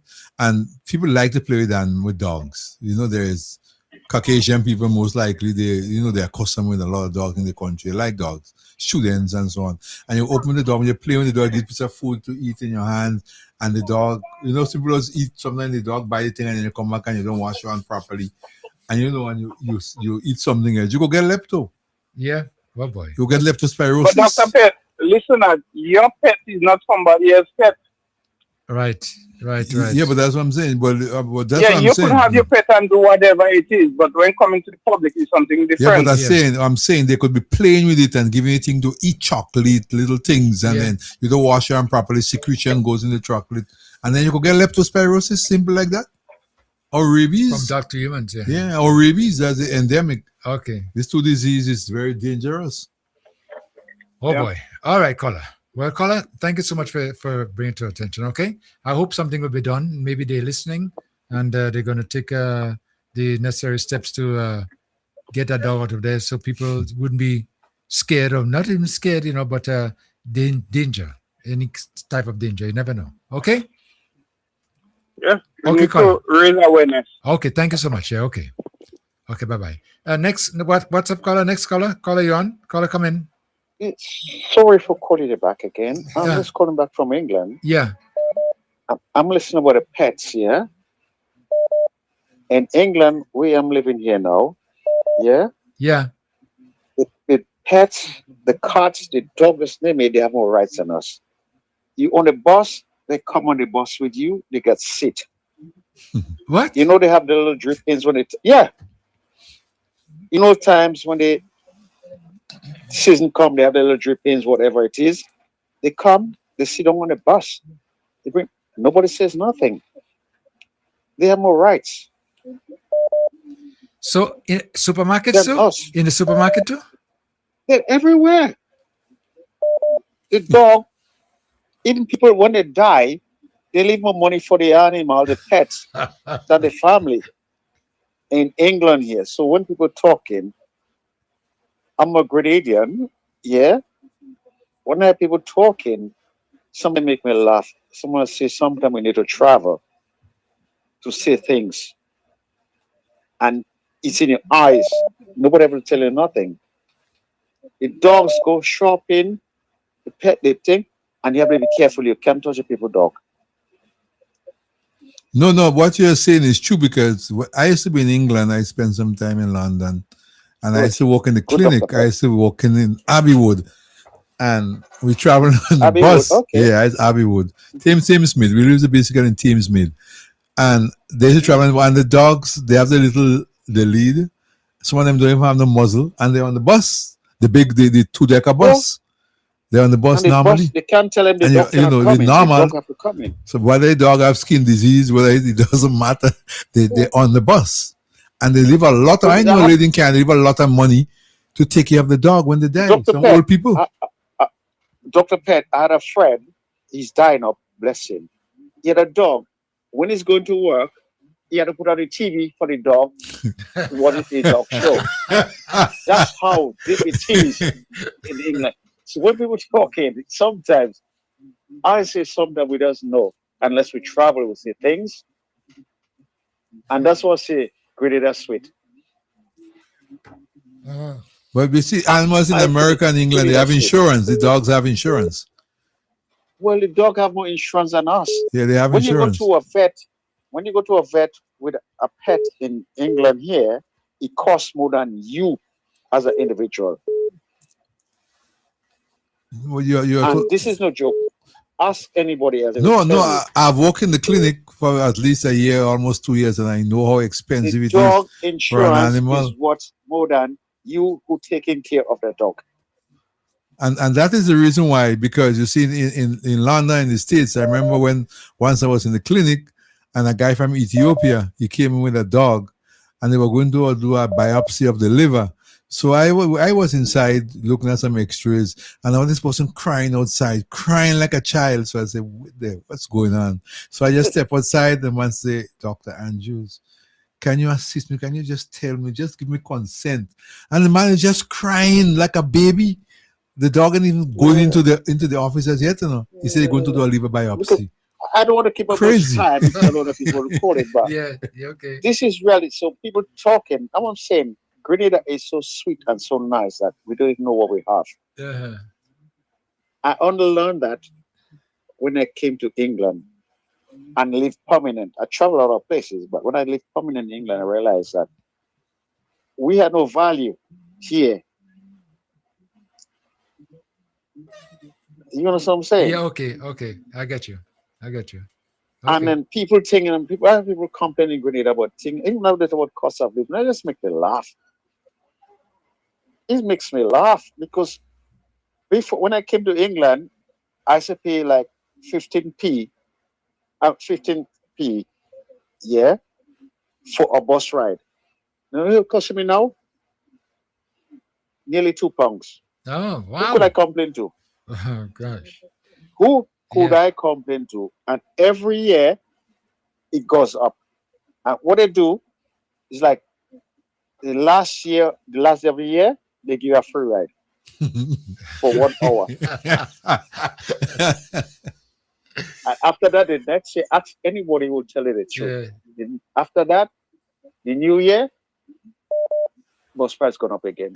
Who could we complain to? We just had to abide with it. That's what it is. All right. Okay. So we Grenadians, we're so sweet, we have it nice, and we don't even know. Okay. And I miss my country. That's why I can't wait to come down. Okay. When that horn blow. Oh. Oh, coming. Well, you're going to have enough time. I could tell that. You're going to have enough time to make preparation. Yeah, man. Every day I listen, Kendall, everybody. I just want to hear, okay, this is it. Okay. Quincy going to blow the horn. Yeah. They're conscious. Yeah, my bag packed, everything is ready. Oh, boy. I could My imagine. ticket is on standby. My ticket is just gonna stand by because I don't wait in and say I get left. My boss man know I'm ready. Okay. All right. I'm ready. All right, caller. I don't call because sometimes people talk a lot of things and think that Grenada is bad. Grenada is so sweet. I wish.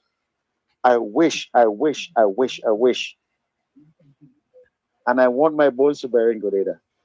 Okay. All right. That's all I want. Okay. Caller? And you guys doing a good job. Thank you again. All right. And Dr. Pet, I think I may know you on the 14. I think I know you, though, but I won't say nothing much. When I was in the army, don't worry about that. I was in the garage. I want to make it clear. I was not in the massacre. I was not in Grenada No. I was not in Grenada. Belfont. Oh yeah, man. Yeah, no Belfont. I was in the garage. I was a young guy in the PRA garage. I know you're a young guy. This is a real kid. I'm not young, but at that point in time, I was a young guy. Let's forget that. Don't watch that. All right, caller. Thank you so much. But it's annoying that the way people talk and make feel that Grenada is so bad. Yeah. And Grenada is so nice. Yeah, it is. And, bye. Okay, bye. Okay. Landline caller, come in. Landline caller. All right, we have a lot of calls. Let me see who else is online there. Just waiting, stand by to get on there. Okay. Just free everything up again. So you can call 402. Let me take this one right now. Vibes FM, caller you on. Caller, come in. Hello? What happened here? Let me take this off. All right. I'm going to try one more time. Vibes FM, caller, you're next. Caller, come in. Caller? Hello? Yeah, hello. Yes, yeah. Yes. I was just calling to say again that according to history, dogs have a different history in the Caribbean and where there was the slave trade. Okay, so dogs with in that side of the world with the white people, dogs are treated differently because when dogs were brought in the Caribbean with the slave trade, dogs did a lot of harm to people, and we inherited that kind of feeling. You see, in the Caribbean, you'll hardly find a Caribbean person bringing a dog inside. We keep dogs for almost the same reason, to track down people we don't want around us and so on. Yes. So I'm just saying it is two different things. But now that we have a lot of foreign people taking up residence in the Caribbean, they're infiltrating their culture on us. So you would see them bringing their dogs inside, and they might even vex with us for having our dogs running around in the street. But again, I say, with the slave trade, we inherited that kind of way that we treat dogs, because dogs treated they hunted and they treated the slaves really bad. I just thought I would toss that in. Okay. Well, all right, caller. Thank you. Most of the landline caller. Hello? Yes, hello. Yes, go Hello, ahead. good afternoon. Good afternoon. I'm sorry to have to come back again, but yes. I lived in England for 45 years, and they do not allow dogs in supermarkets, no restaurants. I know that for a fact because they have places where dogs could be tied outside restaurants and also in supermarkets. For 45 years, I've never ever seen dogs inside a supermarket, and if one come in, it has to be a stray that just run in. But there are always people that will chase the dogs out. And I know that the English people like the dogs. They have the dogs licking their faces and all sorts of stuff. I'm going to say that I think that is disgusting. Some of them even let the dogs to sleep in the same beds with them. Because I work there as a social worker, and I know that for a fact they love their dogs. But I do not see dogs in restaurants nor supermarkets. And that's my contribution. Thank you. Okay, thank you so much. Okay. 4430101, 4030101. Somebody just messaged me from Canada saying that the dogs are welcome on the TTC, but non-service pets are restricted off-peak hours and weekends, and dogs must be securely leashed or kept in an enclosed carrier and are never allowed to sit on passenger seats. That's in the buses? Yeah, in the buses, yeah. Mm-hmm. So, hold on. Vibes FM, caller? What's up, caller? Come in. Good afternoon. Yeah, good afternoon, yes. Kim, Corey, Dr. Pet. Yeah. Hi, good afternoon. How you doing, sir? All right, we okay. Yeah. Dr. Pet? Yes, sir. You said you saw cats in a restaurant? Yes, sir. Yes, sir. In the south. I was in St. Lucia once, yeah. I won't call it the which hotel I was in, and I saw loads of cats everywhere, all on table. So I said, no, something wrong. So I talked to one of the staff quietly, you know what I mean? And they said to me, anytime you see cats in a restaurant or a shop or a supermarket, it's to get rid of the mice and the rats. Mm-hmm. Anytime you see cat in a business place, hotels anyway, they have loads of rats and mice there. No joke. Mm-hmm. Plenty rats and mice. Yeah, but the presence of these animals there with people is going to eat. It is not. It doesn't look Not good. nice. Not nice. Yeah. They are what do you call them? Exterminator, Kim. The people to get rid of the rats and so on. Yeah. Exterminators. Yeah. Yeah, they could use these people to get rid of the mites. Well, sometimes sometimes the cats are effective as well too. So. Yeah, but not in people's foot. As I went to the restaurant, cat all on my foot. Dr. Pet. Yes, sir. Another thing, you never go in a hotel and you see birds almost swarm you. No. Birds? Yeah. No. Birds. Yeah, that happened to me once in St. Lucia. Yeah. I know what the boy. I know what the cat. You know, the cats is off-putting. Yeah, all on your foot. And they're giving them thing, and people are giving them thing to eat. That's the reason why they come around. Yeah.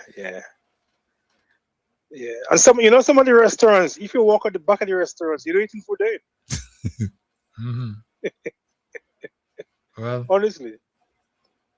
Okay. So another thing, Kim. Yes, go ahead.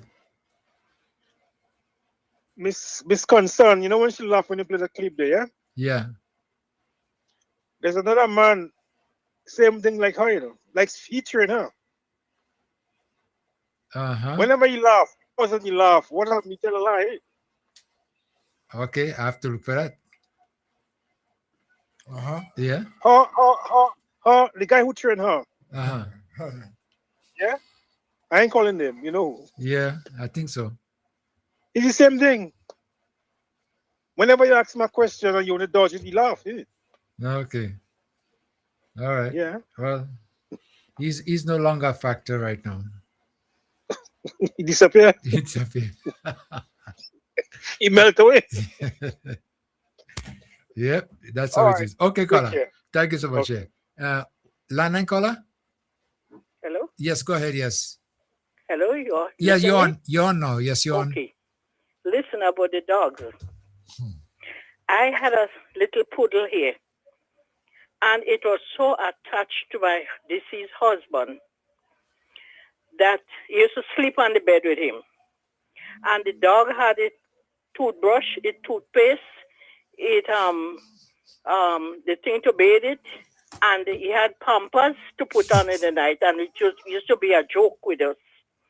And when my husband died, they had to bring the dog in the church and raise the dog to look at my husband. He kick up, and they had to tie it under the coffin until they take the coffin to go down in the cemetery. And when he buried and everything, my granddaughter took the dog and went to America with the dog. While she was in America, she had to go up to Canada. She went up to Canada with the dog. And it was such a pet that when she brought it back here, she was in the medical school. And she brought the dog to spend a weekend with us here. And like it got old, it couldn't hear good, it couldn't see good. And it wandered off from the yard and went down in the river, and rain came and he took the dog. And that child bawled, she bawled. He had his own bed and everything. And some dogs are real pet and nice, and you have to just take care of your dog. And I remember we had another little poodle, and we had it so long that like it developed something as a cancer. And the same Dr. Pet had come in the yard here to give it an injection to finish with it. And my daughter bawled, she cried till Dr. Pet had to take the dog and go with it to bury. He couldn't bury it around here. So I know what they're talking about, dogs. Some dogs is part home. You can't put that inside your house or whatever. But some of them, again, is very nice. And I, again, people talking about dog this and dog that. Is how you care your dog and how you take care of it. And we used to call the vet all the time to check it up to see if you're all right. Even my granddaughter brought the dog in medical school and get it spayed. How much $100 she paid to do it. So dog is nice, but it's how you take care of your dog. And I wouldn't bring a dog in a supermarket where things are selling and everything. But for the house, I see my husband used to always take a plate of food. As you give him the food, you see cutting up, and you wonder what he cutting. The meat, all the meat is was for the dog. And that dog had missed that man you would not believe. And I know I love dogs, but this kind of dog, when Mr. Pet come and kill the one in the yard, my daughter cried. You mustn't use the word. You mustn't use the word kill. Thank you so much for listening. You mustn't use the word kill. Euthanize. Thank you. Thank you, Carl. When you use the word kill, it sounds like you some kind a of butcher. Yeah, A butcher. Yeah, but the whole idea with the story there, you know, as I'm going to read this one to you, say, yes, dogs are pets and they have more rights than human beings on a bus. Somebody just sent this to me, you know, and in some restaurants, whatever. But it says dogs are not allowed in supermarkets, meat stalls. These animals are seen usually tied outside of the It's places. true, yeah. So, in other words, you know, we have no problem with this. The caller who started up the conversation doesn't have any problem with dogs, but is where the dog is being held. Yeah, I think they have places tied. I there's a place forgot for that. Yeah, there's a place outside you could tie the dog. Right. Yeah. In other words, Yeah, I think I remember. Yeah, I definitely wouldn't tolerate having a dog in a supermarket. I know for down here, but I think in England, where I used to be there in the States, they tie the dog outside. Yeah, because the dog have the winter coat too. Yeah, they have the winter clothes and so on the dog. Yeah, when it's cool. Yeah, but I guess that's one of the reasons why they say a dog is a best man's friend. Yeah, but that's it. But you know, like I'm saying, when the caller started up the conversation, we don't want to move away from that. He was complaining basically about the dog being in the supermarket. Moving wrong. Right, yeah. And the way they were handling it too was not appropriate. That's it. But I have seen, I don't know, there's some people when they're attached to an animal, it's a problem. Because I remember there's a lady in Canada, she had married to a guy from Portugal, and the dog has 14 years, no, about 17 years of age. It's this kind of a big head dog, American bully. And the dog got sick, and the breed brought it to SGU to try. They had called me when the dog got really worse. I said, look, it doesn't make no sense for wasting your money. The dog has cancer. I think he had cancer of the colon or the pancreas, something like that. You know, the lady leave from Canada, yeah, and book a flight. She said, the doctor, and you have to put the dog to sleep. We have no choice. What do you think? I said, well, get it out of his misery. And the lady came down from Canada. The flight was so expensive. She booked the flight. She said that's her baby because she had no kids. And Kim, I had to stay about 2 hours just coaxing them, both and her husband. Cheers. Like if somebody died, like if the family just passed away. And the one was just crying for a whole half an hour, just crying, cheers, both of them. And I have to be there, sit down, waiting, just for them to finish cry, for me to euthanize the dog. The lady bring bags to put the dog, body bag, all right? She brings special, like a coffin to put the dog, seal in the coffin. Boy, it was really touching. That's the first time I've been touched like that with a pet. To see how people love animals. Yeah, but like I'm saying, you know, I mean, it's normal for people to have pets. Yeah. Because I remember having a pet one time, you know, when he get died, attached. I got so attached, you know, he died and I cried as a little boy, and I never wanted another one because I didn't want to go through that again. Because he used to be everywhere with me, go to school with me, sit down outside the school, you know, waiting for school to over to go home back with me. And anything I would practice him catching. When I would feed him, I would throw the food to him and he just snap it in the air. I mean, we used to do a lot of things, you know. And since after that, I didn't want dog again. But I didn't want to see no dog in the supermarket. I'll tell you now, I didn't want that. Vibes FM, what's up, caller? What's up, caller? Come in. Hey, good afternoon. Yeah, good afternoon. Yes. Here now, the lady that is made famous in Grenada, Emlyn Pierre. Well, we have to give her that because everybody get to know she name and who she is and whatnot and whatnot. All right. Now I'm wondering if the country is bankrupt and you is a politician leading a party, would you like to be the president or the new prime minister of a bankrupt country? There's something I don't understand here. I don't understand. If the country is bankrupt and it's so bad, how you come in and start to clean it up to bring it to what it's supposed to be in time like this? I would like who know best to answer, whether you, Dr. Peter, Koi, you could give me an answer on that. I don't think so. I couldn't come up with an answer for that because I mean, what you're saying there, it's basically impossible to do. How could you really convince people? After a country is so bankrupt, but I don't know. I believe what she's really trying to do is just to bad talk the government and not realizing that when she speaks, it's not around her she's speaking to the world. I think that's you see, I don't understand them.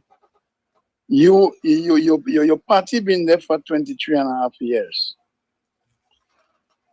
Your attitude is that this government who just come is a waste of time and they shouldn't be there. But this said government, these little children, inexperienced, yeah, they do more than what you have done in 23 and a half years. If you're going to take pen and paper, and I'm talking about good things, development, that the NNP did for the 23 and a half years in 2 blocks, and the NDC done in 4 years, put them on paper. If the NNP had done what they're supposed to do to match the 23 and a half years, it means that the NDC would not have much work to do. But look at Grenada, Carriacou, and Petit Martinique. Without burial, the 3 islands was in a state of disrepair. And the government, the NDC won the election, and from day one, it was boots on the ground. That was Tevin's slogan, right? Yep. Boots on the ground. And they started well. And it was amazing in the eyes of the people that was looking on to see whether they know what they are about or not. Because it was branded very, very, very badly by Dr. Mitchell. And when he realized nothing going to work for him, he started to behave like a man who chatting a woman that is nighttime and it's time for she go at she house and he begging her, just give me a little thing now. Give me a little thing now. And keep begging and begging and begging. That's what he was asking Grenada to do for him. Yeah. But if you didn't do it in all these years, why you want a little thing now to do it? This thing is just like I heard one guy said, anytime you're with a woman, women don't hang me, please. I just join a reference that I heard. And she leave you and go with another man. And then that relationship ends and she coming back to you. Don't take her. She come to finish you. And I believe if NNP had won that election in 2022, Grenada would have been finished. But as obviously, God no sleep.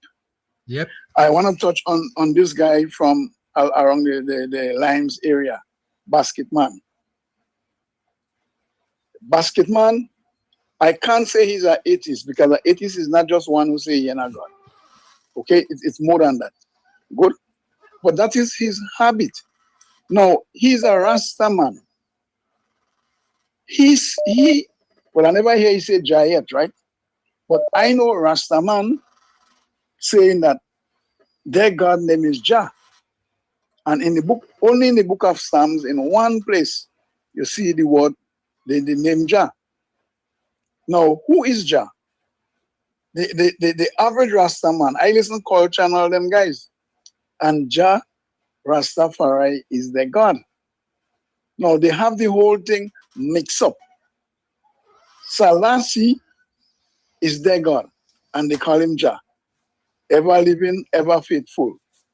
And how much country leaders had to bow down before him and blah, blah, blah, blah, blah, blah, blah, blah, blah. But if Selassie is the Rastaman God, how come he born years after the world was created? Look, Selassie born in the 19th century, okay? And he was president, he was king in Ethiopia. He met the creation there, okay? He had nothing to do with the creation. But these guys and them, that's what they do.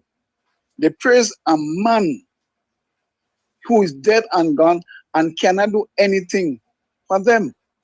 And he have a habit over and over on your program. He always raise that religious thing and saying that he don't have God. But the Bible said the fool said in his heart, there is no God. But there coming a day when everyone, whether they say no or yes, they will appear before that same God. But I'm feeling sorry for him, because he believing or he living in ignorance. That's what he's doing. He living in, better he hush him out, keep his thing for himself. But stop saying, and if I were in charge, the moment the individual start to say there is no God, I cut it off. I cut him off. I know you believe there is a God. Okay? Now you may not believe what I believe, or I may not believe what you believe, but you're convinced that there is a God. But he doesn't have the conviction that there is a God. And I think for a big man, he's foolish. You is a man now. You're born out of darkness, right? All of us born out of darkness. In other words, we were in our mother's womb where there is no light. Okay? And we came from that form of darkness into that present life, that present light that we are in. But we are here for a purpose. Who caused us to be born? Is the same creator, the same God. Now you have no respect for him. You're making the whole world know that according to your knowledge, there is no God. That's a foolish statement to make. But you see, the thing is now, when the doctor give them the bad news, that is when they don't want to look for a priest or a pastor or whoever to pray for them. But if you believe there is no God, how God go answer prayer on your behalf now? Basketman must stop that stupidness. If you want to hold on to it, don't tell the world there is no God. Okay. Thank you very much. Okay, thank you so much. Wow. Let me take one more call. One more call. Gentlemen, what's up, caller? Caller, you on? Caller? Let me see. Yes. Let me take this last call. Yes, caller, you on? Yes, good afternoon. Yes, good afternoon. I'm living overseas and they just be all in the Charlie, but you have to put your groceries in. Yeah, that's true. Yeah. I've seen it, especially the small one, the pickaninny and the pompek and so on. I've seen that. Somebody just mentioned me and said, Kim, there's a cemetery for dogs, you know? Yes, there is. There's a cemetery for dogs. No, it is true. I've seen that in Canada. And I I've been to a clinic in Canada. For people love animals, only female works in the clinic, and it's a clinic only for cats. You call it Cat Bay Hospital. I mean, I was kind of surprised. I just popped in and I asked them if I could just come and view, because I used to go up every year for 2 months, 3 months and work in the clinic. But I've never walked in a cat clinic. When I passed down Queen Street, I saw this place marked Cat Bay Hospital. I said, what? Cat Bay Hospital, no dogs, and only female works there. So I went there and they said, yes, come. And I worked there for 2 weeks, just practicing. Only cats, Kim. There are some old people, I remember 95 years, 2 old man and old woman. And they had a cat. First time in my life, I saw a cat weighing about 40 pounds. You ever see a cat weigh about 30, 40 pounds? No, never. Unbelievable. And they came to put the cat to sleep because they are getting very old, and they said they don't want to leave the cat for anyone. And they euthanized the cat. About 40 pounds. The cat's like a little calf. Unbelievable. I could imagine that. It's like a calf, like a sheep. 40 pounds. A goat. Yeah, 40 pounds and it's fat. That's the first time in my life I've seen a cat hospital. So just to tell you how people love the animals, and most of the people you find, well, in the Caribbean, they're not cat lovers. Because they have this old concept that cat could open a plate. This kind of a concept we have when we were young. They could open a plate and take your food and they close it back. So take on the fish. So they don't like cats. We're more into dogs. Vibes FM, caller. You got some caller? What's up, caller? All right, okay. Well, that's it. Okay. Gentlemen, let's get that out time. Yes. And we have to try to wrap it up for today. We have to really try to wrap it up for today. It's always interesting being here. Dr. Pitt? Well, I want to say that people have been going around. They have been doing the manifesto. I just want to encourage people, make sure that when they are being called to talk about the manifesto, they do go and participate, because they do not want, when the government formulate everything they have been said, they said, look, certain things have been left out. Go and participate. When in your village, go talk about what you like. They will not see everything that you say in the manifesto, but at least there's something, at least they will see there. And I advise the people to go and register. I'm not in the Northeast. I don't live in the Northeast anymore, but I vote in the Northeast. I make sure I went to a shop and I make sure my name is there. I said, my name is there.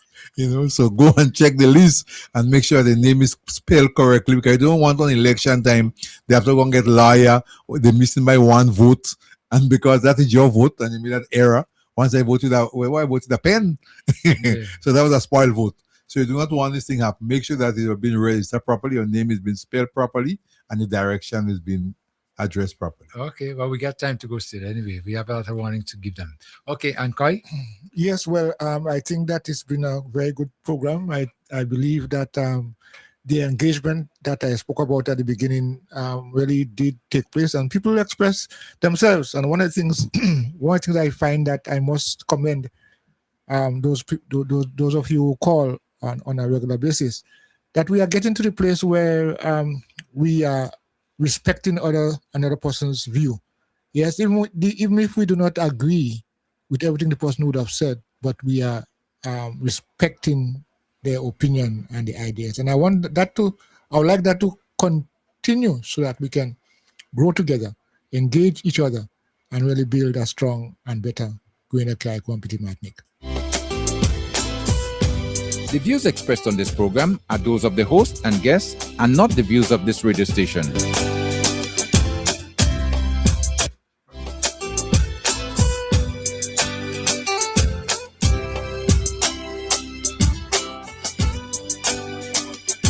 And to just wrap up our program for today, right here on Vibes FM, we want to thank you so much for being part of the program every Thursday from 10 a.m. to 2 p.m. And to encourage you as well, you can always do a playback. It's on YouTube, it's on Facebook as well, if you miss the program at any time.